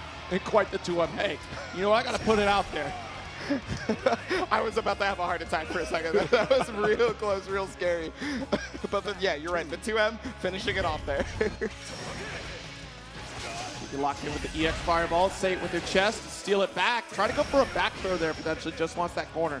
Absolutely. I mean, took 2 stocks out of it, so it's not like it's the worst thing in the world that it got beat, but we'll take it for sure. And now just pushing towards with that Lariat, using a lot of the EX, but there's the ultimate, right? So that's going to allow for the save. Oh, caught the punish, but didn't have the skill available, I don't think. Could be wrong about that, though. Yeah, trying to go for that same situation as last time right there with the stand age. A lot of stand teching from Skill, right? Switch sides. Backing away here, wants you to open up for even more. 2H on the opposite side. Yeah, right there, Fittison thought could punish the Dragon Punch, right? But not actually the case.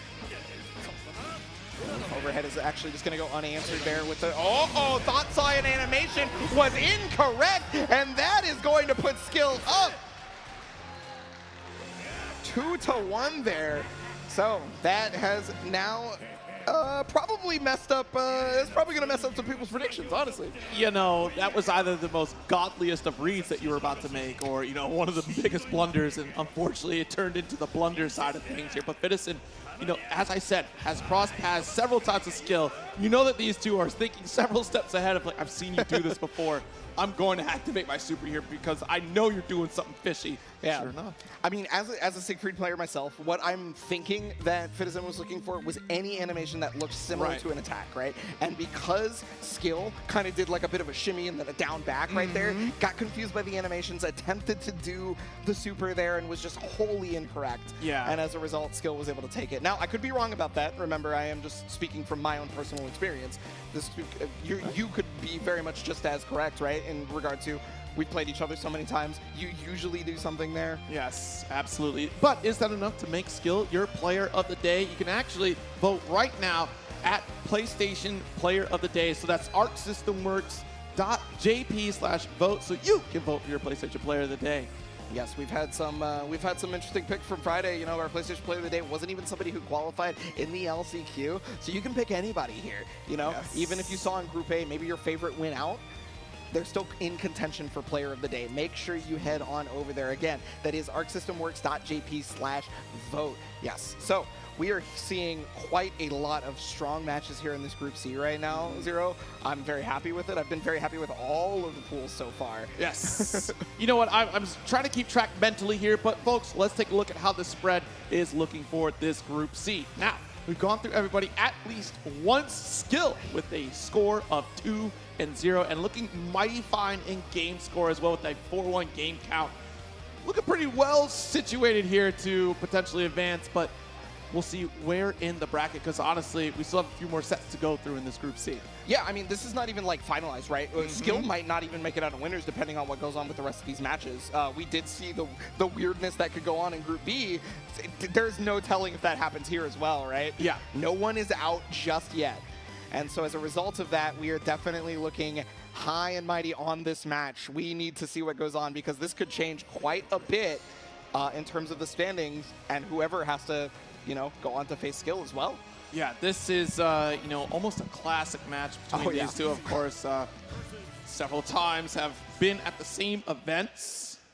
But, yeah, we'll see how it plays because now we're, once again, both near players and have gone on completely separate paths of mentality in terms of the characters we pick after. Koji Coco opting for more big damage and consistency, either in Belial or Beatrix, whereas Elsa, she's been searching for more characters that kind of line up with that near playstyle. Yeah, she wants to control, she wants to put you down and not let you get back up, right?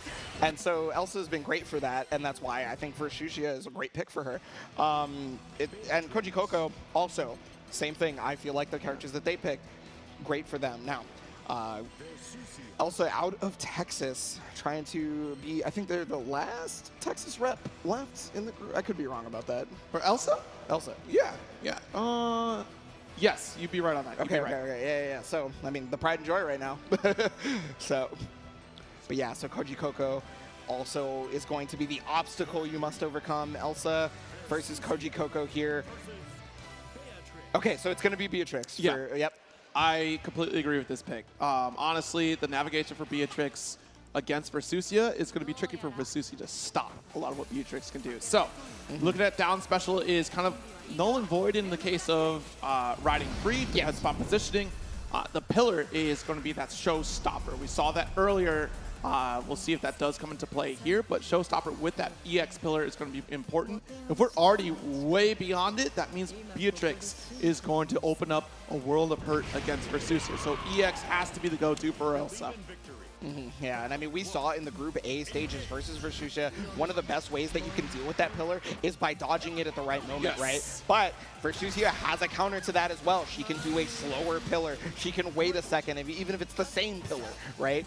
So you do have to be careful what you're changing your mental stack to be. Absolutely right. Oh, wow. Goes for the ult. Star Chaser already pushing for corner. Counter hit ride free. That means a full conversion. Yep, gets the wall bounce right here, and the setup is important. So we haven't seen a lot of the command grab from any of the Beatrix players so far. So, I mean, it could be coming out soon. Still just a regular grab here. No Delta Clock access early. Shut down early with the 5L. There's that down special, able to push away for mid-screen.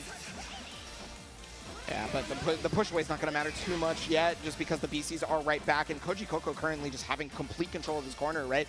Has been able to see Elsa fight back and then respond in kind, stopping that movement, right? With the 6-6Ls, or maybe even a couple of 2Ms here. And you try to use the Thunderbird on this one to get back in. It's basically just forcing Elsa to use all BP. Yep. And that's going to be even more dangerous as we're in this corner. This is exactly where Beatrix wants to be. The ult. Thunderbird here, stripping the final break point for Elsa. It's not going to matter with this health point here, but you're one riding free away from victory. And we can still chip and make it. Yep, speak of the devil. You were so right. I mean, honestly, with that final touch there, I'm looking at Star Chaser, and then look, you've lost all health. Doesn't matter at this point. I either DP, I ride free. It's that final touch no matter what. Yeah, you know, Beatrix does have a lot of active frame attacks, right? So really, really good at that chip situation. You think you can dodge, you think you can cross over, but there's so many active frames that you may not be able to. Cool. I think that's a great call out. All right. Forward special to push back away, dash L to close the gap. Nice call out. Yeah, and again, no counter hit due to the fact that it was the ultimate skill on this one, but it does not matter because Beatrix is going to take you all the way to the corner, is going to hit this Skybound art, and you are going to lose a chuck of life. You got the shimmy right there off the jump. Usually people run up, then backdash. No, Koji Coco had jump into backdash. All right. Excellent control. We did not even get to move outside of the west side of the screen here at all. Koji Coco is owning that position right now. Yeah, definitely showing the West Coast everything. It's just like, hey, yeah, have you seen the Space Needle in Seattle? It's over here. Have you seen it? You know? Hey, I found this great spot that you should check out. Like, hey, I live here. Like, yeah, well, you definitely live there with Koji Coco's pressure. Let me tell you, as we are already running back in there with the riding free. But, okay, Elsa using the sweep to be able to get out of the corner this time. Oh, wow. Yeah, ran into that down special there. DP, bet it all in the EX edition. Oh, yeah. Medium riding free, try to close the gap, get the punish. Yeah, I mean, I had to use that BC to try to take the pressure back, right? I mean, I guess you don't have to, but it's a really good idea. Yeah. Oh, off the wall, here we, dropped it, that's a shame. Yeah, Michael Jackson didn't work out on that one with the off the wall, but we are still getting the pressure here with the dash Ls. And yeah, just trying to keep it nice and safe, right? Not trying to overcommit, because the second Versusia hits you, you're in the corner then, and she has also taken a third of your life. If it was at max range, though, I'm pretty sure the way the hurt boxes lie, 2M could interrupt that 5L coming from Koji Coco, but not going to be a chance. Easier said than done. Actually, hold on now. Yeah, you could have sequenced one more, I'm pretty sure. Oh, yeah, the double-digit negative on that one. Yeah, we had talked about that in Group A, and because of that, Super Skybound Art is going to come out. 999 hits. You made Mom mad. Oh, and then there's a Lariat, completely invisible, not ready for it. And now you were in chip territory. You got to find the right time, the riding free, but oh, there it is, the DP. That is not just a Dragon Punch function. That is also great as a spacing tool. Absolutely. Beatrix a little bit too tall to make that approach. You're going to get clipped for that one. And honestly, I really think we had a Raging Strike available in that corner. Koji should have been able to win that last round if I'm... Yeah, I definitely have to go back and look at it, right? Because if it started in the air, there was no shot Raging Strike works because of the combo limit. But if it was on the ground, I can definitely see that for sure. Oh, crushing the 2M here with our Thunderbird. Yeah, Thunderbird luckily being such a strong low crush attack. And hey, nice conversion right there with the far L. HBC away. Yeah, we think of BC as a defensive tool, but Koji Coco 100% using it offensively. Oh, tried to buffer the super on that one. Full counter hit punish here. Great damage. And that's a beautiful change in this patch of the game, of course. Those supers now with that counter hit punish. Yeah, and I mean, one more chance here for Elsa to be able to get out on this round. And it's looking real scary to do exactly that, but you're not out until you're done.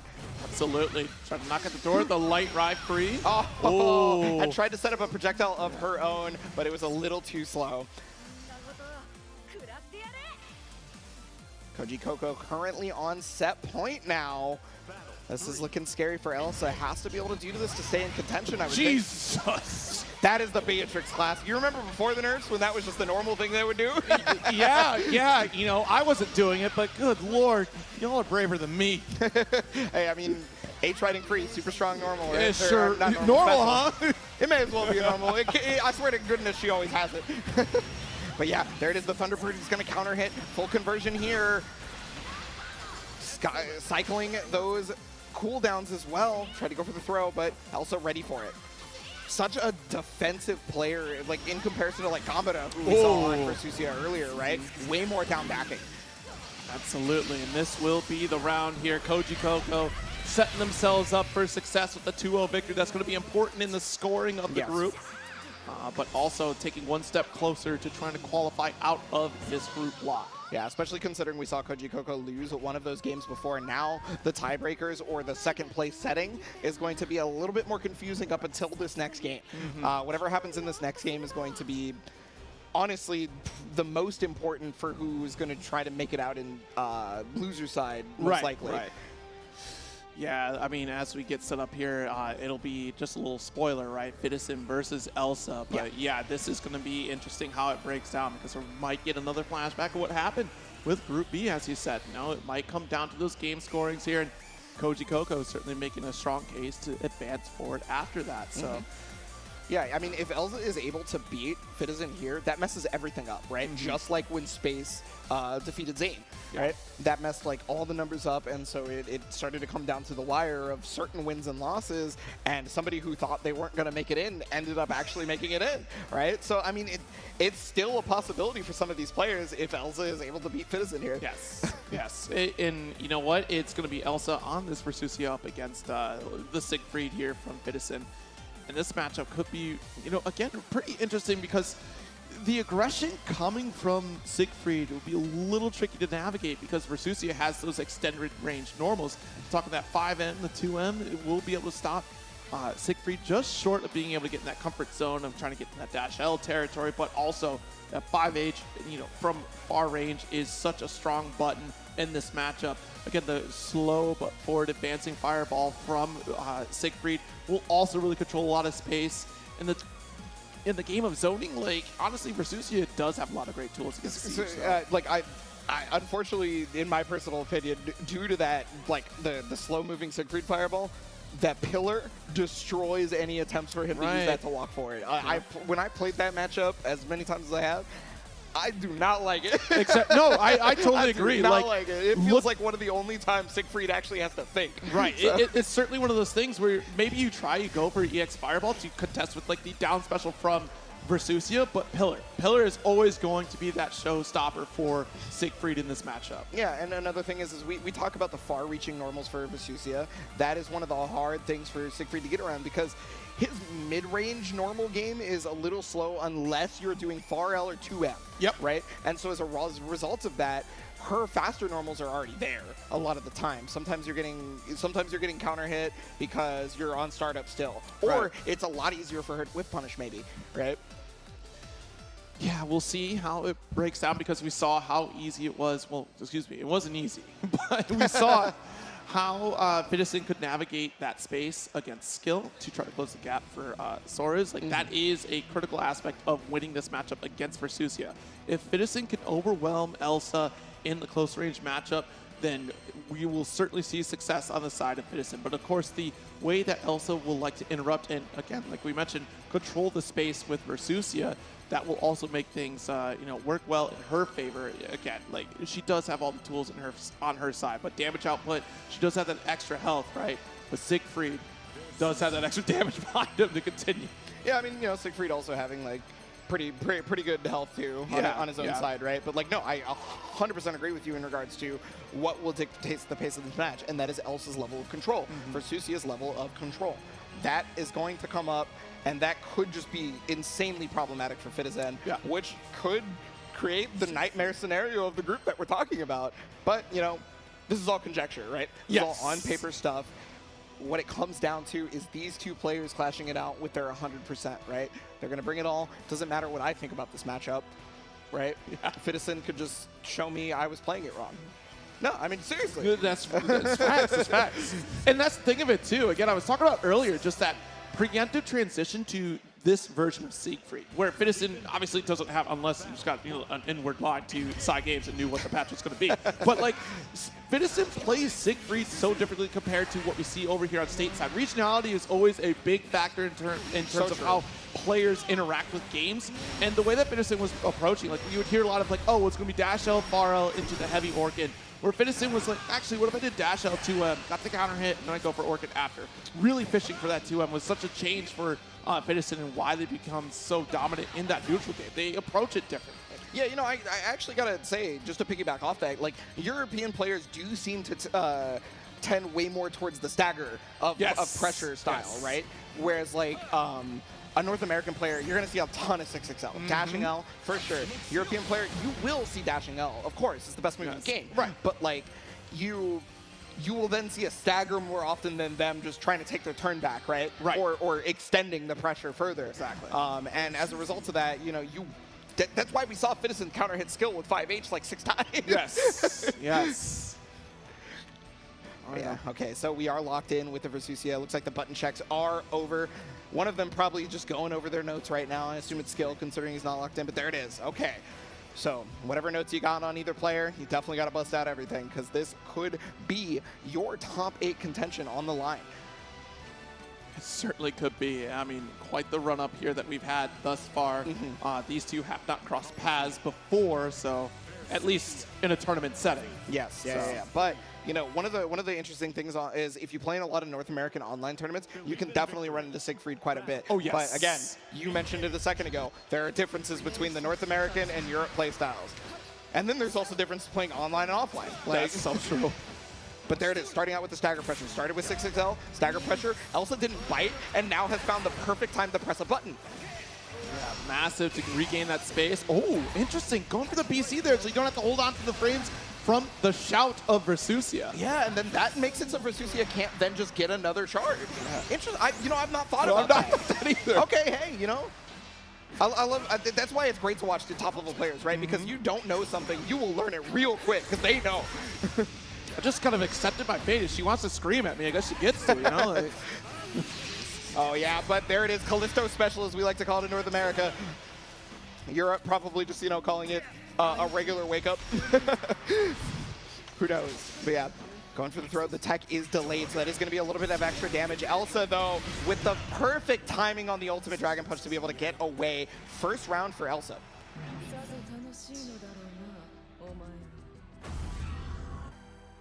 Right, pretty intense opener here. But again, as you called out, that patience from Elsa, not opening up on those dash Ls is very important here. I mean, on the side of Nier, right, practicing back then with death is down, you're kind of waiting your turn for quite a bit of time. So maybe some of that coming to light here. Yeah, you definitely get a learned skill out of that, right? And that's we're seeing that application of said learned skill. But oh wow, huge. Great crossover and great conversion off of it. That is one of those anti-Versusia knowledge checks.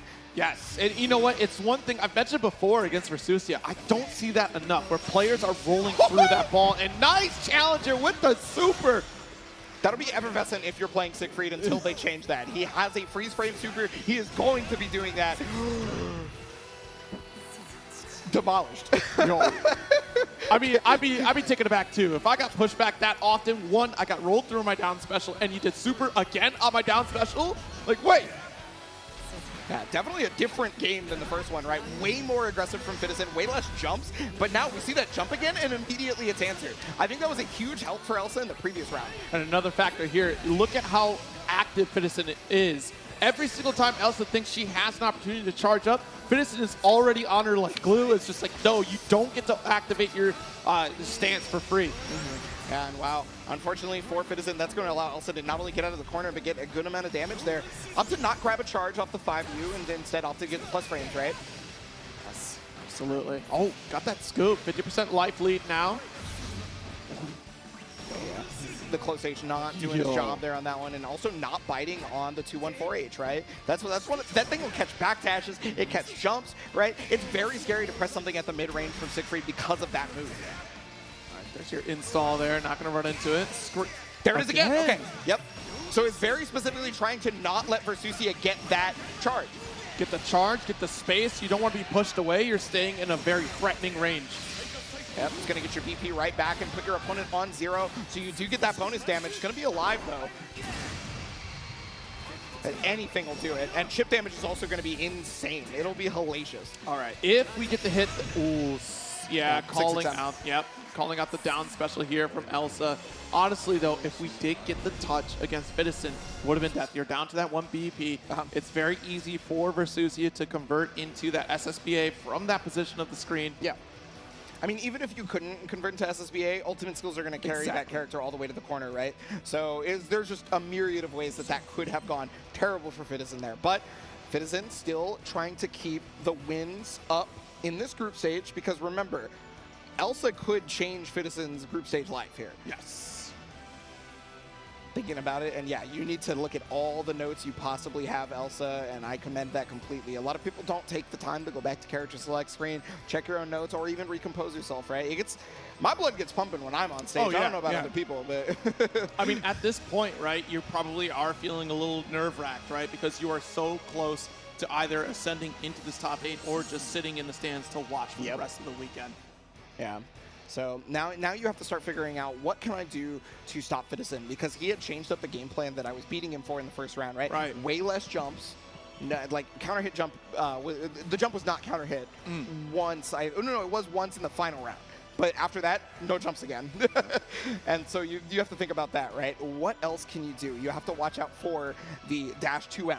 You have to watch out for the possibility of that fireball coming in to be a wall. And so that pillar might come up a little bit more. Who knows? Just like you're mentioning. All right. Deep breath here from Elsa. Fist bump into this final potential game if Fidison has his way. Yeah, Fidison definitely wants that, but right now Elsa fighting for their life. Ooh, just a bit too late, it looks like, because, you know, it's kind of the right angle, but just not the spacing you're looking for. Right. Oh, yep, and because that's crouching, that's a free confirm into the 2M. That's going to be good damage here. Do you spend the Skybound just for it? Yep, because that's going to put you at 1 BP for the opponent. Meaning pretty much anything may kill, honestly, due to the bonus damage. Yep. Yeah, next, significant combo will finish the job. Heck, now even a throw. Definitely a throw, yeah, and that's why the chip damage is getting laid on thick, right? Doesn't care if that actually hit, because you get the chip damage or you just get the W. Back throw there for Elsa, though. That's going to allow for some pressure. We rarely see Elsa on offense, and yeah, is even not opting not to take it. All we need is 1 hit for Elsa, but unfortunately, Fidison getting out of the corner kind of ruins that plan. All right, you can't take a touch. You are in chip victory. Yeah, and so that means every spot dodge has to be immaculate because Fireball is back. So yeah, you see the whip 5Ls? That's to bait the spot dodge. Exactly. Oh, is that going to whip punish? It does! Big damage, but it's not enough. Hold on, and the pillar's going to do it! Caught it off the Fireball! That was going to be the factor there. We kept mentioning it here. You can't try to counter zone against Versusia. That pillar will chase you down. That whip punish was critical for Elsa in that round. What's even crazier is that I got to watch Elsa do a whip punish just like that last night. Oh, well, there you go. Yeah, practice. That's the preparation you need for a group stage of World Finals, right? Okay, but the ultimate, yeah, and that's going to stop any sort of run-up. Just because it's an ultimate skill doesn't always mean it's plus.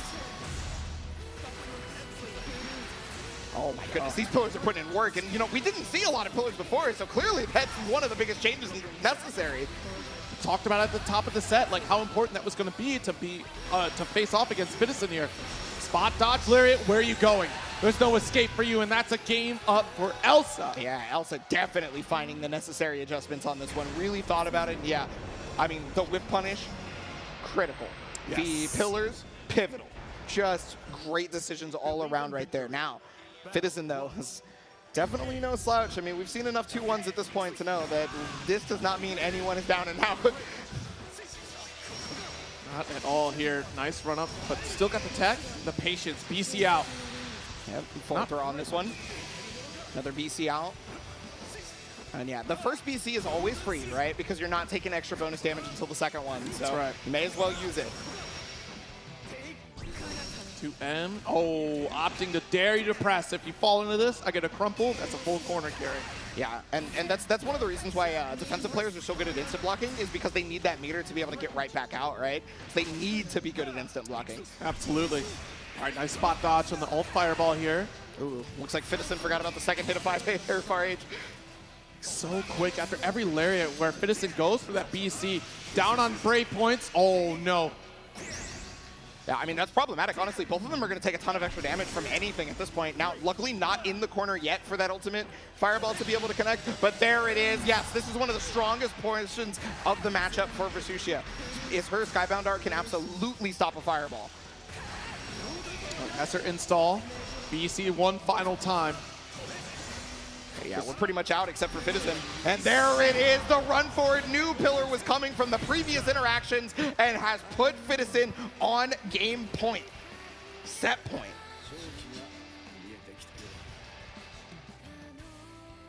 Opening interaction here. It wouldn't be a group stage set if it didn't go 2-1. There's that spot dodge situation one more time. It's going to get countered by the DP, but there it is. Huge damage abound on this one. Not going to be close enough to the corner, so Elsa's got to be thanking their lucky stars as they're going to get out with the BC. Jump over right there. No anti-air, but still going to be able to get conversion. Carry over for corner here. Plenty of damage on the table. Fitison, victory is in sight right now as we lock Elsa into this corner position. 75% on the Skybound Art gauge. Yeah, we've seen Elsa believe in victory before, and it has worked out beautifully, so it is definitely possible once more. It did not fall for the dive kick, and it had not been represented prior. Still getting the throw attack. Big hit for Fitison. That's going to finish it off as Fitison defeats Elsa 2-1. Grueling set, and you know, taking that moment of pause really changed up the game for Elsa, earning her at least a game victory over Fitison and really brought it down to the wire, but still making those adjustments is Fitison to come out on top to really take down the original threats that were there on terms of playing near earlier this year. Yeah, no, I mean, the near players, they're not all fallen yet, though. I mean, a lot of them have made the switches, and a lot of them have made the adaptations required. We still have another one here in Koji Coco, right? Yes. And who knows, maybe Koji Coco is your player of the day. Your PlayStation player of the day can be voted on by you. That's right, arcsystemworks.jp/vote is the URL you can head to vote for any sort of player of the day, right? PlayStation will acknowledge any of them. Yes. You know, maybe they didn't make it out of the LCQ. Doesn't matter. They're the best. Maybe they didn't make it out of their group stage. Doesn't matter. I love them. You love them. Give your favorite player of the day their flowers with the player of the day voting. They'll greatly appreciate it. And, you know, it'll make them happy for, you know, seeing all the praise that they get from all of you. Yes. So, I mean, we're still continuing on with these group brackets, but that match was going to be pivotal in terms of changing things if Elsa had changed it. But let's take a look at how it's gone as a result. Yes, I mean, look at this lineup here. Skill still untouched with a 2-0 victory right now. A little bit of a spoiler right of just Koji Coco being the last competitor to really go up against Skill to see where the chips may fall. Does Koji jump up against Fitison, or is this going to be the lineup that we have with both European players sitting at first and second? Yeah, definitely. Europe would be able to go home and talk their stuff for sure. But I mean, hey, we're not there yet, right? Yes. Koji Coco still has to fight Skill. Skill's not had every battle so far, right? And another change-up could be possible here due to this, right? Maybe Fitison could make it out of a winner's type deal. This is important for your tournament life. You know, you want 2 chances going into the finals tomorrow. Yes, absolutely. The finals are going to be a spectacular showcase of competition, and I'm certainly looking forward to see how this plays out because, man, none of this has gone as I expected coming into this at all, and that's awesome. I mean, seriously. I mean, honestly, there's not a lot of people who could predict it 100% correctly, if anybody at all, right? Yeah. Because group stages are the breeding ground for chaos. Oh, yeah. And that's just one of those things that you cannot predict as chaos, right?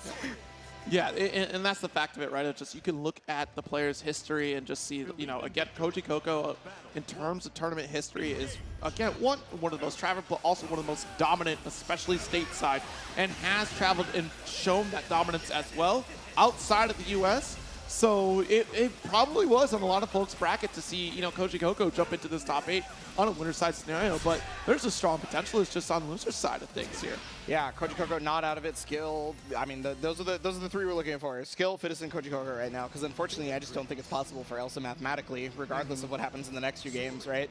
So we are going to be going into this. Button checks have been completed. Making sure you're checking that your technical inputs are on, your backdash macro is set, because you definitely do not want to happen that to happen right when you could potentially make it to finals on Sunday. Right. Yes, okay, Beatrix picked here for Koji Coco, not Belial. And yeah, Beatrix is pretty much the standardized pick. Belial will come out every now and then, but wow, what a whip punish to start! My goodness, already has the EX riding free corner position here. Yes, but already skill fighting out. The 6XL didn't matter too much. Soares is always so good at putting the pressure on after they've knocked you down, right? 6XL was not even a thing in vanilla, and Soares was already good at chasing you down previously thanks to that lariat. There we go, flurry here. BC just to maintain offensive corner. And an early 2L trying to bait out a reversal from Skill, who's not biting. Yeah, trying to push the luck right there with Skill, trying to push those plus frames, and no dive as Koji Coco saw the run up, pressed the buttons, caught the shimmy, and is also going to get the round. That 2M, nice victory here to call it out. Okay. First round there from Koji Coco, and I feel like Skill has lost every first round, right? And then just won the set. Now that I think about it. But yeah, I think that's actually what's happened, is he's lost every first round and then just won the set 2-0. The comeback factor here, we just need to build up the momentum. Yeah, okay, punish on this one, yep. Can't be whipping buttons in front of Beatrix like that 5H. Traditionally though, like you could really win out against the neutral because the lingering hurt box from Beatrix, so it's tricky. But the timing was superb from Koji. Yeah, Koji has shown that whip punish is on deck for them. They got the young man reactions, you know how it is. Okay, trying to use the ultimate, and yeah, you forget about the armor, didn't you? A lot of people forget about the ultimate skill armor on the lariat because they, and some of the time it's not even just that they forget about it, it's that they think that it's the H version. Right. But that's going to be Skill taking the second round off of such strong aggression despite the life deficit, turning it into the life lead very quickly. Yeah, air to air is such a tricky gamble for Beatrix there. JM is usually kind of the go-to air button, but I think a JH had started out Skill able to interrupt. Nice EX DP, and right back at you. Yeah, one of the fastest response moves in Sora's kit. Actually, the fastest response move in Sora's kit. And it also goes horizontal, so no reason not to use it in such a fashion. Oh my goodness. All right, alt DP away. Yeah, is able to take the corner right back thanks to the hard knockdown, but that's going to be full conversion right here from Soares. Use all of your resources because this should be able to finish it off here. And it does. Skill now up 1. Oh my goodness. Lose the first round, win the set. It's all I'm just saying. I'm just saying. Granted, we haven't reached that eventuality yet. You know, we haven't reached that timeline in the Versus universe, but we'll see. Koji Coco taking a moment here to think through the situation against Skill, who is looking pretty on fire right now in terms of aggression, in terms of being able to close out these matches. Yep, so game number 2 here, Koji Coco trying to make it happen for Maruko. Oh, caught the Thunderbird with an air throw immediately. I mean, look, if you think about it, Koji Coco has gone that quite a bit. Skill looking for it now. The other fact of the matter is that how do you stop somebody who has shown time and time again that I have no fear? I'm going to take control of the situation no matter what. That's such a good point, yeah. You really have to rethink your entire offensive game plan if they don't have fear. Woo! Yeah, getting around the Thunderbird, but another. That has put on so much damage on the board for Skill. One ultimate lariat begets another, and one ultimate lariat takes off half of your life bar. All right, potentially set point here for Skill. Dash L's around start. How do we stop this? Nice block on the riding free. Oh no! Big hit, yeah, because that was a regular Dragon Punch, right? Not an ultimate. Again? You know what? I'm gonna fight fire with fire. You're not gonna be afraid of me. I'm not afraid of you. Showing no fear is one of the strongest things you can do at a top level, right? Because that means you cannot be conditioned. Yes. And conditioning is one of the reasons why top players are top players. Is they know you, and you think you know you. So if we know each other, then it cancels out, right? No. Oh, yeah, cut the back dash right there. Yep, and we had talked about that previously. You know, Evervescent is one of the better backstab catchers in the entire game, even in vanilla. Caught another one right there. Koji Coco cannot seem to move around the screen as Skill takes another set, going completely undefeated. And honestly, that sensory overload again, you're trying to, pump fake with those lows, the 2M. At the full screen distance, Koji's watching the animation, waiting for an opportunity to try to strike back, and that keeps you paying attention to the wrong thing, opening up a lariat opportunity. And that is what achieved victory here for Skill. My goodness, quite a group setting here we have right now. Yeah, we did not know how it was going to go. Thought it was going to be a little bit closer, but Skill showing that just the dominant one, right? Looking almost like Gamera did in Group A. Remember that, right? No. So that was only like an hour ago, too. So it's looking like Gamera and Skill are the two people to beat so far. But, you know, hey, we have more group action still. Let's go ahead and take a look at the standings to see where we are at the moment. And there it is, the final countdown here, 3-0 victory for Skill, undefeated, followed in by Fitison, a complete EU sweep here in Group C. Yes, but the one thing we haven't seen so far the entire tournament that I do want to point out now that we're only in Group C, so this could change to Group D, is everybody has lost at least one game in these stages. Nobody's gone out completely free of these 2 out of 3, right? So Group D could be just a absolute toss-up, but yes, you're right. So on the winner's side, it should be Skill, and on the loser's side, it should be Fitison qualifying for tomorrow. Wow. NA has been rebuked. This is crazy. Well, you know, it takes me back a little bit to vanilla era Granblue. Remember, every time international competition would travel to the US, we had the darndest time trying to defend our own turf in terms of tournaments, right? Ren was that dominant force time and time again. I mean, Won Japan SEO beat and us, Evo. like, Japan is, So, I mean, it is absolutely terrifying to see, but of course, that's, again, a testament to the skill of the EU crew, and there's still so much more to come. We do have one more block after this, but let's take a little bit of a break. More ARC World Tour action will be coming after you right after this.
You got a cookie?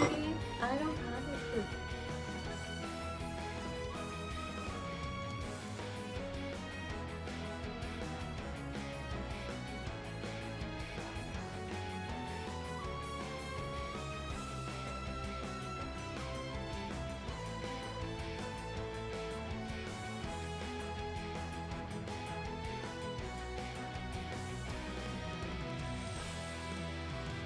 Strip, fuck nigga.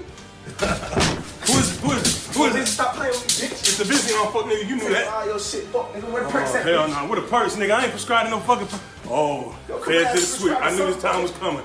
I had a year better than El Chapo. Oh, the hood about to be behind me with this one. The Crips and everybody, the hood about to be behind me with this one. Where you at, fuck nigga? Shoot it. I'm about to shoot this bitch off on God. Shoot it then. I've been waiting to shoot me a fuck.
What's good, what's poppin' gamers? Welcome back to the group stages over here at ARC World Tour Finals 2024 for Granblue Fantasy vs. Rising, presented by PlayStation Tournaments. We got 4 more players fighting for these last 2 slots over here in the Granblue Top 8. And who better to bring you that final qualifying action than myself, Jatsu, and the homie Ebonic Plague.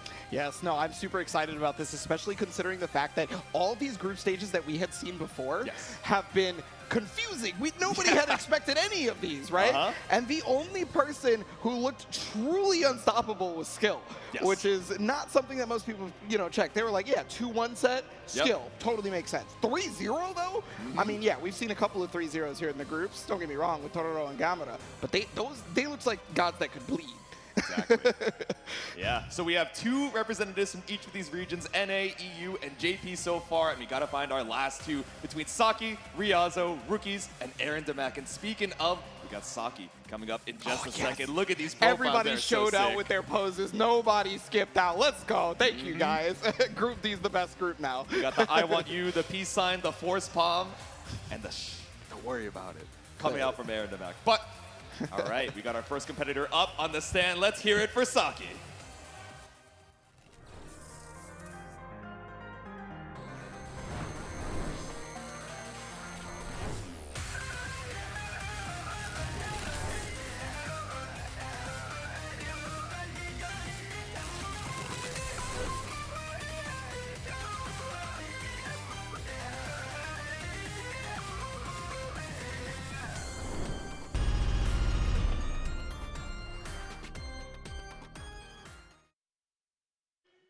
That's right. It's going to be Saki here up first. Another one of EU's finest, and we have seen EU put on a barn burner so far. So, I mean, there's a good chance that Saki is trying to continue that tradition, but has a bit of an obstacle in their way. NA is looking to stop them with Ryazo.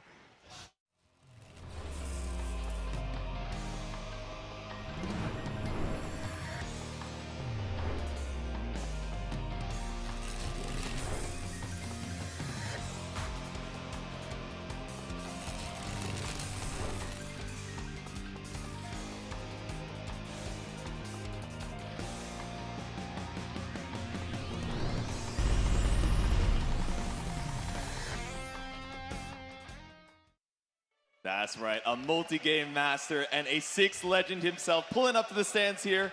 Ryazo up first.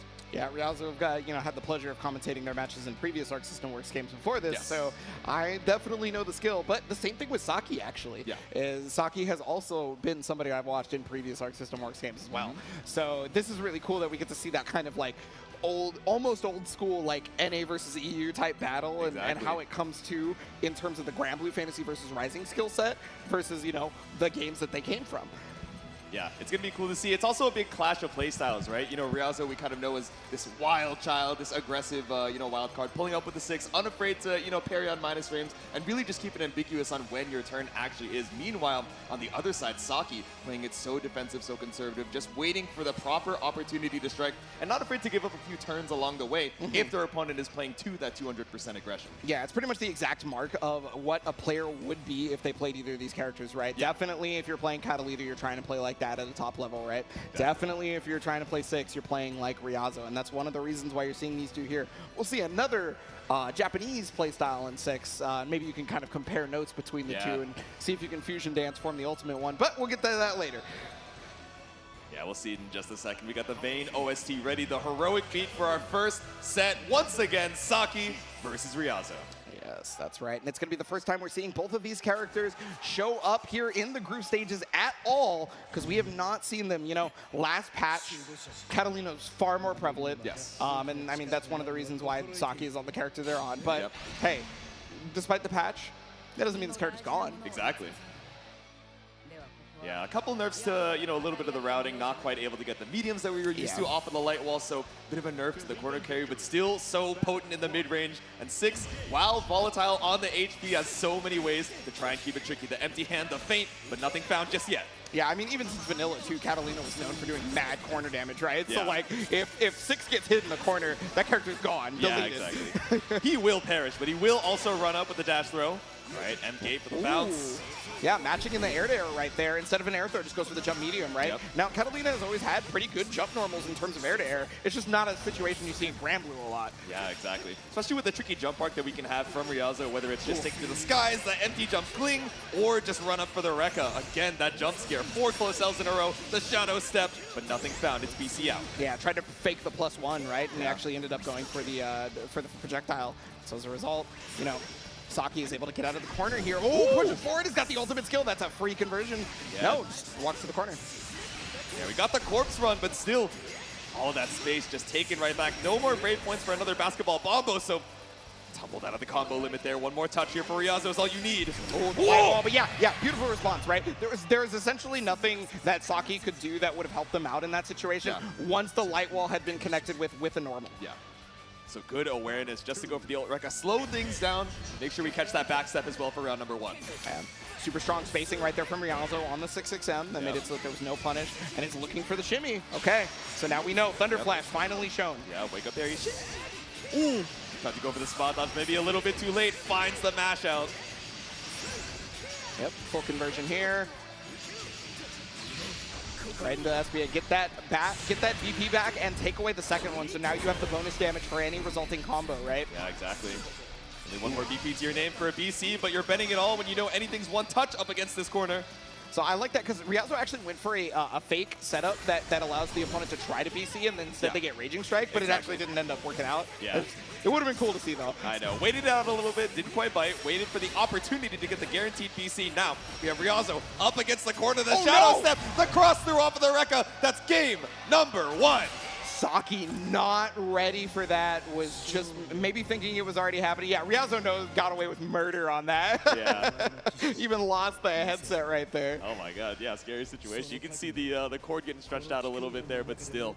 Happy to be 1 game up. Saki locking back in, taking a deep breath here at the rematch screen. Yeah, no, I mean, what Saki has to do is make sure that moment didn't kind of ruin their mental for the rest of the game, right? Because sometimes you just get got by the okie doke, and you know, normally that's not supposed to get you because it's kind of like a dumb move, but hey, look, sometimes you get got and you just have to recognize it because you're not going to get got by that. Exactly. Trying to stack the mental with everything that we got on the offense, but still ready for the spot dodge. That one's not going to catch us yet. Oh yeah, these dash Ls are connecting left and right here from Ryazo. We talked about this a bit earlier in the previous group stage. You know, the European playstyle a bit more frame trappy, whereas like America loves 6XL, right? Exactly. Like, it's not like Europe isn't going to use 6XL. It's just they're going to use it and then they're going to set something up. Speaking of advancing, once again, the threat of that ultimate Rekka, just catching up that ultimate fireball startup here from Saki. The jump to try to meet, but no air throw. Got the counter hit confirmed. Wow, right. Oh, and then the whip punish on the sweep. Tried the Callisto special, and no dice. The Saki fans going crazy in the crowd right now. 1 round up, 1 round closer to tying it back up as well. No, I mean, EU has been completely behind their players this entire tournament. They have set up the whole section in the crowd. Exactly. Ooh, the jump over, yep, and because of Catalina, JU having such excellent hit stop, you know, was able to get the full conversion despite it being so high up. Oos. Yeah, tried to go for the ultimate parry, but instead all we got was thrown for our troubles 50 meter down the drain. Ryazo at 1 touch, trying to keep the aggression up. Yeah, and that's why you see the BC right there from Saki. Try to get the guard cancel as soon as possible, but 5-8 counter hit. Try to steal the plus frames, right? Yeah, I didn't believe. All right, Rekka. Oh, wow, caught out of the ultimate skill. It looked like ultimate fireball, but I don't know if that was intentional. Yeah. Okay, well, no matter the case, did it there, and it's going to take a ton of damage off of this one. The wall bounce is there, has super skybound art. There's no BP to Saki's name, so there is no round to Saki's name. Exactly, no cinematic required. Straight into set point for Ryazo. Battle 3. Engage. All right, take it to the skies with a super jump. Nothing found off of the far end. Yeah, you know, there's been a ton more jumping when it comes to 6 players than any other character in the game, right? Because he has the ability to change his air arc, and yeah, Thunder Flash also take those turns back. Exactly. Heavy gate, you have the bounce with the end gate as well. So many ways to trick up that air momentum, but slipping and sliding across the screen. We got the light wall conversions to put you up against the wall. Spot dodge on the dive kick is clean from Saki. Yeah, it's going to get the full damage on that one. Saves the EX right there, because one more hit would actually turn it into a kill instead. Exactly. Stagger with the close L, no parry to be seen. Oh, and there's that 6XL. We counter hit, but no conversion right there. Overhead's going to come out, and yeah, just BC felt forced. Oh, almost got the whip punish. All right, 100 meter here for Ryazo. We have ultimate Rekka. We have ultimate empty hand. Be careful of these fireballs, Sakia. No, you want to send it, but caught out of the dash. Yeah, Ryazo trying to make it so that you have to play his game right there is going to immediately BC. Now, nothing left, so the chip damage is going to be hellacious, and there it is. The wall dive being projectile invulnerable. Ryazo absolutely elated with their victory. Woo. We said it as soon as it happened. Be careful of that fireball, that 50 to slow down the screen, and ready as soon as it came out. Ryazo up the first set of this group. Of course, your battle is not over yet, but to start things off strong, I understand the pop-off. Oh, most definitely. And also, I wonder if maybe Ryazo's going by statistics, because the person who won the first set in each group so far has gone 3-0. I'm just saying.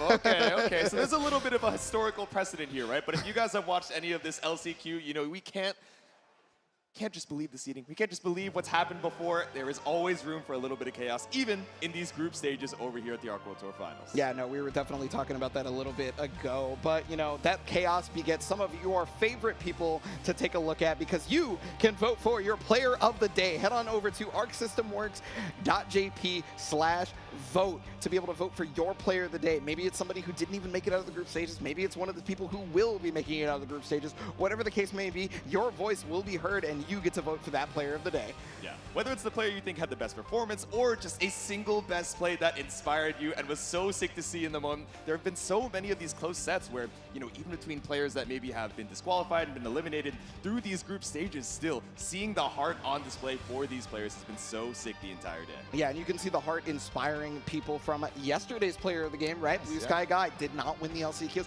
still made it as player of the day for PlayStation, right? Yeah. So make sure to cast your votes. You get a new vote every single day. So stop in, do your dailies, and make sure to show some love to your favorite players. Yeah, as Granblue players, we're no strangers to doing dailies all the time, for sure. The classic. You got to log in and do what you got to do. All right. But we got to do what we got to do and send you guys on over to our next player up on the stand. We got rookies.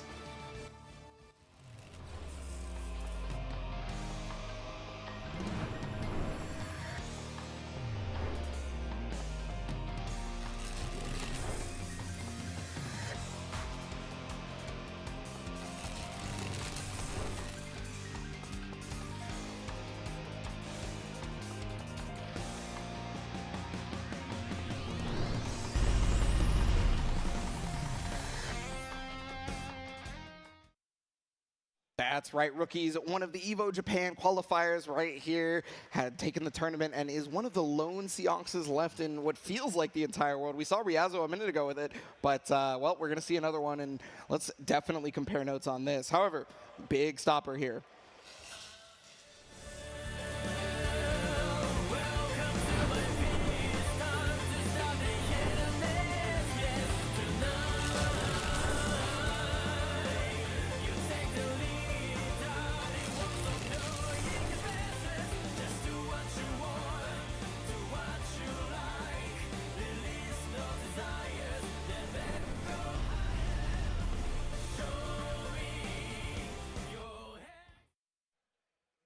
You already know what it is. It's Aaron Damac, your EVO 2024 champ, still putting up such consistent results at every tournament he goes through throughout Strive and Granblue, these consistent top 8 placements. But is that going to be enough to carry you through this group stage?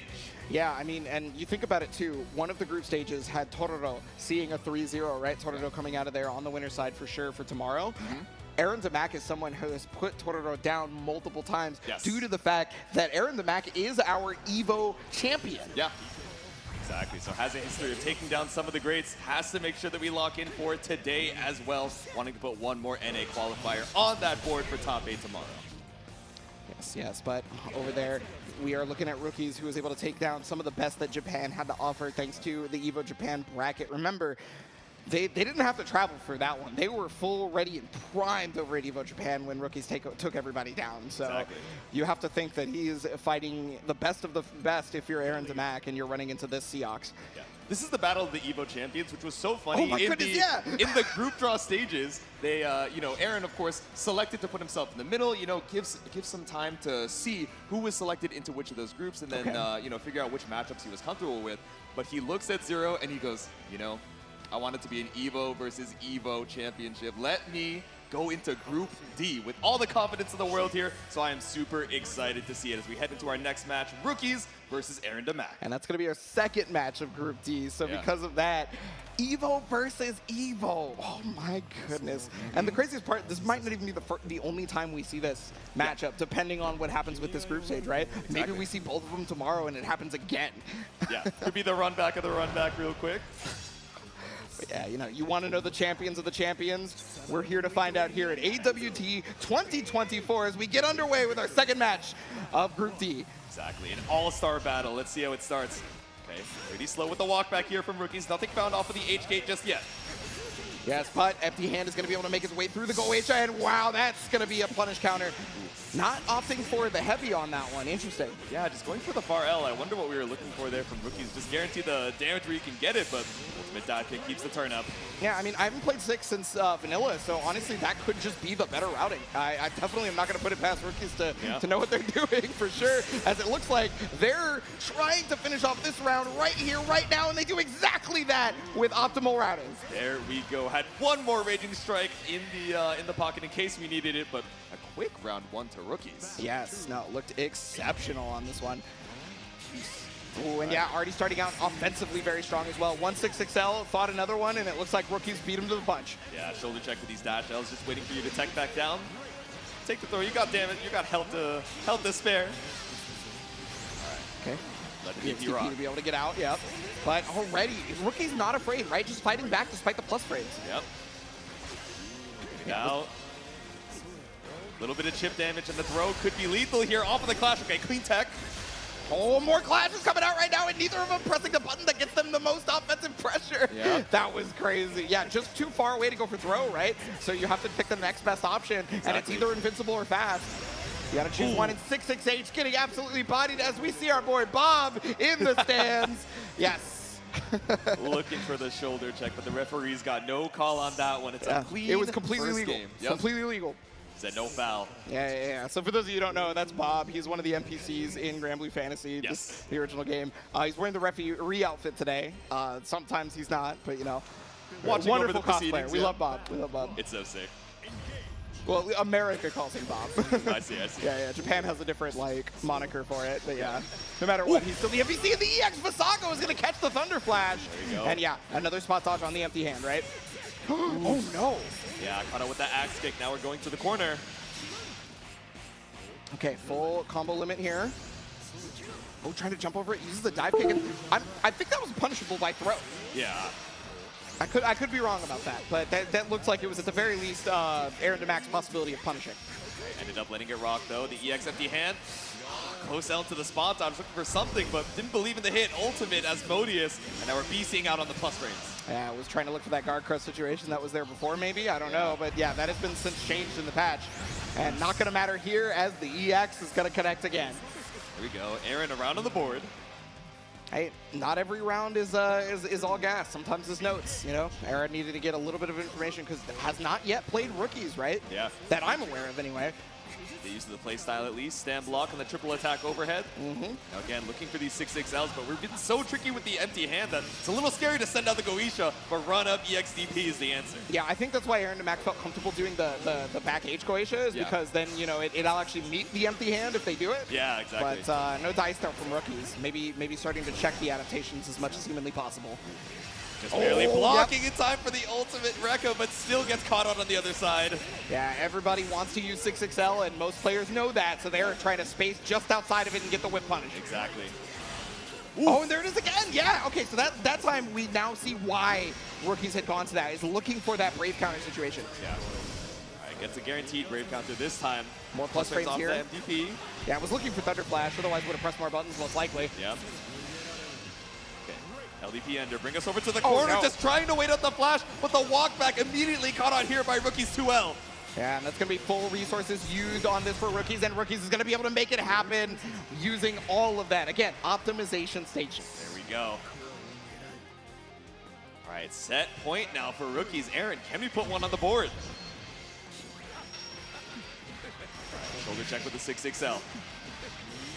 Okay, yeah, and that's great conversion for Aaron because we really haven't seen a lot of an offensive start from Aaron. Normally it's rookies with that, and then Aaron has to find the comeback, but Thunder Flash stopping. Tried to mash out here, but caught out by the Asmodeus whip. Just a bit of the ultimate parry, 50-meter down the drain, a scoop in the corner. Aaron running away with this round. Yeah, I think Aaron had figured out, ascertained that that Rookies was looking for these 6XLs, right? Yeah. All right, chilling up for Throw Tech, post-axe kick.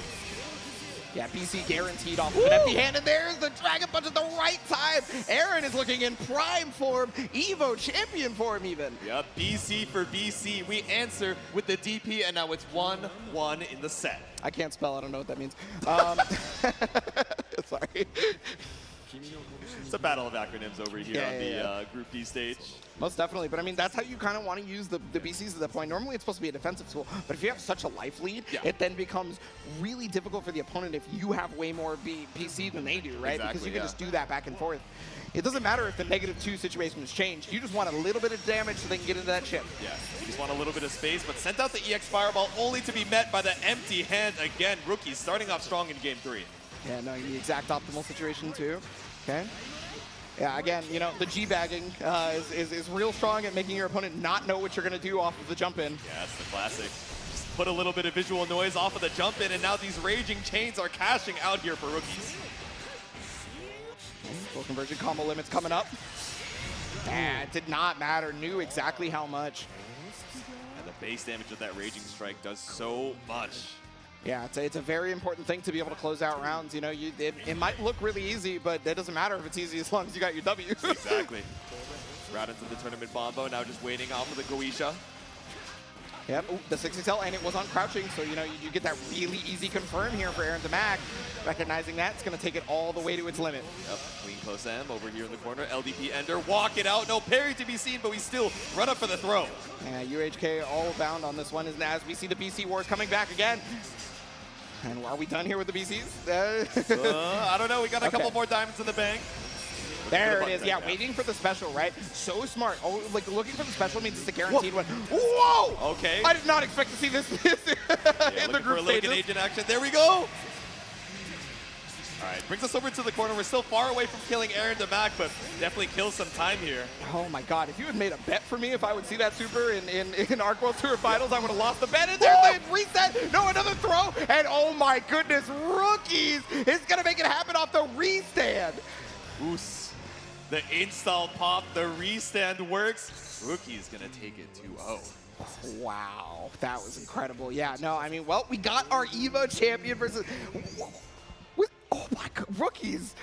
You can see how much it means to him. Yeah, man. that meant a lot. Yeah. Wow. And again, what a strong start here to Group D. Yeah, no, Evo champion versus Evo champion. We now know what that is like. And I mean, that's what Aaron Damac wanted. Aaron Damac got the matchup, and it delivered, I would say. Yeah, there still is absolutely the possibility for these two to run into each other if they're both able to qualify out of Group D. But again, we got to see the rest of these gamers as we head into our next set coming up in a little bit. We got Saki versus Rookies. Yeah, Saki versus Rookie. So Rookie's going to remain on deck. Saki is going to be coming in with the Catalina. This Catalina was a character that all of Japan should have been very well versed in from back in the day, right? Yeah. The question is are they versed in the current Catalina, right? Yeah. Exactly, slipping and sliding with the light wall, being so tricky with the back step, or trying to advance, you know, just thinking that, oh, okay, they're going to retreat and then maybe look for a far M or far H and catch me out, and just not ready to pull up for a throw. Shall see.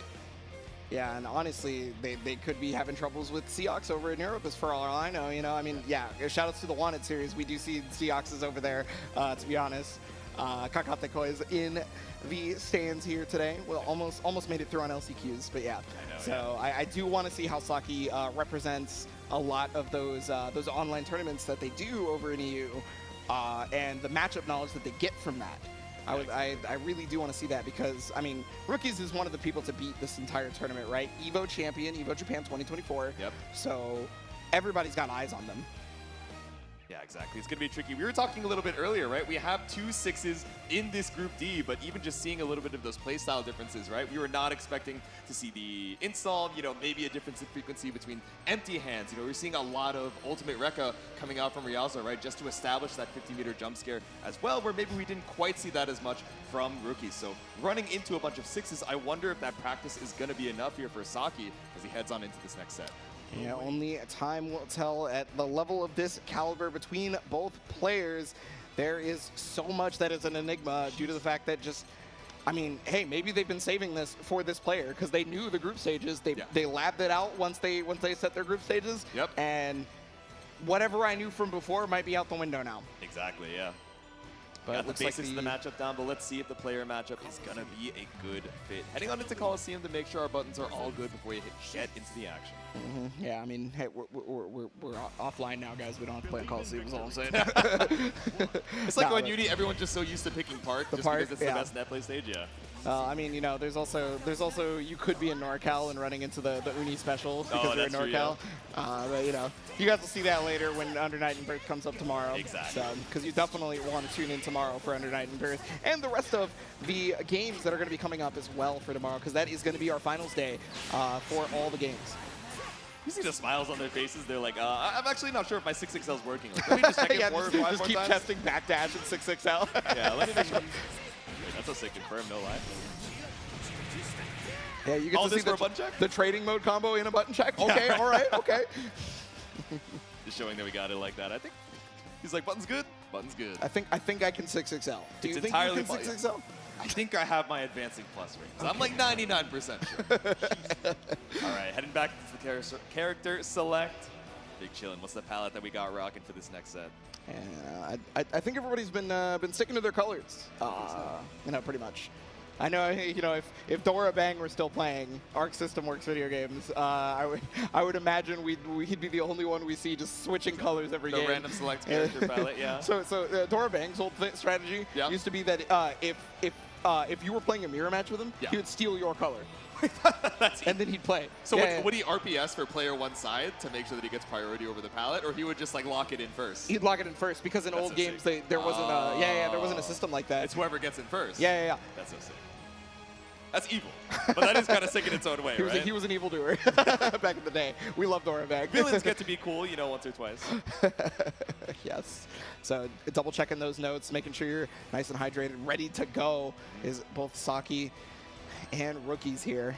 See it, pop the Senzu beam before we head on into it, trying to make sure we are as ahead as possible in these Group D stages. Again, every single game matters. If you lose a single set, all of a sudden you're fighting for your life off a single game tiebreaker. No, I mean, every match is going to matter all the way through this. And, well, this is going to be one of the more important ones for sure, given that these are the two defeated, right? Exactly. Let's see who's going to be able to break the record. Let the intros rock.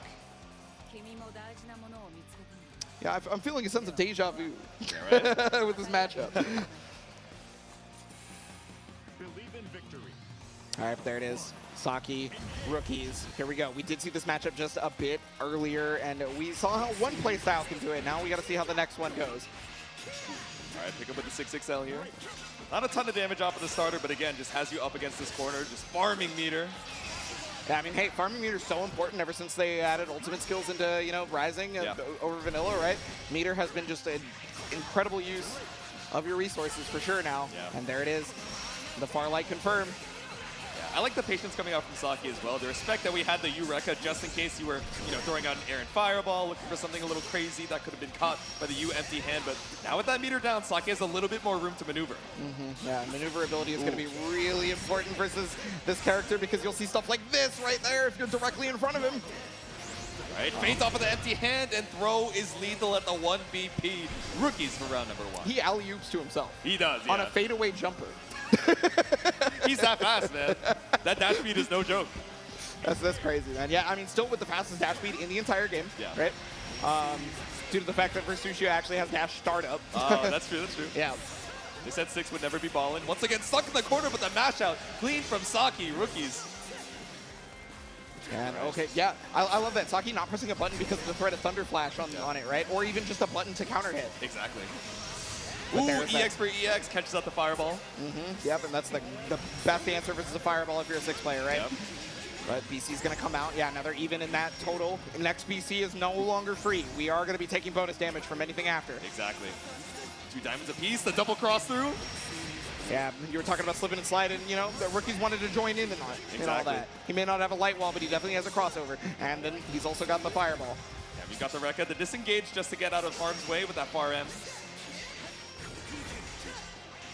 It's the empty hand here. Now we got you up against the corner. Airborne starter, but we have the SBA to confirm. Rookies with the super takes game 1. Yeah, despite the reduced combo limit, Rookies knew that that was going to come up and immediately went into the Raging Strike, straight into SBA, just like you're talking about. Skybound Dart, you don't have to care about combo limit as long as it connected. Exactly. Get that guaranteed damage. Saki takes a second. Oh, and I can hear Europe. Let's go, Saki. Yep. Okay. Europe all behind Saki right now. I had to like remove my headset to confirm. Rookies was like, yeah, cheer him on. It was like, wait, that's your opponent. You're telling the crowd to cheer on the player too. I think Rookies maybe doesn't know because maybe they don't know English, right? Maybe, yeah. I don't know. The 2 syllables. I have no idea. I don't know. I have no idea. He's like, oh, they must be cheering me on. It's like, hey. I just won, so of course. Oh, Raging Strike hitting raw. But yeah, doesn't want to have to expend their resource, right, on the follow-on. Yeah, but saving the meter, maybe thinking that Rookies would try and go for the break immediately, but instead refreshing that BP straight into the super.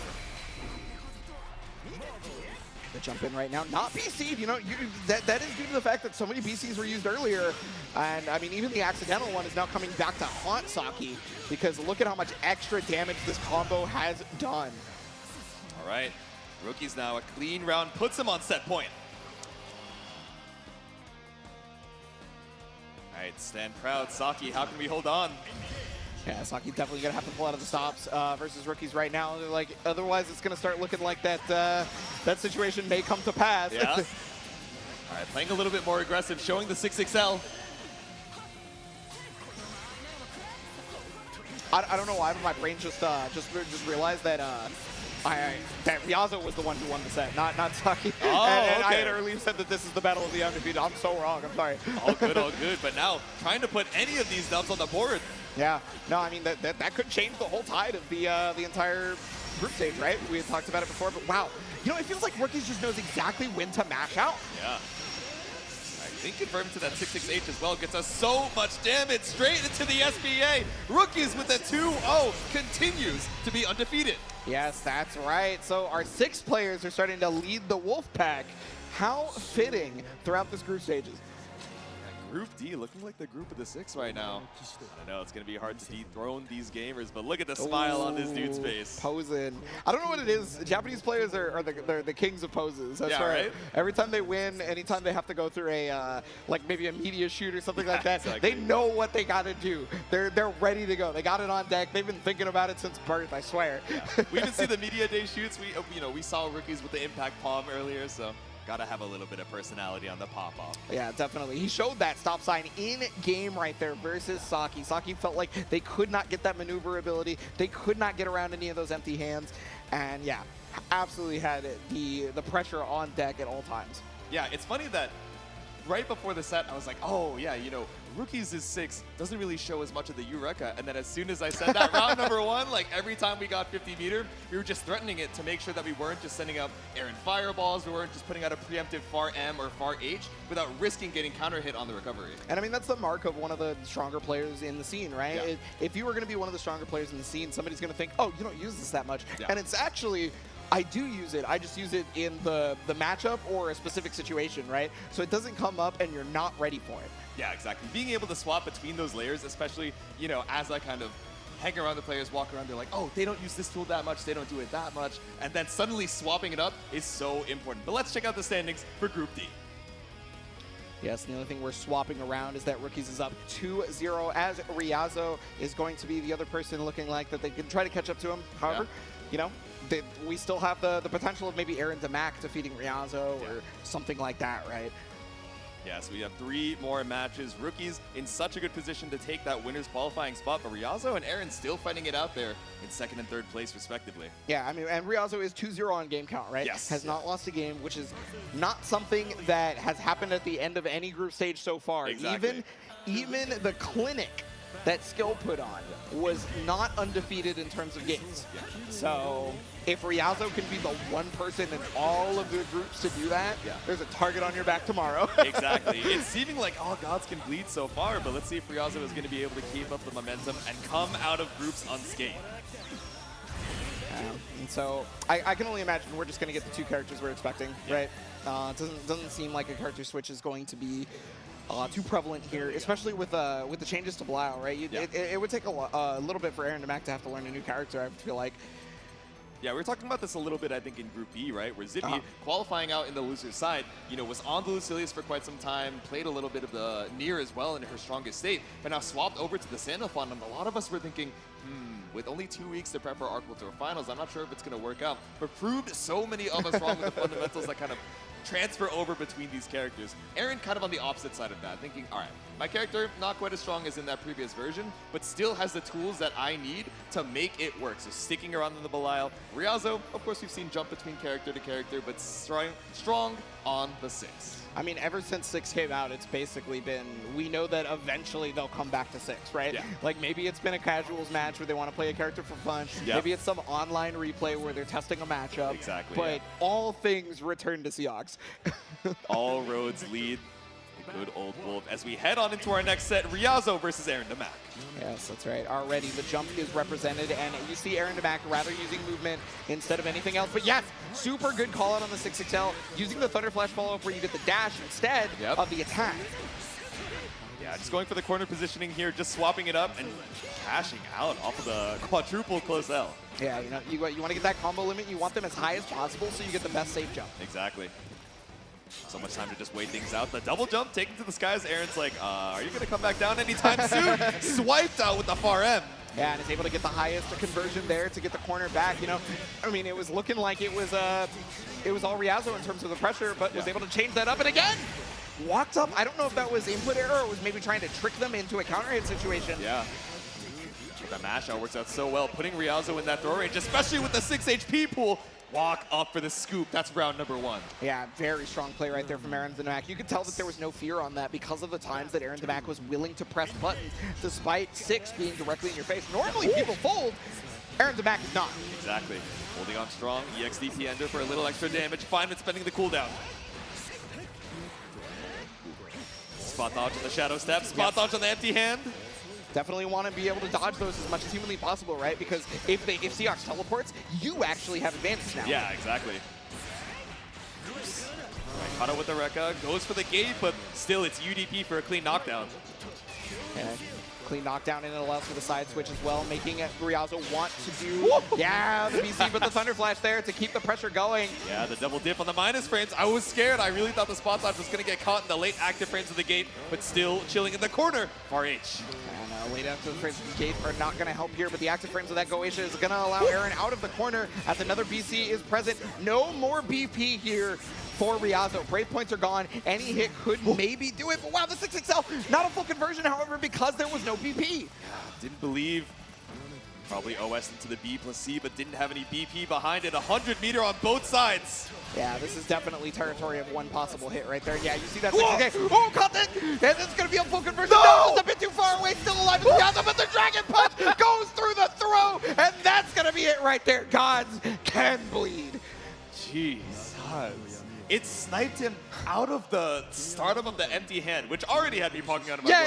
And then when it finally dropped, because we were spaced out on that confirm, I was like, no, not like this. But game 1 over to Aaron DeMac. Yeah, gamers, it turns out empty hand does run out of invincibility. we can occasionally catch it, it's true. But that doesn't mean we're going to stop showing it again. The empty hand to keep you in the corner. Yeah, well, I mean, if you stop showing that option, you've essentially conceded that you've lost Aaron DeMac, right? Exactly. And you haven't actually lost. Just because you've lost a game does not mean the set is over. Exactly. Keep your head in the game. The jump back, threatening the H gate. Yep, the 6XL is going to be able to catch out of the claw. Yep. No rest to be seen. Still the grounded combo. So much corner carry off of this ultimate Goetia. It was definitely a very strong additive to the tool set, but everything that everybody has in their tool set, a shimmy is one of them. We were talking about the slip and slide with the light wall confirms, but of course we got the ice skates on the backdash 5H, and now it's the kill for Aaron DeMac. 1 round away from a 2-0. Yeah, very offensively strong for Aaron DeMac, and he is looking like the Evo champion, let me tell you. Yeah, exactly. Back into form. Let's see if Ryazo can stop the bleeding. Again, a check with the 6XL.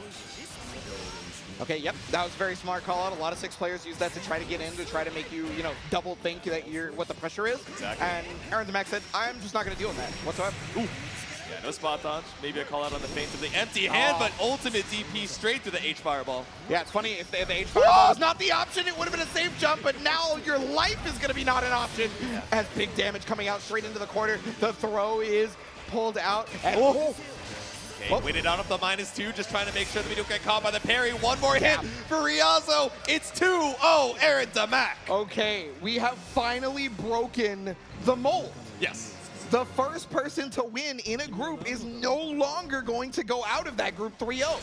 We told you guys, chaos abounds here, whether it's the last chance qualifier or the group stages over here at ARC World Tour Finals 2024. The historical precedent, not enough to save Ryazo in that set, but still, up a pretty good amount here on the leaderboard to try and secure that loser side qualification. Yeah, and I mean, now we are still looking at 1 undefeated, though. Yeah. So it is going to be a hard-fought challenge to not get out of this group on the loser side if you're one of either Aaron Demac or Ryazo, depending on what goes on with the rest of these matches. Exactly. Because for the second time today, Group B being the first, we are maybe about to have a pretty big toss-up. Yeah, I know, it's getting scary. Some of the groups, you know, lining up pretty neatly into 1st, 2nd, 3rd, and 4th places, but I think this might be the closest that we're seeing to potentially making it to the 1st-to-1 tiebreaker. We'll see if we actually end up having to come down to it, but I don't know, the pieces might be falling into place. Definitely feels like the pieces are falling into place, but yes, you're right. We do need to see what these players bring to the table, because it might just be a normal tale, right? Yeah. Nothing odd might happen here, although we are going to have Aaron Demac continue to sit down as they're going to face the final opponent of the group. It is going to be Saki versus Aaron Demac here. Yeah. So Catalina versus Belial, right? You know, a couple characters that have, you know, Swiss Army knives of tool sets, right? Belial maybe could be a bit more aggressive, but I mean, between both of them having such good fireballs that can bait out, you know, the spot dodge timing, you know, try and advance with the space. Of course, Catalina, you know, poking out with the lunge if we decide to. Haven't really seen, you know, a ton of that from Saki, right? Again, trying to play a little bit slower, more passive, a little bit conservative to wait for a whiff punish instead of putting himself into harm's way. I'm excited to see it.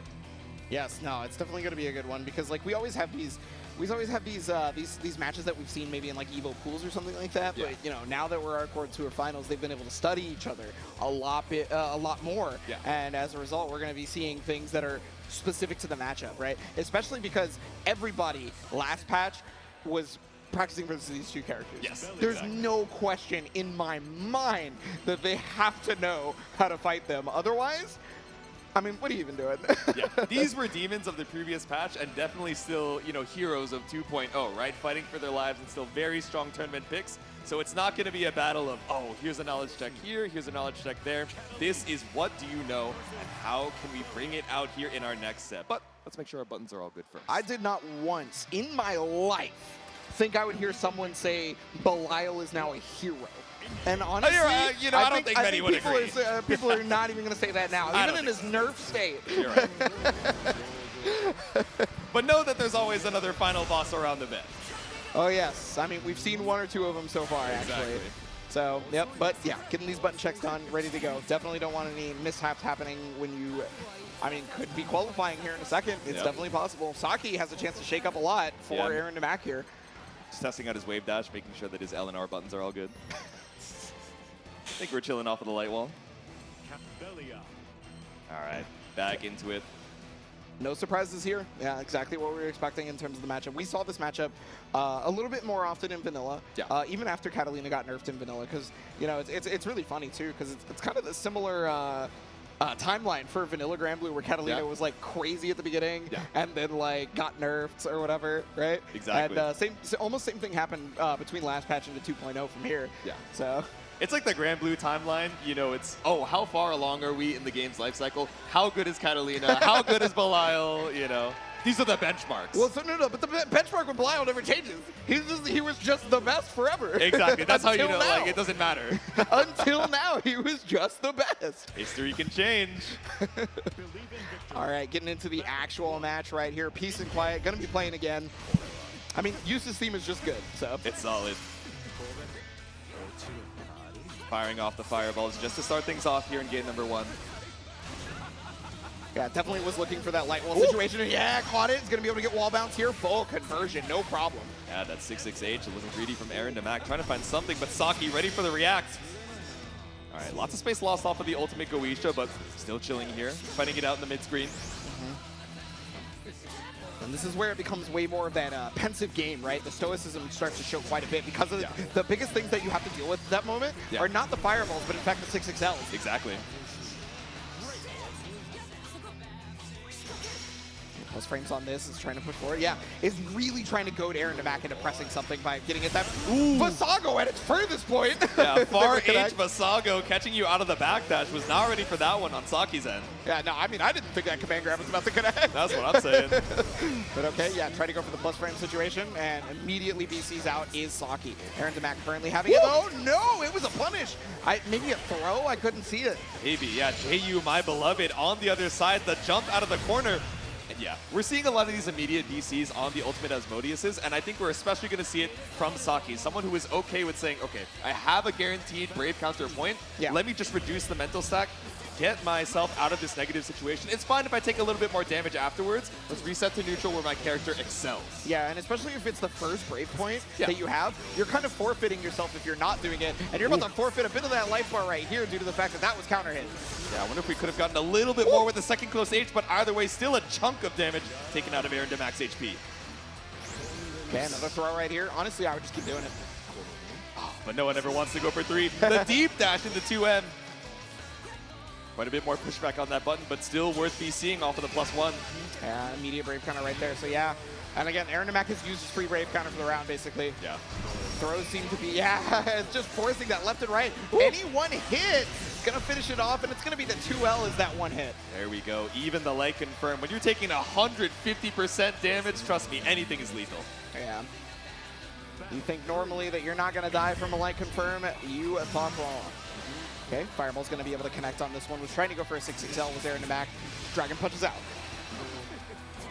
All right, spot dodge off of the far H. Double shoulder tackle with the 6XL. Yeah, these dashing L's just game defining, you know. Oh, but yeah, another thing, Saki has shown this in multiple games. The meeting to air has been very good. Saki's one of the few. A lot of these JMs just not letting you get away with free. Escapes from the corner, the throw tech, baited by Saki, and a clean whip punish nets you a super confirm. Yeah. Take away that BP that has been so strong for your opponent. Take away, put yourself in such a life lead, because I mean, look at that. Yeah. All right, BC out. Once again, we get the side swap, super jump, 100 meter for Aaron Demac, but needs it to try and even out this health lead. SSBA is on the board. And another Brave counter immediately from Saki. Knows that this Brave counter is going to allow them to get closer and closer to that chip range, right? But wow, the whiff going unanswered? Yeah.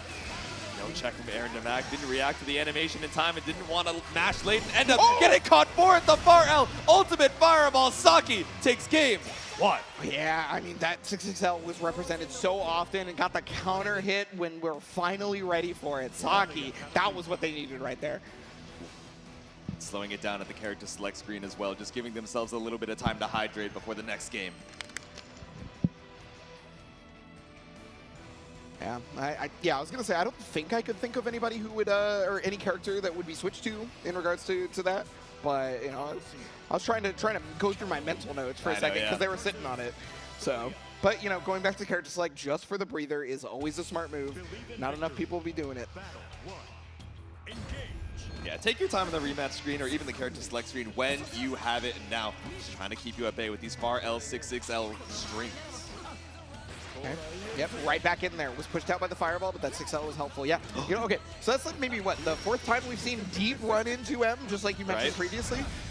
Yeah, really just trying to catch out that fuzzy tech there. Instead, the deep JU on the other side. No catch on the side swap. Yeah, really unfortunate for Saki because that's given Aaron Demac, our EVO champion, a chance to get out. Exactly. Yeah, no catch on that jump out. Now your back's up against the wall. Probably going to have to spend a BC to try and escape, but instead it's the bold jump out. And BC, after a couple of those jump outs, was still not attempting to anti-air whatsoever. And I mean, now we're even playing versus a character who cannot alter their jump arc, but still has a crazy jump in button with JU. Exactly. So difficult to try and challenge unless you're preemptive about it. Again, another corner confirmed for Saki to bring that BP situation right back in your favor. And not just the BP situation being in the favor, but you are basically in throw or chip territory almost at this point because you could BC right back and put them in chip range. Yep. And that's exactly what they're looking for. Saki coming in there. He's going to use the EX Fireball for this. Has still got quite a bit to go before Chip. I think it's Chip Cut still. Well, not going to matter. Yeah, as soon as you stop seeing that blue glow on the HP, one more block special is lethal, but still finds the hit. Aaron trying to fight his way back out there, but now it's set point Saki. Yeah, and Saki right here may just be the ender of Aaron DeMac's group stage dreams due to this. I mean, if the loss is possible here. Yeah. Yeah, Aaron DeMac trying to find a way back in, and wow, that's not an option we've seen thus far from Aaron DeMac. Came out intentionally this time, and Saki not ready to dodge it. Yeah, 6-6L Raging Strike. Yes, it took away 2 of that BP to try and find the Brave counter, but now back up against the wall. Saki's gotcha. Full conversion here, using the combo limit to its fullest. Another throw, and despite losing that extra BP right there, Saki's still in the lead even with this Dragon Punch. Yeah, really put it all on the EXDP. If that was blocked, it was lethal, but you have to fight to stay alive. Chip damage about to be a threat. Caught up by the ultimate fireball. Saki takes it 2-0. Wow, what spacing on that one. Saki just outside of the 6-6L range again. Yes. That was not even the first time that Saki had done that to Aaron DeMac. Yeah.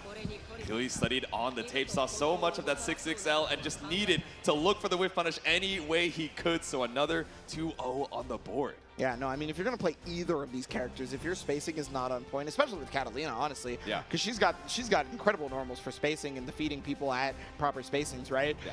You have to have your spacing immaculate, and Saki showed exactly that.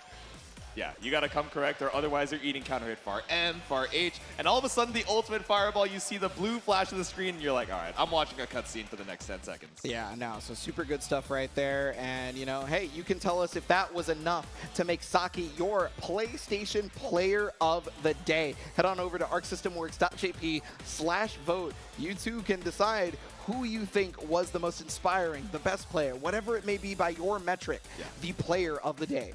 Yeah, throughout all these groups, whether those players ended up qualifying or not, who inspired you, who has been the most fun to watch for today. And again, you also have another vote for tomorrow, where we're going to be seeing the top 8 of each of these games. So make sure to stop on by arcsystemworks.jp/vote. Yeah, you know, and thank you to the PlayStation for just bringing us this vote, right? Because now we get to see, you know, people get their extra prizes because they do some cool stuff on stream. Maybe they didn't make it out of the group stage, but that doesn't mean every one of these matches has not been awesome. Yeah, exactly. Going toe-to-toe, all these competitors, all of these sets have been so sick. But we have one more coming up in just a second. It's the battle of the sixes here, Ryazo versus Rookies. Yeah, so I mean, Rookies being the only undefeated in this group, right? Yeah. So because Rookies is the only undefeated in this group, Ryazo can turn things a little bit around for Aaron DeMac, maybe. Yeah. I'd have to double check what the possibility of that is in terms of math, but this is looking like Rookies group. Yeah, Rookies I think definitely coming out on top so far, but it looks like a mad scramble for second place. You know, a lot of these players, you know, taking sets here and there, but who's going to be able to come out on top? I don't know. This might be our first tiebreaker. Hey, all I'm saying is second place still gets you into Sunday finals, right? That's true. So, hey, if it's got to be second place, I'll take it. Yeah, if we got to enter in through the loser side, yes, it's shark-infested waters. Yes, we lose our second chance, but just to make it to Sunday, I think is already that honor, right? Yeah, no, I mean, and no matter where you go, whether it be winners or losers, it's shark-infected waters, right? Yeah. It's just you get a second chance in winners. So let's go ahead and take a look at the group points here. All right, let's check it out. Rookies up there with the 2-0, and Ryazo with the 1-1. Now down in that bottom half, it's Aaron DeMac and Saki with pretty matching records on the 1-2 set count. Yeah, no, I mean, no one in this entire tournament has gone undefeated in regards to games. Maybe sets, but not games, right? But the point leaders in every group has been 3-0. Yeah. So I'm wondering, this last set, if Ryazo loses 1-2, it's going to be a clean tie with Aaron DeMac, which would go down to their head-to-head. Oh my goodness. Which would go in Aaron DeMac's favor. So I don't know, there's a lot riding on the line here for this final set of Group D. This actually matters just like the Group B situation did, and so you know that Ryazo needs to win this in his brain. Yeah, it's not enough just to take a game. He has to win 2-1 to secure his spot in the loser side. Yeah, oh my goodness. This is the kind of story I'd like to tell. Yes, yes! Yeah. No pressure. It's not like you don't have your headphones on or anything and you can hear us bumping through the speakers, but you do have to win to stay alive for Sunday finals. Why would you say that? Why would you do this? Just put a little bit of extra suspense on it. Rookie's. Aww. That's like, he's like, oh, it's okay. I made it on the small camera. It's okay. Rookie's kid. Aw. My heart. It's a real do it for them story. Yeah, definitely. Rookies seems to be doing it for them, and I mean, hey, they are fighting for a really big set of prize. Exactly. So it's that kid's gonna go to college. Is all I'm saying. Might be a top university type of fun there, as long as we're able to make it into the top 8. But let's make sure our buttons are all good before we head on into things. Yes, and I mean, this, again, for Ryazo, this is make or break, so you definitely check your buttons on this no matter what. Exactly. Rookies is chilling. Honestly, at this point, he is deciding who is going to be making it into the loser's side. Does he want to see Aaron Damac or Ryazo in that final bracket? Yeah. Well, looks like they've got their buttons checked out, figured out, and now we are going to be seeing the 6 mirror. This is a matchup that I saw quite a bit in vanilla. Yes. Because when 6 came out, he was genuinely a terror. That's just how it was. This character was incredibly strong. A lot of people in America were playing him, and it was just a good idea to do so, whether you're playing in an online or an offline tournament. So it's just, this character used to come up a lot in that mirror match. However, things have changed quite a bit. Not with just the character, but also the game mechanics, right? Yeah. So the matchup in terms of mirror is going to be a little bit different. Although, no matter what, we're going to be looking out for each other's empty hands. That's just happening. Yeah. Might be looking for the gate. All of a sudden, your fireball is getting eaten up by an empty hand. So 6, definitely one of these characters who has a lot of counterplay against himself, right? So it's going to be tricky. Do we want to turn it up to that 200% aggression, or do we want to wait it out and try and see what reaction we can find off of that EX flash? However, the start, I imagine the start is going to be like bonkers. Like they're going to go nuts just to start. So many mirrors on both sides. It's Iago versus Ibushigin. It's Ryazo versus Rookies. It's 6 versus 6 for our last match of Group D. Yeah, the 12th match here. Okay, yep, already with the empty hand is able to catch. Already backdashing right there off the claws. Yep. So yeah, Ryazo just put on the back burner here, forced to BC out. Yeah, so we got Ryazo rocking the light sticks, Rookies with the claws, both of them showing that H-gate, and of course that ultimate Rekka to try and catch you on the way back down. Ooh, yeah, well the thing that did actually catch was the 6XL, as Ryazo has found the way in, has now found all the way to the corner. Exactly, bring it back to basics, why not? I got you up in the corner, the shadow step, the jump out. Oh yeah, the throw right here for Rookies. Throw again. But no one ever wants to go for 3, it's the run up too well. Oh, but the sweep close still special, okay. Right into SBA. Yep. Mid-screen super, get the damage where we can. Now Ryazo's got you in light confirmed lethal range. Oh, was able to jab out right there. Did not fall for the throw bait. Ryazo. The run-up believer in the 5L, round 1 to Ryazo. Yeah, I mean, even in vanilla, Ryazo was playing this matchup quite a bit, this mirror match. So being able to fight 6 versus 6, probably kind of at home for Ryazo, I would say. Yeah, exactly. Feeling pretty comfortable in the mirror match, something that he's run into so many times, but now has the added benefit of the Brave counter, has the M gate to bounce over on the other side with this counter hit confirmed. All the way to the corner. The throws are getting tech immediately. No extra damage off these throw techs are coming in. The empty hand is going to try to push away. Yep. And yeah, regain pressure there using your own empty hand right back. And oh my God. It's disengaged. Fireball for Fireball. Finally finds a 6XL. Goes for a reset. Run up. Close H. This should absolutely melt Rookie's HP. And now it's straight into the SBA for game 1. Ryazo on game 1 is starting that miracle situation that we were looking for. Ryazo trying to make the story happen, and it looks like Rookie was doing a little bit of crying there. He was like, oh man, wait, maybe I got a luck in. I'm having a little too much fun in the 6 mirror. But of course, it smiles on both sides. Ryazo fighting for his tournament life, and Rookie's just trying to, you know, pad up that ranking in the Group D stage. Well, I mean, Ryazo needs this. Yeah. Like, it's basically this match being a 2-0 even, that's just solidifying. Exactly. Again, Ryazo off to another good start, the ult Rekka Ender. Yep, try to BC through with the Thunder Flash to take that turn right back. And throw. I don't think you can throw Rookies. Rookies only throws you. Yeah, exactly. it is simply impossible. It's his passive skill. He's got the passive skill. He's got the close H as well, the SBA. Again, we've seen it once, we'll see it 1,000 more times. Ryazo now quickly putting himself on set point. That was so fast. And I mean, that's how this character works, right? Yes. You know, it's just a character that is supposed to put you in the set play blender, and it's supposed to take these rounds really, really quickly. All right. Now, Rookie's fighting back here, not trying to make it that easy for Ryazo to qualify into that loser's side. Feint on the empty hand.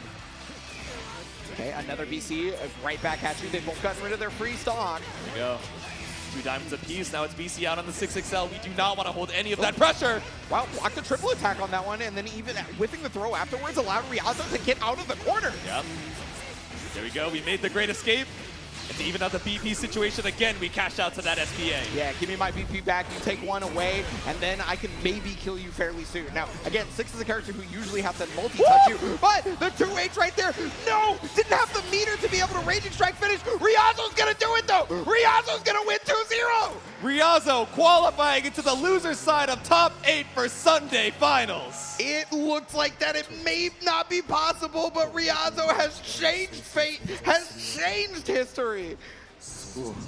Rookie's taking a second, still securing that winner's side qualification, but knowing that there's a demon who 2-0'd him in group side, potentially looking for that run back.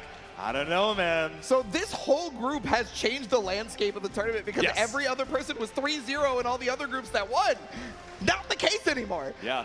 We were scared when we saw that loss to Aaron Damac earlier, but Ryazo bringing it right back, taking down what kind of seems like the top seed of his pool, going into that final match and surviving for one more day. Oh my goodness, I couldn't ask for a better story, especially considering what happened in Group B as well. Yeah. So we have got all this mixing coming in that we didn't expect from pretty much every one of these groups. And, well, it's all culminating now. It is all finished. Yeah, it's gonna be a 6 Sunday finals tomorrow. So what is that? That's 3 NA reps, 3 JP reps, and 3 EU reps, or two EU reps rather, heading into top 8 tomorrow. So 3, 3, and 2. We were very close to a 30 EU rep. You know, I mean, Space was not exactly far out of being able to get qualified to that group, right? Very close. But yeah, so we have a wealth of regional diversity for the finals tomorrow, most definitely. And I feel like the characters that we're only seeing repeating are being like 6 Beatrix and actually, is that it? Gonna have to double check, but I think so, yeah. But the character variety, the region variety is gonna be so sick for tomorrow. So hopefully you guys are excited for all of that action. Yeah, no, it's gonna be great. I mean, if you thought the group stages were crazy, if upsets were happening abound over there in this group, in Group B, whatever. Finals day, now they're all going to study each other. They're going to know exactly where they fall in each place of the bracket. Yeah. And so they're going to know who to study their first round opponents. Some of these people are going to be starting in winners. Some of these people are going to be starting in losers. Let's see who those people in Group D are going to be. Yep, so once again, wait a minute! Ryazo came over!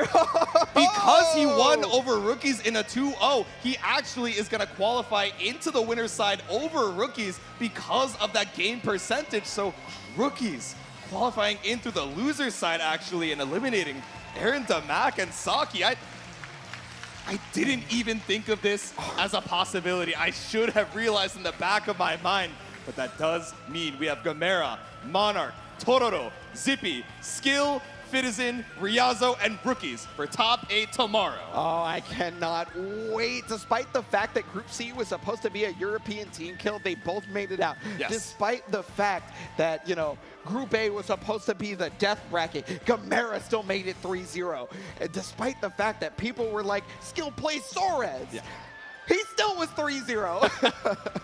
Against all odds, Fate's episode gives us the most interesting conclusion possible. So hopefully you guys will be there. And of course, we can see that bracket as well. Gamera going to be going up against Ryazo, Tororo versus Skill, and down there in the loser's side, it's Monarch versus Rookies, and Zippy versus Fitison fighting it out. That's right. If you've never seen a double elimination bracket before, what that means is everybody who starts in winners gets 2 chances. So because we played through the group stages, unfortunately, those with the lower score do not get that second chance. Yeah. And they cannot lose a single time if they want to take the ARC World Tour Finals 2024 for Granblue Fantasy versus Rising. Yeah, we saw that absolute joy on Ryazo's face as well. I wonder if he was thinking, yes, I need the 2-0. I know I can secure that winner's side spot. You can see it right behind us as well. Absolutely overjoyed.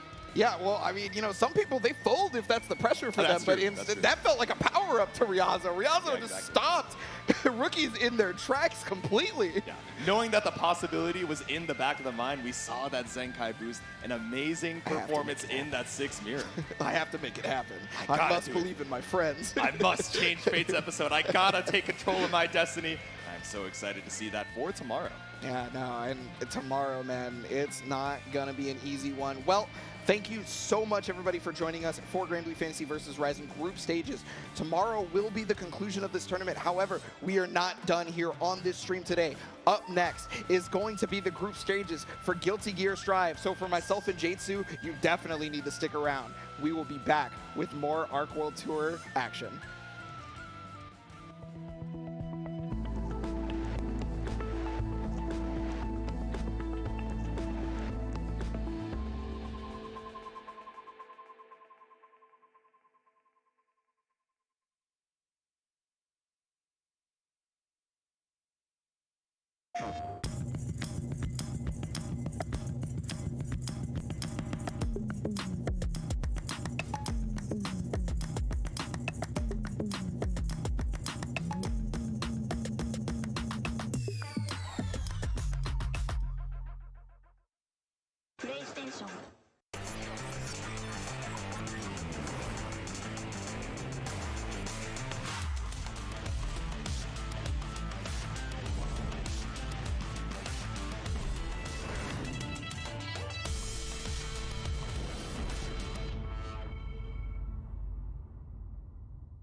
It begins.